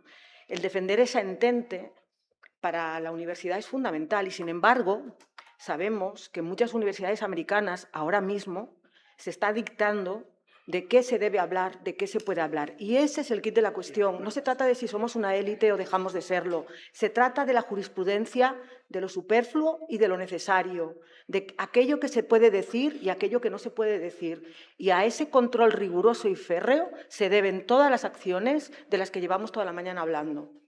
Muy en la línea de lo que decían y afirmaban los dos primeros ponentes que hemos tenido el gusto de escuchar esta mañana, ¿no?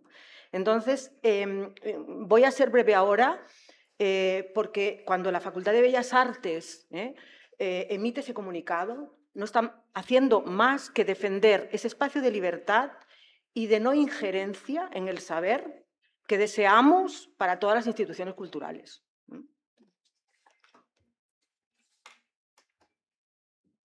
Moi ben, pois acabaches entonces? Sí, despois ya me extiendo un poquito máis. Vale. Entón, vou a facer unha batería de preguntas dirixida a cada unha das institucións, aínda que o ecosistema complexo do que estamos falando pois coincidimos ao final no diagnóstico, non? Pero no caso do IAC, pola vosa experiencia no ámbito español, que medidas se poderían aplicar en Galicia para unha mellora da xestión nos espazos expositivos? Bueno, claro, é moi amplio. É moi amplio, sí. Pero tú pregunta lo que quieras que yo responderé lo que me dé la gana. No, vamos a ver. Yo ahora le estaba dando vueltas un poco, porque hablamos de museos, de centros de arte, ¿no? Curiosamente, antes citaba yo al Marco, el Marco se llama Museo de Arte Contemporáneo, pero no tiene colección, ¿no? En cambio, el Centro Galego de Arte Contemporánea es museo porque tiene colección. Y yo bueno, ese es un... Sí, el CEGAD es un museo porque tiene... Y además, la única colección así institucional, creo yo, ¿no? De arte contemporáneo. Bueno, puede haber otras, ¿no? También es interesante ver qué ocurrió con las colecciones de las cajas de ahorros, que en principio eran instituciones públicas y ahora son instituciones privadas. Pero bueno, esa es otra historia, ¿no? Yo creo que, hablando de centros de arte contemporáneo, podemos buscar aliados, ¿no? Es decir, que antes hablábamos de eso de las élites, ¿no? Pero incluso a nivel cultural podemos buscar, allí está Javier, que es bailarín, ¿no? Los que yo tengo cierta relación con la música contemporánea, ¿no? Y de repente la música contemporánea, y Javier también puede hablar de la danza, de repente encuentran acogimiento en los centros de arte, ¿no? Y entonces yo creo que ahí hay que buscar aliados y pensar, bueno, el CEGAC, que ha sido el detonante, ¿no?, de lo que ha pasado en el CEGAC, de que estemos aquí, también como un centro de arte abierto, culturalmente diverso, ¿no? Donde se pueden acoger muchas formas de creación, ¿no? Yo creo que la cuestión es, bueno, estamos haciendo como una diagnosis, ¿no? Se me pide una diagnosis o algo así, ¿no? Partimos de una sintomatología. La sintomatología es lo que ha ocurrido, en este caso, con la adjudicación de la dirección del CEGAC, ¿no? Pero yo creo que hay que abrir el foco, ¿no? Ya abrir el foco un poco desde las artes plásticas hacia las otras artes. Pero la cuestión, y bueno, que ya ha surgido aquí, es qué política cultural es la que se está elaborando. Es decir, la persona que en este momento está en la dirección del CEGAC es la persona ideal, eficaz, perfecta para la política cultural que se quiere desarrollar, claro. Entonces, ante eso, bueno, a lo mejor es cierto que hay que hasta allá el grano del CEGAC y hay que cularlo, ¿no? Pero vayamos más allá, ¿no?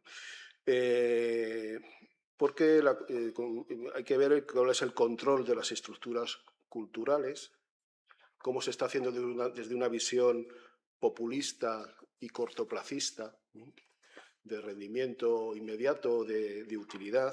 A mi parecer, una política cultural, o para mí la política cultural deseable, lo mismo que la educación, incluso una política cultural en alianza con la política educativa, ¿no? Que, bueno, hablamos de la Facultad de Bellas Artes.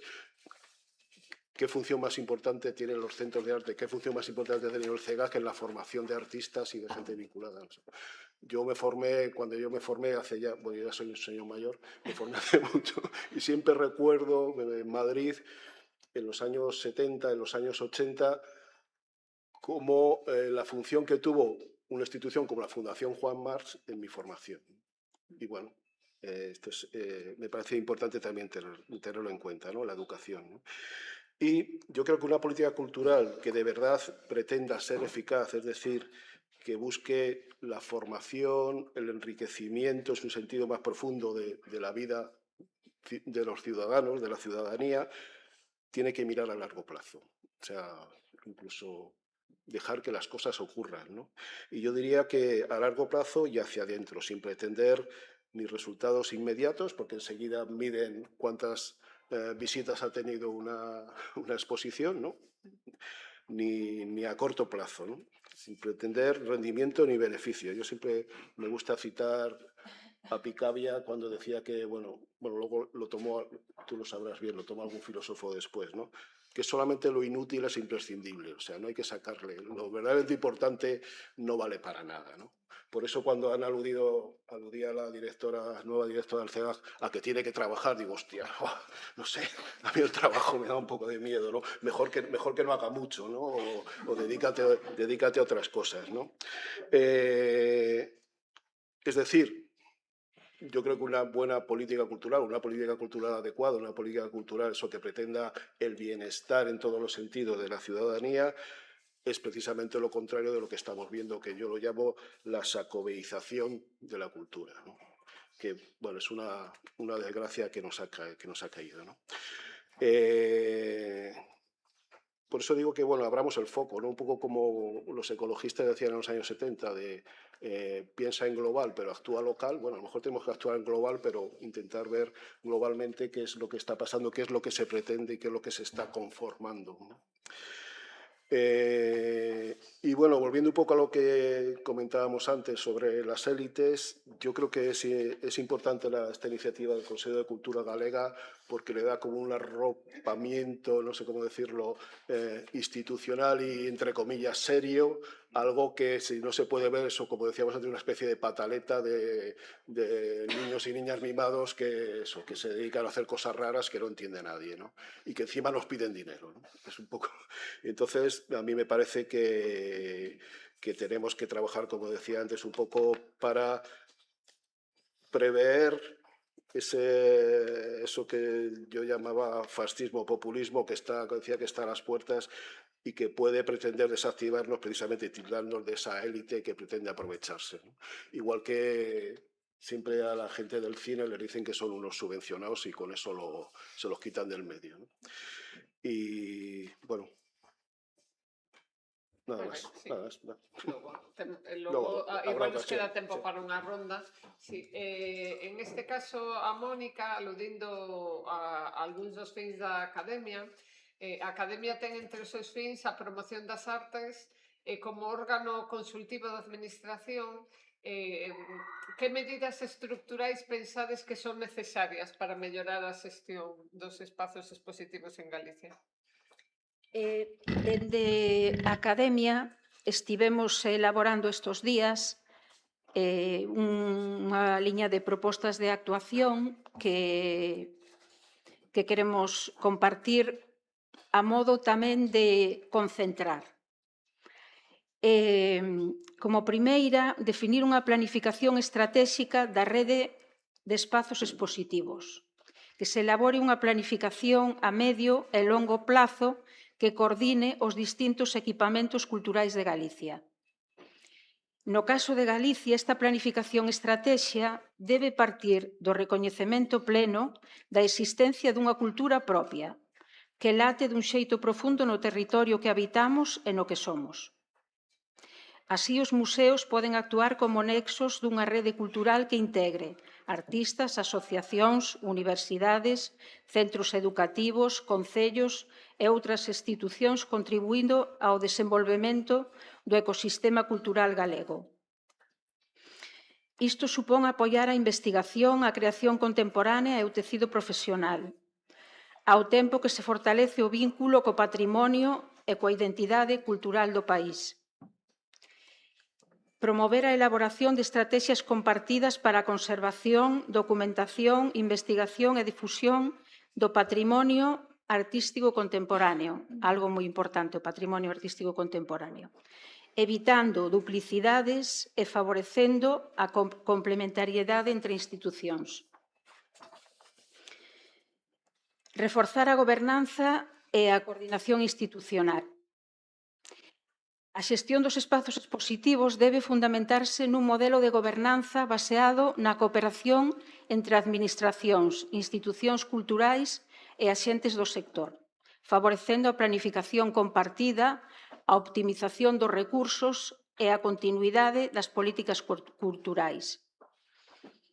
A coordinación institucional resulta esencial para construir unha rede de museos e centros de arte máis cohesionada, eficiente e conectada coa sociedade. Impulsar mecanismos estables de coordinación entre as distintas administracións e institucións culturais, favorecendo a planificación conxunta das políticas museísticas e expositivas. Favorecer o traballo en rede entre museos, centros de arte, universidades, fundacións, asociacións profesionais, galerías, arquivos, bibliotecas e outros axentes culturais, promovendo o intercambio de coñecemento, recursos e boas prácticas. Reforzar os órganos consultivos e os espazos de diálogo entre a administración, os profesionais do sector e a sociedade civil, incorporando mecanismos de participación que contribúan a unha mellora definición das políticas culturais. Terceiro punto, garantir a profesionalización da xestión. Asegurar procesos transparentes de selección das direccións e dos equipos técnicos, baseada nos principios de méritos, capacidade e experiencia. O tema desencadeante deste encontro de debate e conclusións. Dotar os centros dos recursos humanos necesarios para desenvolver con calidade as funcións de conservación, investigación, programación, mediación e didáctica. Promover a estabilidade dos proxectos de dirección, garantindo a súa continuidade máis alá dos ciclos políticos. Asegurar un financiamento suficiente e estable. Consolidar modelos de financiación incrementar os recursos destinados á conservación das coleccións, á produción artística, favorecer o desenvolvemento das políticas de mecenado e outras vías complementarias de apoio á cultura. En relación ao apoio á creación artística contemporánea, reforzar as políticas públicas de adquisición de obra contemporánea, promover a presencia da creación artística galega nos circuitos estatais e internacionais mediante programas de intercambio e colaboración. Non existen redes de colaboración e intercambio con centros, fundacións, feiras de arte de Euskadi, Cataluña ou Portugal. Potenciar a mobilidade de exposicións para favorecer unha maior proxección da creación artística galega. Existe a falla de inversión en obra representativa da Galicia da contemporaneidade ao fin de ampliar as coleccións. Desenvolvemos aquí un punto un pouco amplo, pero creo que interesante, que é consolidar os museos como espazos de coñecemento, educación e participación. Estamos xa no debate das novas museoloxías, dos museos participativos, que conciben estas institucións non só como lugares de conservación e difusión do patrimonio, senón tamén como espacios de encontro, diálogo e construción colectiva. Consolidar os museos como espazos seguros, que todos temos reflexionado os espazos seguros, para o diálogo, a creación e a participación. A función social do museo ao mesmo nivel que a conservación, a investigación e a difusión do patrimonio. Impulsar modelos de gobernanza participativa, en consonancia coas recomendaciones da UNESCO e coa definición de museo aprobado polo ICOM no 2022. O museo debe entenderse como unha institución que traballa coas comunidades e non só para as comunidades. Museos como institucións abertas, inclusivas e participativas, nas que a conservación e a investigación do patrimonio se complementen coa educación. Tan importante a reflexión á hora da educación. A mediación cultural e a implicación activa das comunidades na vida da institución. Impulsar a accesibilidade universal e a descentralización da oferta cultural, garantindo acceso á cultura en todo o territorio galego. Impulsar a participación de órganos consultivos nas políticas museísticas. O CEGAC conta cun consello asesor que debe ter un protagonismo clave, xa se veu falando, no desenvolvemento das accións culturais e expositivas. Este consello asesor debe ser plural e constituir o máximo órgano de reflexión de onde cara debemos ir e volver, activarse cunha máxima urxencia. A nivel xeral, favorecer que as decisións estratéxicas sobre museos, centros de arte e patrimonio contemporáneo conten co asesoramento estable das institucións científicas e culturais. Despois quixemos introducir un último punto, que é o coidado da comunidade artística. Nos últimos anos aparece con forza a idea do museo como institución que tamén debe coidar do seu ecosistema profesional. Isto significa ofrecer oportunidades de produción, apoiar a investigación artística, facilitar residencias. Bueno, podía seguir así, todos o sabemos. E, bueno, reflexións, mesas de diálogo, estas son algunhas aportacións da RACBA polas que se compromete a loitar. Moi ben, parece a lista dos Reis Magos de tan lonxe como estamos. Solo co que poñes aí xa nos dá para unha utopía do sistema galego. Bueno, antes de darlle paso a Federico, decir, entre paréntesis, que varias persoas, Juan de Nieves, Agar e máis eu, estivemos traballando no CEGAC como falsos autónomos, algúns estamos nun bucle de vivir cousas despois de 20 anos e protestas, e algúns comenzamos con Gloria Moura e logo continuamos con Miguel Fernández Cid, e a precariedade, agora non se falou, pero en números, o adelgazamento do sistema de traballadores de orzamento é unha maneira de asfixiar as institucións que se leva facendo de maneira super eficaz. E non é só na arte contemporánea, porque visitando o Museo de Ribadavia, o Arquivo da Cidade da Cultura, para facer fotografías, en todo o sistema cultural non se cubren as baixas, non se cubren as plazas, e como comentou Agar, levan sin sacar plazas específicas para funcionarios de museos, pois a Comunidade de Galicia debe ser das que menos plazas sacou de funcionarios. Entón, estamos nun bucle que dá igual o nomear o Consello Asesor. Agar Ledo e máis eu estivemos no Consello Asesor do CEGAC, entón tamén quería que quedara dito aquí a nosa protesta. Nos dimitimos antes de que fora nomeada a directora, e teño que decir que eu fun nomeada no 2024 pola Universidade de Vigo e só me convocaron en decembro do 2024. Entón, podemos ter o nome de Consello Asesor e non asesorar nada. Entonces, nesta utopía que acabas de decir, bueno, eu creo que estamos tan mal que solo con que algo avancemos un pelín, quero decir, se leva aplicando unha política durante moito tempo, e entón isto que vemos agora co CEGAC é froito dunha deriva cara abaixo, deixando as institucións sin orzamento, sin persoal, etc. Entón, non me sei os números, pero mellor o CEGAC agora ten a mitade de persoal que tiña traballando con Gloria Moure, que a mitade éramos falsos autónomos.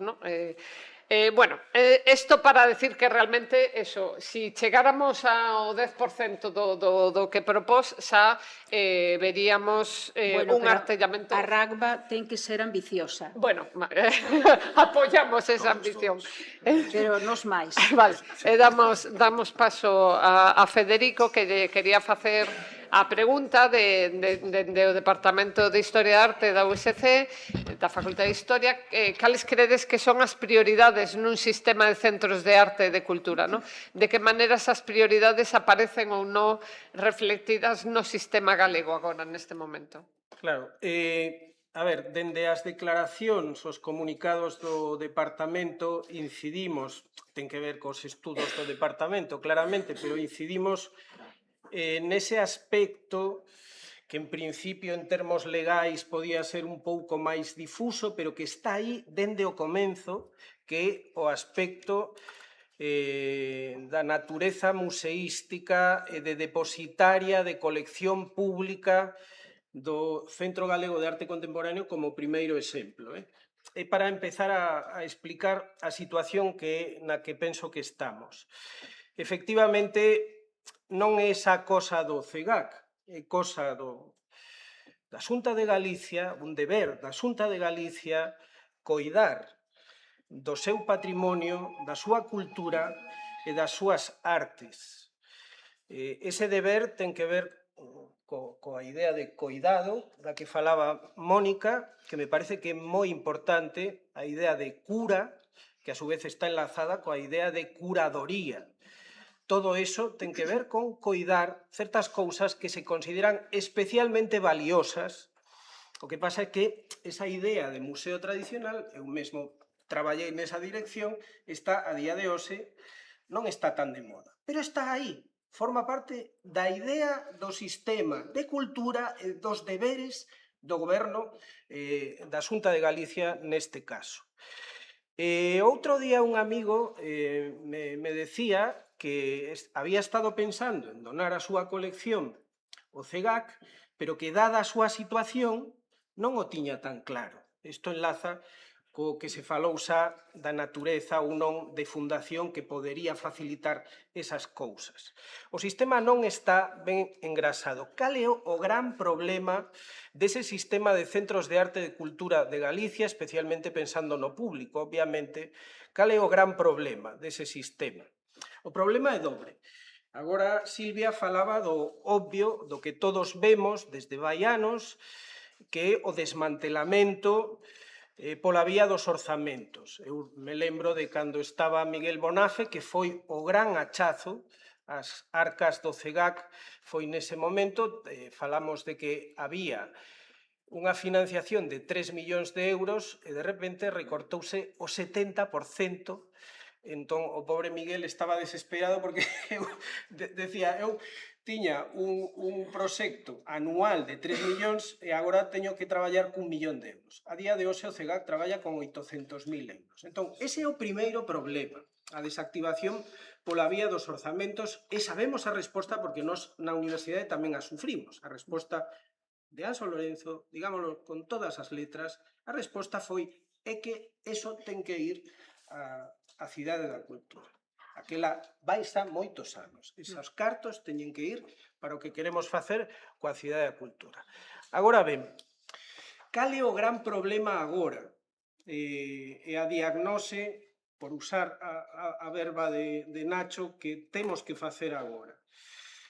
A diagnose xeral é que este goberno non quere coidar, non quere museos sólidos, non quere conservar e coleccionar porque implica uns gastos, porque quere todos eses cartos para esa gran fogueira do efímero que son os sacobeos e todas as políticas que teñen que ver cos eventos. En antropoloxía cultural eso ten un nome, chámase potlatch. E hai culturas que o asumen totalmente.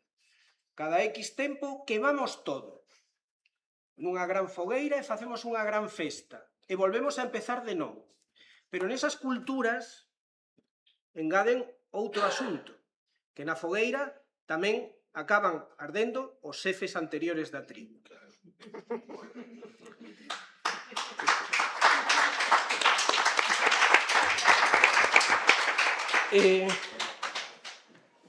Eu, como son un pouco anarquista, un pouco sacobino e un pouco sacobeo, me parece moi ben.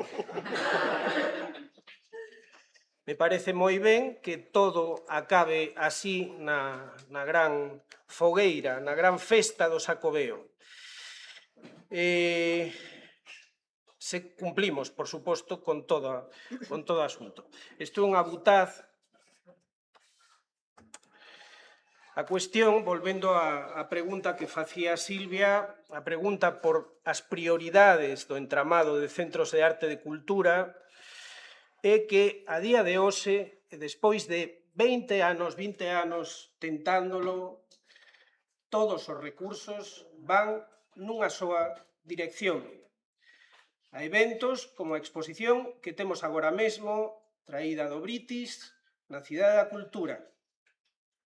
Todos os recursos. E, por tanto, eso implica desmantelar en eventos efímeros coleccións, movementos e prácticas de conservación e de curadoría por parte dun goberno supostamente conservador. A cousa é bastante alucinante.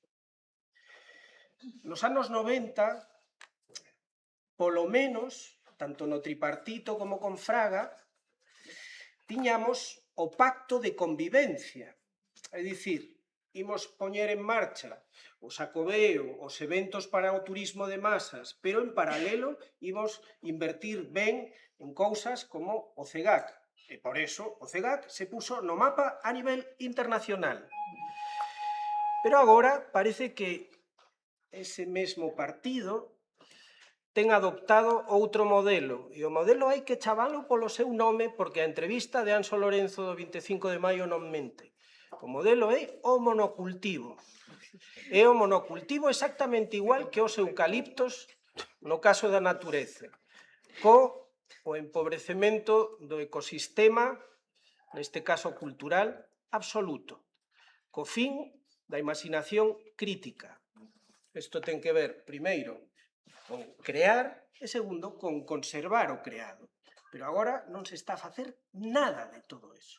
Para min, por suposto, e para o noso departamento, a gran pregunta é como é posible que un partido supostamente conservador adoptase unhas políticas tan anarquistas. Gracias.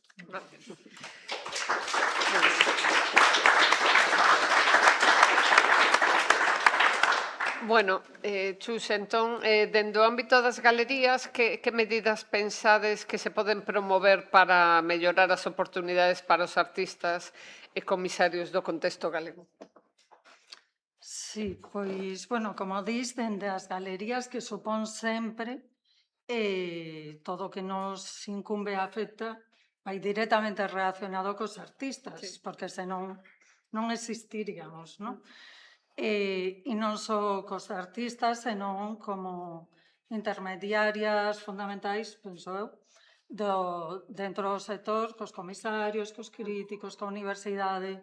Estamos un pouco no medio a moitos niveis e tamén normalmente, dependendo do tipo de traballo de cada unha, pero nos anticipamos ao museo a nivel de expoñer ou de visibilizar ou potenciar a artistas novos, a súa carreira, a súa visibilidade a nivel nacional, internacional, en feiras, e incluso de recuperación de artistas con moita trayectoria, moitas veces esquecidos polas propias institucións. Entón, bueno, sempre que podo, para min é como un momento ideal que me parece como do máis importante da miña posición e das galerías reivindicar pois esa valoración como asentes culturais, non? Bueno, dito isto, o fundamental é tamén que se falou antes de que nos afecta a todos en maior ou menor medida, que é unha situación normalmente de precariedade, pois sería fundamental un incremento orzamentario a moitos niveis. Se trata de pasta en grande medida, así de claro, porque a outra forma que teñen de apoiar pois, a actividade, non? A actividade artística, igual que as das galerías, require uns espazos, un tempo e un coste económico moi alto en moitas ocasións tamén, non? E aparte de ser valorada tamén ao nivel de traballo, porque tamén é algo como moi recente o estar reivindicando, por exemplo, que os artistas teñan honorarios. Falaba con Mónica, por exemplo, para a Expo da Cidade da Cultura, non? E ao final Que foi houve así. honorarios, ao final. Bueno, pero saquei o tema, falamos, non? Saliu dai, quero decir, que hai que estar como reivindicando algo que en calquer outro sector ou en calquer traballo é de lógica, o sea, vamos a ver. Por que ten que ser gratuito, non? Pero isto levou incluso ás galerías, que é algo que se fala desde moi pouco tempo, que dedicamos tempo tamén a préstamos, a comunicación, a dar datos, fotografías que pagamos nos, etcétera, que tampouco se teñen en conta. E eu realmente empecé a pensar máis desde fai un ano ou algo así, que me pediron obras para unha exposición no Centro de Carmen en Valencia, unhas cantas que salían de varios artistas da galería, e me quedei patidifusa porque sen pedir nada me pagaron por un préstamo e por esa xestión. E dixen, ostras, claro, pero como é que hai que empezar, non? Tamén a valorar ou a pensar en estas cuestións. Bueno, basicamente, entón, que se necesita? Pois tamén se mencionou, pero é o lóxico, non? Pois maior orzamento dedicado á produción, á promoción dos artistas nas feiras. Bueno, tamén estamos dentro da asociación, por exemplo, que non é só para os asociados, pero sempre debatindo, negociando pois as axudas, por exemplo, a produción e tamén a participación en feiras, que é algo que é un traballo monumental é carísimo, un risco enorme, e que supón moitas cousas para os nosos proxectos e os artistas, moi positivas e para a cultura, o sector en xeral, pero que parece que hai que estar sempre como casi mendigando que se manteñan, que se amplíen, como se nos fixesen un favor, non? Creo que ten que ser como un dereito. E, bueno, pois o mesmo, claro, para as residencias, para a colección, a adquisición, basicamente aumentar todos estos apoios, non? Residencias tamén, ao nivel, mencionaba que falaba con algunhas colegas, como me comentabas esta pregunta, pois para aportar entre todas, algunha decía tamén a inversa, non? Como se fai en algún contexto a veces de comisarios ou artistas, non só que poidan salir, como fixeron por exemplo, con esta colaboración ca Comisión das Becas Fulbright, que me parece, bueno, pues moi positivo, moi enriquecedor a nivel vital, profesional para os artistas, senón a inversa tamén, que poidan vir de outros contextos, bueno, pues que se xeneren esas sinerxias, non? Espazos, maiores espazos disponibles para exposición, encontros, etcétera, que se mencionaba tamén, algúns que se perderon como a Casa da Parra, etcétera, por suposto para investigación, e tamén para programas educativos, que é algo que tamén mencionamos no sector normalmente como algo fundamental, que se inicie e se potencie dende etapas moi tempranas, non? Para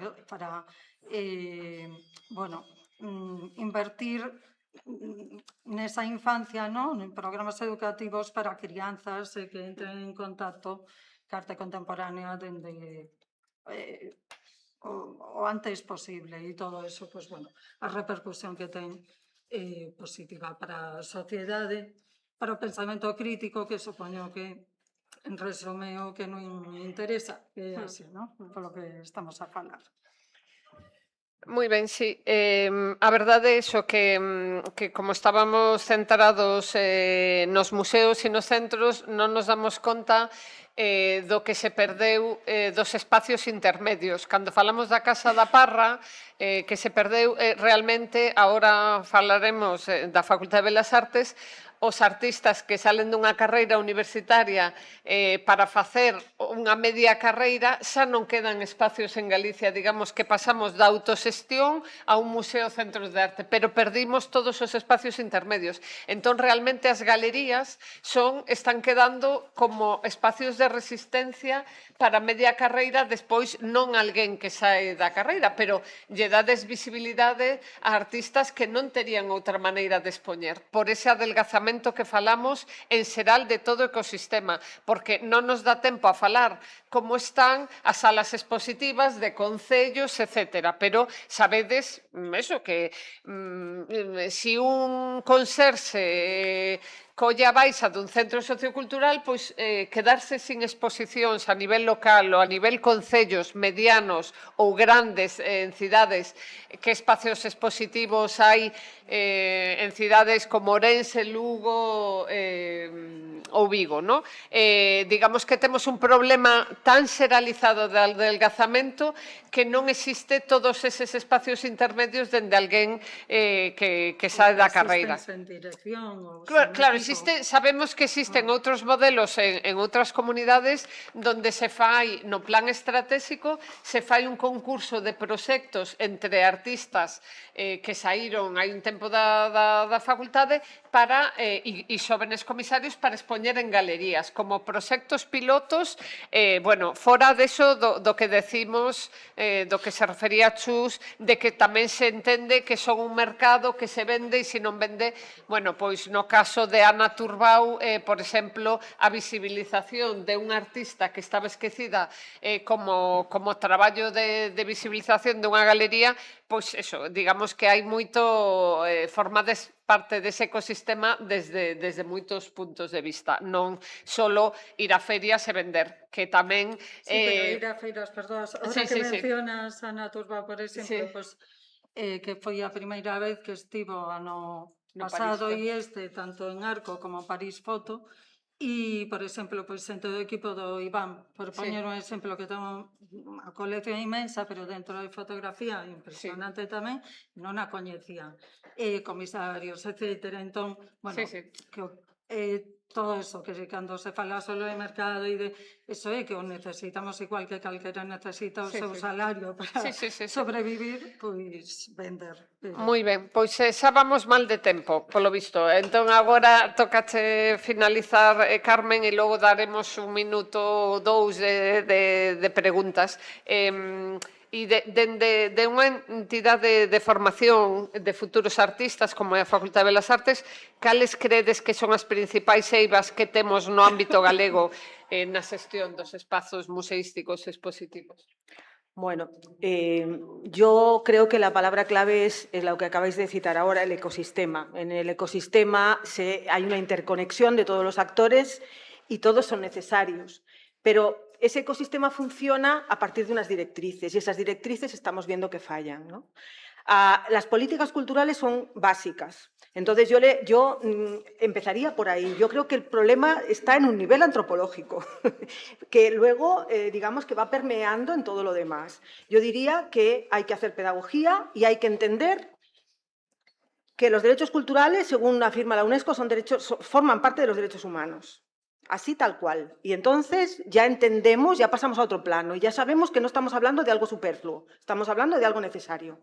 Los derechos culturales son esenciales para la dignidad, la realización personal y la cohesión social. El ejercicio de estos derechos fomenta la diversidad y la equidad, al tiempo que reduce las desigualdades. Por ello, garantizar el derecho a la cultura es un imperativo ético, social y económico. En la carta o la recomendación que hace la UNESCO para que en los distintos países se inicie la gestión de estatutos del artista, aparece una frase, y a mí esa frase me ha llamado muchísimo la atención, paso a leerla. Dice, entrecomillado, puesto que las guerras nacen en la mente de los hombres y las mujeres, es en la mente de los hombres y las mujeres donde deben erigirse los baluartes de la paz. Automáticamente se dispara todo, ¿no?, en la cabeza. ¿Por qué? En un manual en donde lo que se busca es establecer estatutos del artista aparece una mención de la guerra y una mención de la paz. Bueno, pues inevitablemente nos tenemos que ir a Georges Bataille. Georges Bataille, en La parte maldita, en plena etapa posbélica, establece los destinos más habituales de la riqueza excedente de los países. Estos son lo bélico o lo simbólico. Hombre, si hacemos una encuesta, todos estaríamos de acuerdo aquí en que el destino debe ser el segundo, lo simbólico. Vamos a contracorriente, porque estamos viendo todos los días en los telediarios que el destino es el primero, lo bélico. Entonces, si el destino debe ser lo simbólico, todavía no lo tenemos todo arreglado, porque a través del destino del excedente hacia lo simbólico también podemos caer en el monocultivo. Entonces, el problema es muy complejo. Los artistas son creadores de patrimonio y yo creo, a lo mejor estoy equivocada y si alguien me quiere corregir, por favor que lo haga. Los artistas son creadores de patrimonio y yo creo que no tienen ningún tipo de desgravación fiscal por ese papel de creadores de patrimonio. Ya no hablo de las condiciones de precariedad y del hecho de tener que reivindicar, lo hablaba con una compañera el otro día en clase, en donde en las asignaturas de gestión se les dice a los alumnos que no deben trabajar gratis y luego cuando salen a la realidad y al mundo es lo que se encuentran y tienen que pasar por el aro, ¿no? Entonces, además de que los artistas son creadores de patrimonio, nuestros alumnos, esos futuros artistas que nosotros formamos, son los responsables de la herencia cultural. Son los que van a generar un sistema simbólico propio e identitario. Querría recordar a este respecto la etimología de dos de las palabras que he citado. Una es herencia.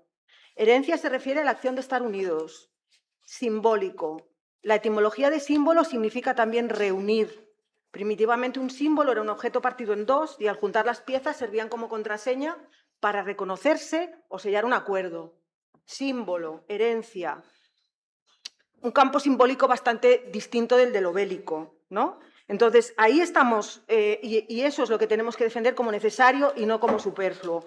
Para defender los derechos culturales necesitamos marcos jurídicos y políticas públicas que protejan el patrimonio de los pueblos y las comunidades, algo que ya se ha dicho. Esto incluye el fortalecimiento de los derechos socioeconómicos de los profesionales de la cultura, también se ha dicho. Desarrollos del Estatuto del Artista, protección a las galerías, el refuerzo de la propiedad intelectual, y de medidas fiscales que protejan a los productores del patrimonio, la promoción de la libertad artística. Estamos asistiendo también todos los días a censuras y a veces autocensuras. La defensa de la diversidad, el impulso del cumplimiento de los códigos deontológicos y de las buenas prácticas. No os digo nada nuevo, distinto de lo que aquí se ha dicho a lo largo de todo el día. Si eso no conseguimos generar un ecosistema con esos códigos deontológicos y de buenas prácticas, bueno, pues todos estamos expuestos a no vivir ese mundo de una cultura cuidada, de una cultura mimada, de una cultura que se considera una inversión y no un gasto. Moi ben, pois gracias, Carmen.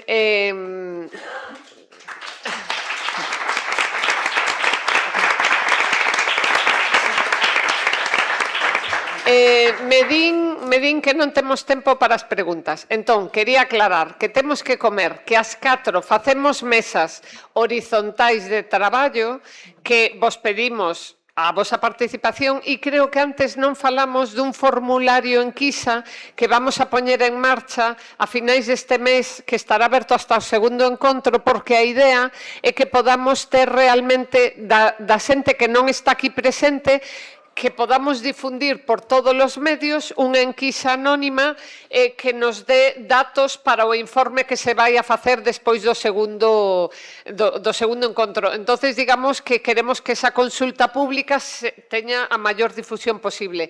Entón, vos pedimos que reservedes as preguntas para as mesas de traballo das 4 da tarde. Vale, graciñas a todos.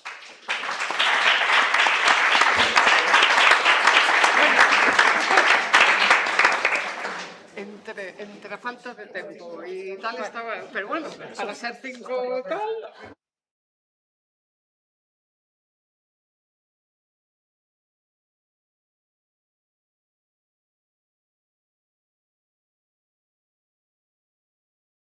Temos que agardar un momento a que Teresa nos confirme, porque esta parte sí que vai a ser grabada.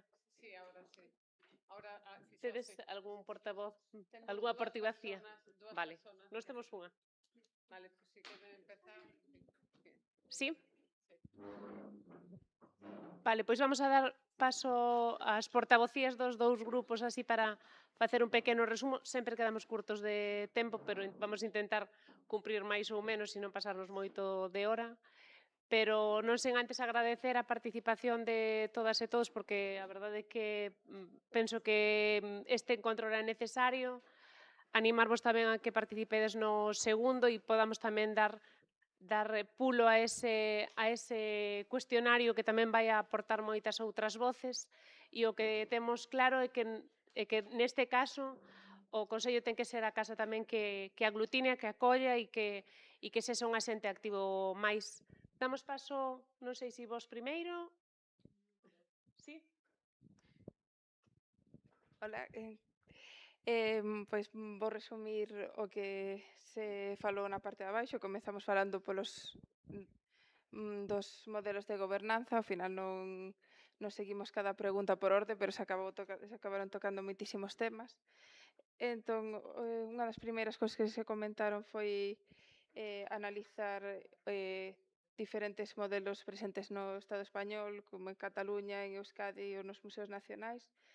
Pero no que máis se fixo fincapé na necesidade de crear unha mesa sectorial que podería crearse e presentarse aquí no Consello da Cultura Galega.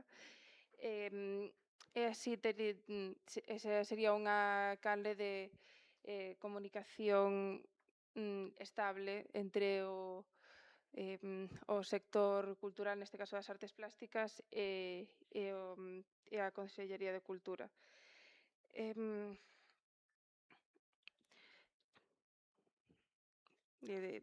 Tamén, non só ca Consellería, senón tamén con as diferentes forzas políticas representadas no Parlamento galego.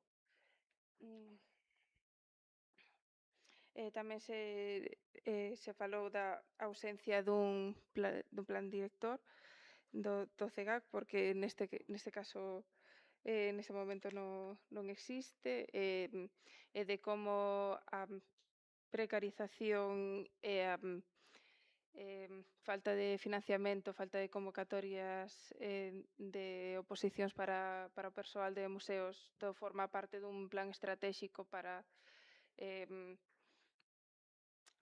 empobrecer as propias institucións museísticas e que se vexa a necesidade dun cambio de dirección e un cambio de modelo cara a privatización, cara a un modelo de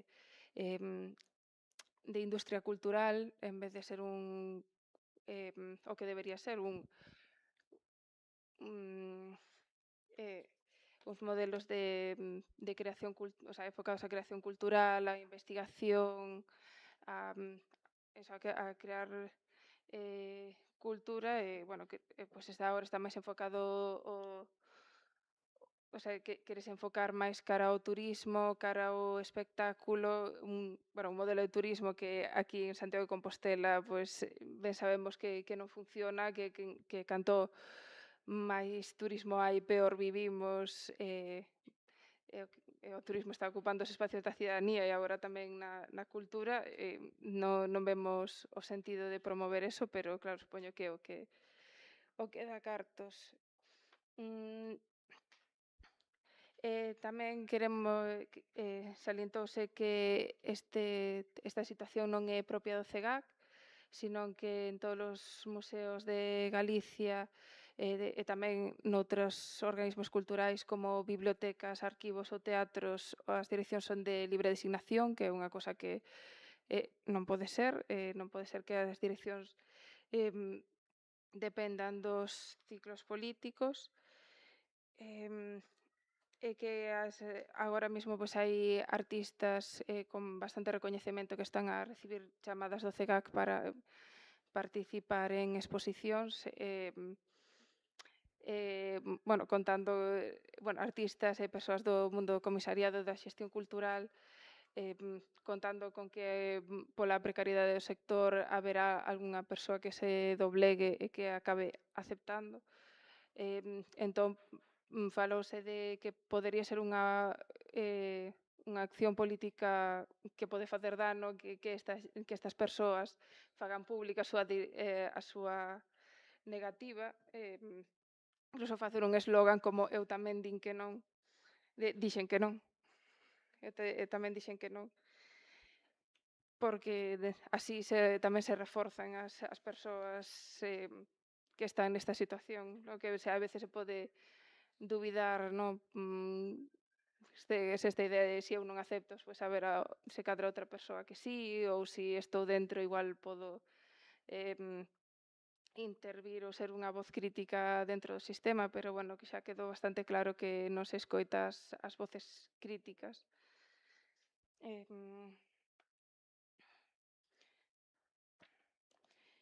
Tamén se falou de que, de que sí que hai recursos económicos para a cultura, pero están dirixidas pois a isto que se falou, ás industrias culturais, aos macrofestivais, a eventos con gran número de asistentes, a festivais e eventos deportivos de gran impacto, e que algúns dos requisitos destas convocatorias son inasumibles para a maioría do sector que traballa en precario, por exemplo, plans de financiación ou de seguridade. Entón, sí que hai recursos, porque festivais como son de Camiño reciben subvencións millonarias que poderían empregarse noutros lugares, pero non hai vontade. Sobre todo, insistiuse en que a cultura ten que ser independente da vontade política, do partido político que goberne, dos ciclos electorais, do Xacobeo, etcétera, etcétera. Sobre todo eso, insistir na necesidade de crear unha mesa sectorial que esperemos que se poida constituir para setembro, como se comentou. Vamos intentar, si a volta do verán, intentar respetando as propias normas do Consello, que sempre incido que se cumplan. Sí, como ben dicía a nosa portavoz, que na nosa mesa se falou da necesidade desa mesa sectorial e dunha forma máis ou menos urxente. Entón, como as propias asociacións profesionais, moitas delas representadas hoxe aquí, están traballando dunha forma xa coordinada pois na creación dunha plataforma ou non sabemos aínda o nome, que o mellor se poida aproveitar esas sinerxias para articular unha mesa e que sexa na menor brevidade posible, non? Para que dende esa mesa se poidan facer propostas directas, concretas e establecer ese espazo de interlocución coa propia administración pública, entendendo a administración pública non soamente a Consellería, evidentemente a que ten as competencias, a maior parte das competencias, pero tamén se falaron de políticas municipais, e tamén de carácter tamén provincial e autonómico neste caso, evidentemente son a maior parte dos portadores das competencias. E tamén se incidiu na necesidade, que tamén o mencionou, na necesidade de demandar que se convoquen regularmente prazas do corpo especializado de museos, porque ao final non temos un corpus mínimo que poda fornecer o noso sistema e vemos que cada vez máis tamén é unha forma de asfixia, porque se asfixia a través de ese recurte de orzamentos, pero tamén recortando servizos aos museos, decíamos dunha forma moi exemplar como se recortou o ámbito da comunicación no propio CEGAC, é dicir, se quitou a voz, que foi parte desa estrategia, e que esta convocatoria regular destas prazas tamén serían conseguir ter un corpus de profesionais especializados no ámbito dos museos mínimo para poder dar unha resposta dende o propio persoal funcionario tamén, non? Non sei se algo máis, algunha persoa máis do noso grupo quere incorporar algo máis. É certo, sí. Sí, que iso non o mencionáramos.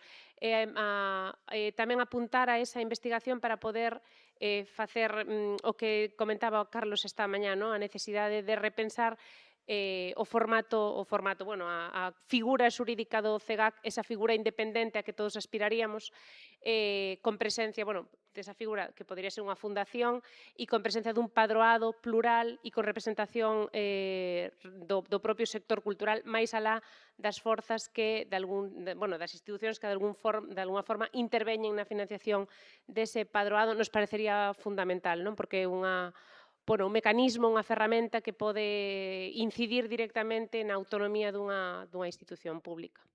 Non sei se nos queda algo máis, porque a verdade é que falamos moito e de forma bastante tamén desordenada fomos saltando dunhas preguntas a outras. Aludir ao cumplimento do Código de Boas Prácticas, polo menos que intentar que haya unha adhesión, como hai no caso de outras entidades, por exemplo, as que me mencionaron de carácter estatal esta mañá, que incidir na necesidade da adhesión ao cumprimento dese Código das Boas Prácticas, porque non cumpre ninguna das que están desenvolvidas nese código. Conclusións medio atropelladas, pero que debatimos ata o último momento. Pasamos a voz.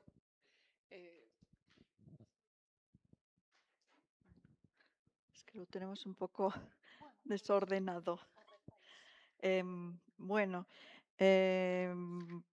Hemos hablado de moitas cousas. Hubo sobre el tema, la primera pregunta, de gobernanza entre el espírito agonístico, retorno do cumprimento do seguimento das boas prácticas. Digo eu o meu, e así, vale. Pois eu tamén o teño moi desordenado, moi en rollo patchwork, pero vamos alá. A ver, o que eu teño apuntado é esta idea de reivindicar unha transparencia nos criterios de avaliación de todo o proceso, que non sexa algo opaco, sino, eu en relación a isto penso moito que cando faz unhas oposicións de debuxo tes unhas rúbricas como clarísimas e pechadísimas nas que non te podes sair e isto era como, pois libre albedrío, non?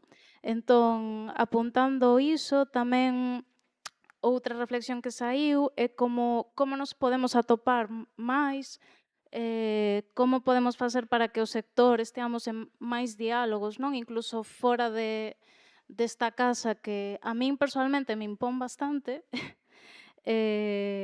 porque son ilustradora e me sinto un pouco outsider deste mundo, pero sento que tamén son parte del. Creo que outra cuestión importante que saíu é como implicamos o público, como facemos esta cuestión que sexa máis alá do sectorial e que tamén implique a cidadanía. Eu, para min, creo que isto é moi importante e que temos que conseguir que o debate volva á rúa. E creo que as artistas temos que volver á rúa. Creo que o feito de manifestarnos ten que estar aí máis visibles. Tamén falamos de que o mellor non hai que reinventar nada, sino aplicar as boas prácticas que xa existen e explicar o traballo xa feito por persoas no pasado, que o mellor se trata de eso que xa existe, pois facelo circular. Eu tamén aquí apuntei por un fanzine que lín fai un mes ou así, de que o mellor en vez de padroado poderíamos falar de matronato. A ver, máis cousas que apuntei. Esta idea de o mellor que ten que existir unha figura, non sei esta palabra en español, gatekeeper, unha figura de legitimidade moral, non? Que como que afiance ou garante uns principios de boas prácticas e que sexa como faro guía, non? Logo tamén, a ver, que teño por aquí... Nada. El marco, bueno, el marco moral, el marco legal que aprovechan y también el marco democrático actual, ¿no? Que también un poco hay un síndrome de Estocolmo sobre los fondos públicos y quién los maneja. Y un poco pensar en autogestión en serio y con ese espíritu agonístico que es una competitividad sana, constructiva y también disfrutona. Y hablaban también de proliferación de plataformas, de culturas de la diversidad, las pedagogías implicando os públicos, pero tamén ter un criterio sobre que o gratuito, ¿no? Que o público tamén sea sensible ao traballo dos artistas, porque está o problema de entender que é o público. Se toma como algo gratuito, entón todo vale ou nada vale. Sí. Bueno, a estabilidade orzamentaria para que eso garanta tamén unha sostibilidade do sector. Isto tamén ten moito que ver coa profesionalización. Y también el tema de la perversión, que cuanto más nos preparamos, incluso con doctorados o incluso llegando a puestos dentro de estas instituciones, al final todo se desbarata, todo se desmonta el chiringuito y parece que tenemos que empezar de cero otra vez.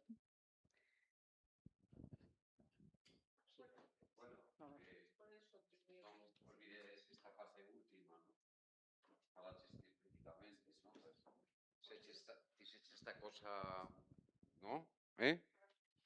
A República da Arte. A República da Arte e as cousas interesantes, desculpa o teu nome. Non? Unha maneira de organizarnos. Bueno, conta ti, porque ti o dixeches moi ben.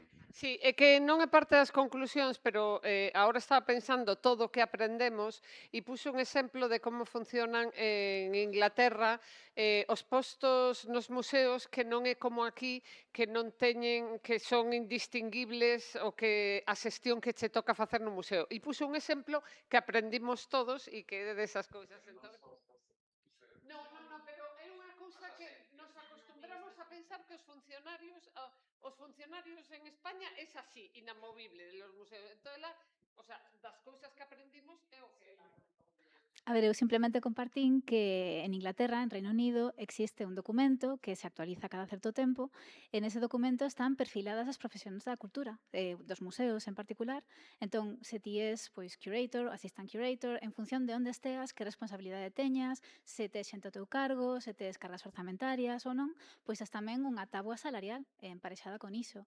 Entón, aínda que non sexa un documento vinculante, dicir, ti non tes que suscribilo obrigatoriamente, pero os museos son coñecedores de que existe este documento. Polo tanto, ti unha vez, digamos, publicas unha vacante ou ti como candidato te presentas a unha vacante, es consciente de que existen estes paradigmas, por así dicilo, estas horquillas de remuneración e podes utilizalo en negociacións. Eles poden utilizalo para, digamos, justificar porque ofrecen o que ofrecen, pero ti como candidato podes utilizalo tamén para exixir o que está máis ou menos acreditado que é o que mereces, non? Simplemente era iso que quería compartir, que ata certo punto é exportable como ferramenta.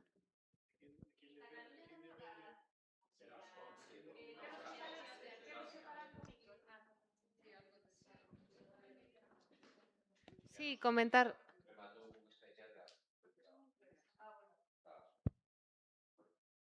Sí, comentar solamente que a PAC, a Plataforma de Asociacións de Artistas de Cataluña, acaba de facer un tarifario precisamente. Sí. Non, mira, eso, que que en España xa hai, bueno, hai neste caso, pois, asociacións que xa ao mellor vin demasiado pronto. Non sei. Bueno, que eu, eso que comentas, que estaba pensando agora, que eu non sei se eso se pode facer aquí, porque todos estes traballos van ligado á autoría, e precisamente os tarifarios, que creo que fora a Asociación de Murcia no 2006 que intentara sacar un tarifario, fora denunciada e ademais.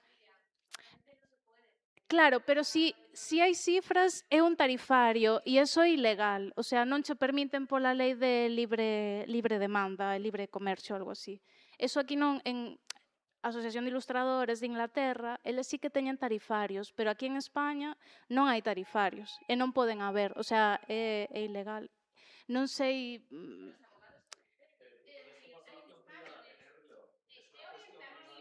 Claro, a ver.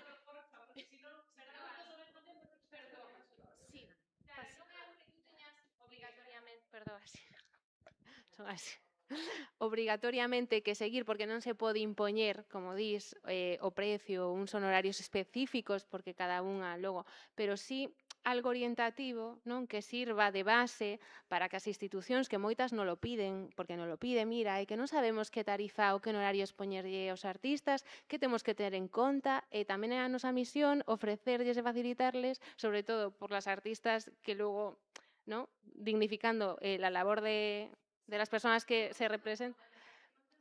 Pero yo creo que sí que son necesarios y útiles, aunque luego cada una elija qué precio poner, ¿no? Pero.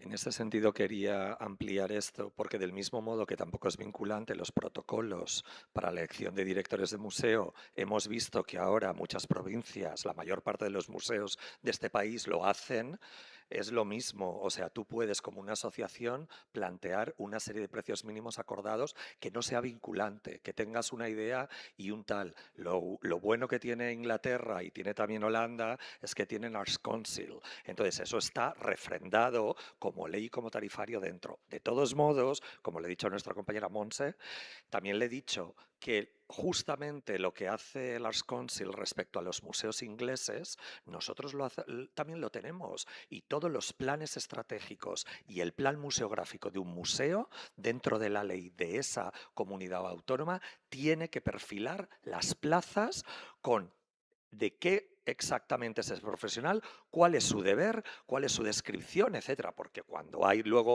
una persona se va a otro centro y tal y sale esa plaza, está perfectamente definida. Lo único que, como les he dicho, el CEGAC no tiene un plan museográfico estratégico que yo sepa desde el principio, no lo tiene, pero no es algo que nos tenemos que ir a Inglaterra, o sea, eso está, y entonces tú en el plan es cuándo son las vías legales, cuáles tal, cuántos profesionales tienen que trabajar, los departamentos, jefes de área, cuánto cobran, cuánto tal. O sea, eso está en cualquier museo, en el MACBA, en el Reina, está normalmente estipulado. Lo único que, vuelvo a decir, que en este contexto no se da, pero no nos tenemos que ir a las Council de Inglaterra ni a Holanda. En ese sentido sí que es cierto que ahí hay un update y es nacional. Entonces eso está muy bien, porque pero aquí tenemos la España de las autonomías, para bien y para mal, perdón.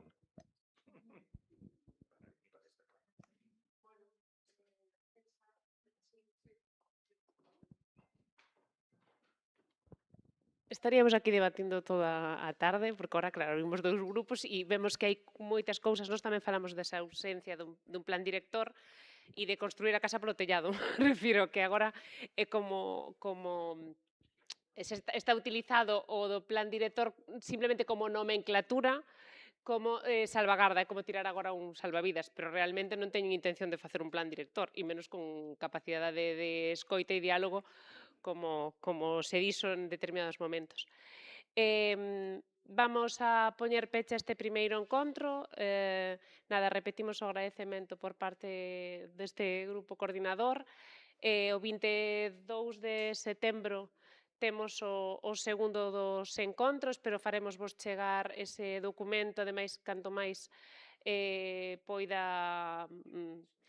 máis alcance poida ter, máis participación poida ter, para nós moito mellor, porque despois esa información, eses datos poden ser alimento para ese informe final, que aproveito para dicir que Agustín demandaba que se presentase públicamente. Os informes do Consello da Cultura Galega sempre se presentan nunha rolda de prensa e, ademais, neste caso tamén hai a vontade de presentalo de forma especializada en reunións con diferentes partidos políticos, coas administracións públicas, para, de algún xeito, expoñelo e saber. Despois, que o teñan en conta ou non vai a ser outra cousa, pero que dende o sector creemos que a nosa voz teñen que ser escoitada, así que moitas gracias por todas as voces que escoitamos hoxe aquí, e que nada, que teñades bo verán, pero que non vos esquecedes que en setembro temos un segundo encontro.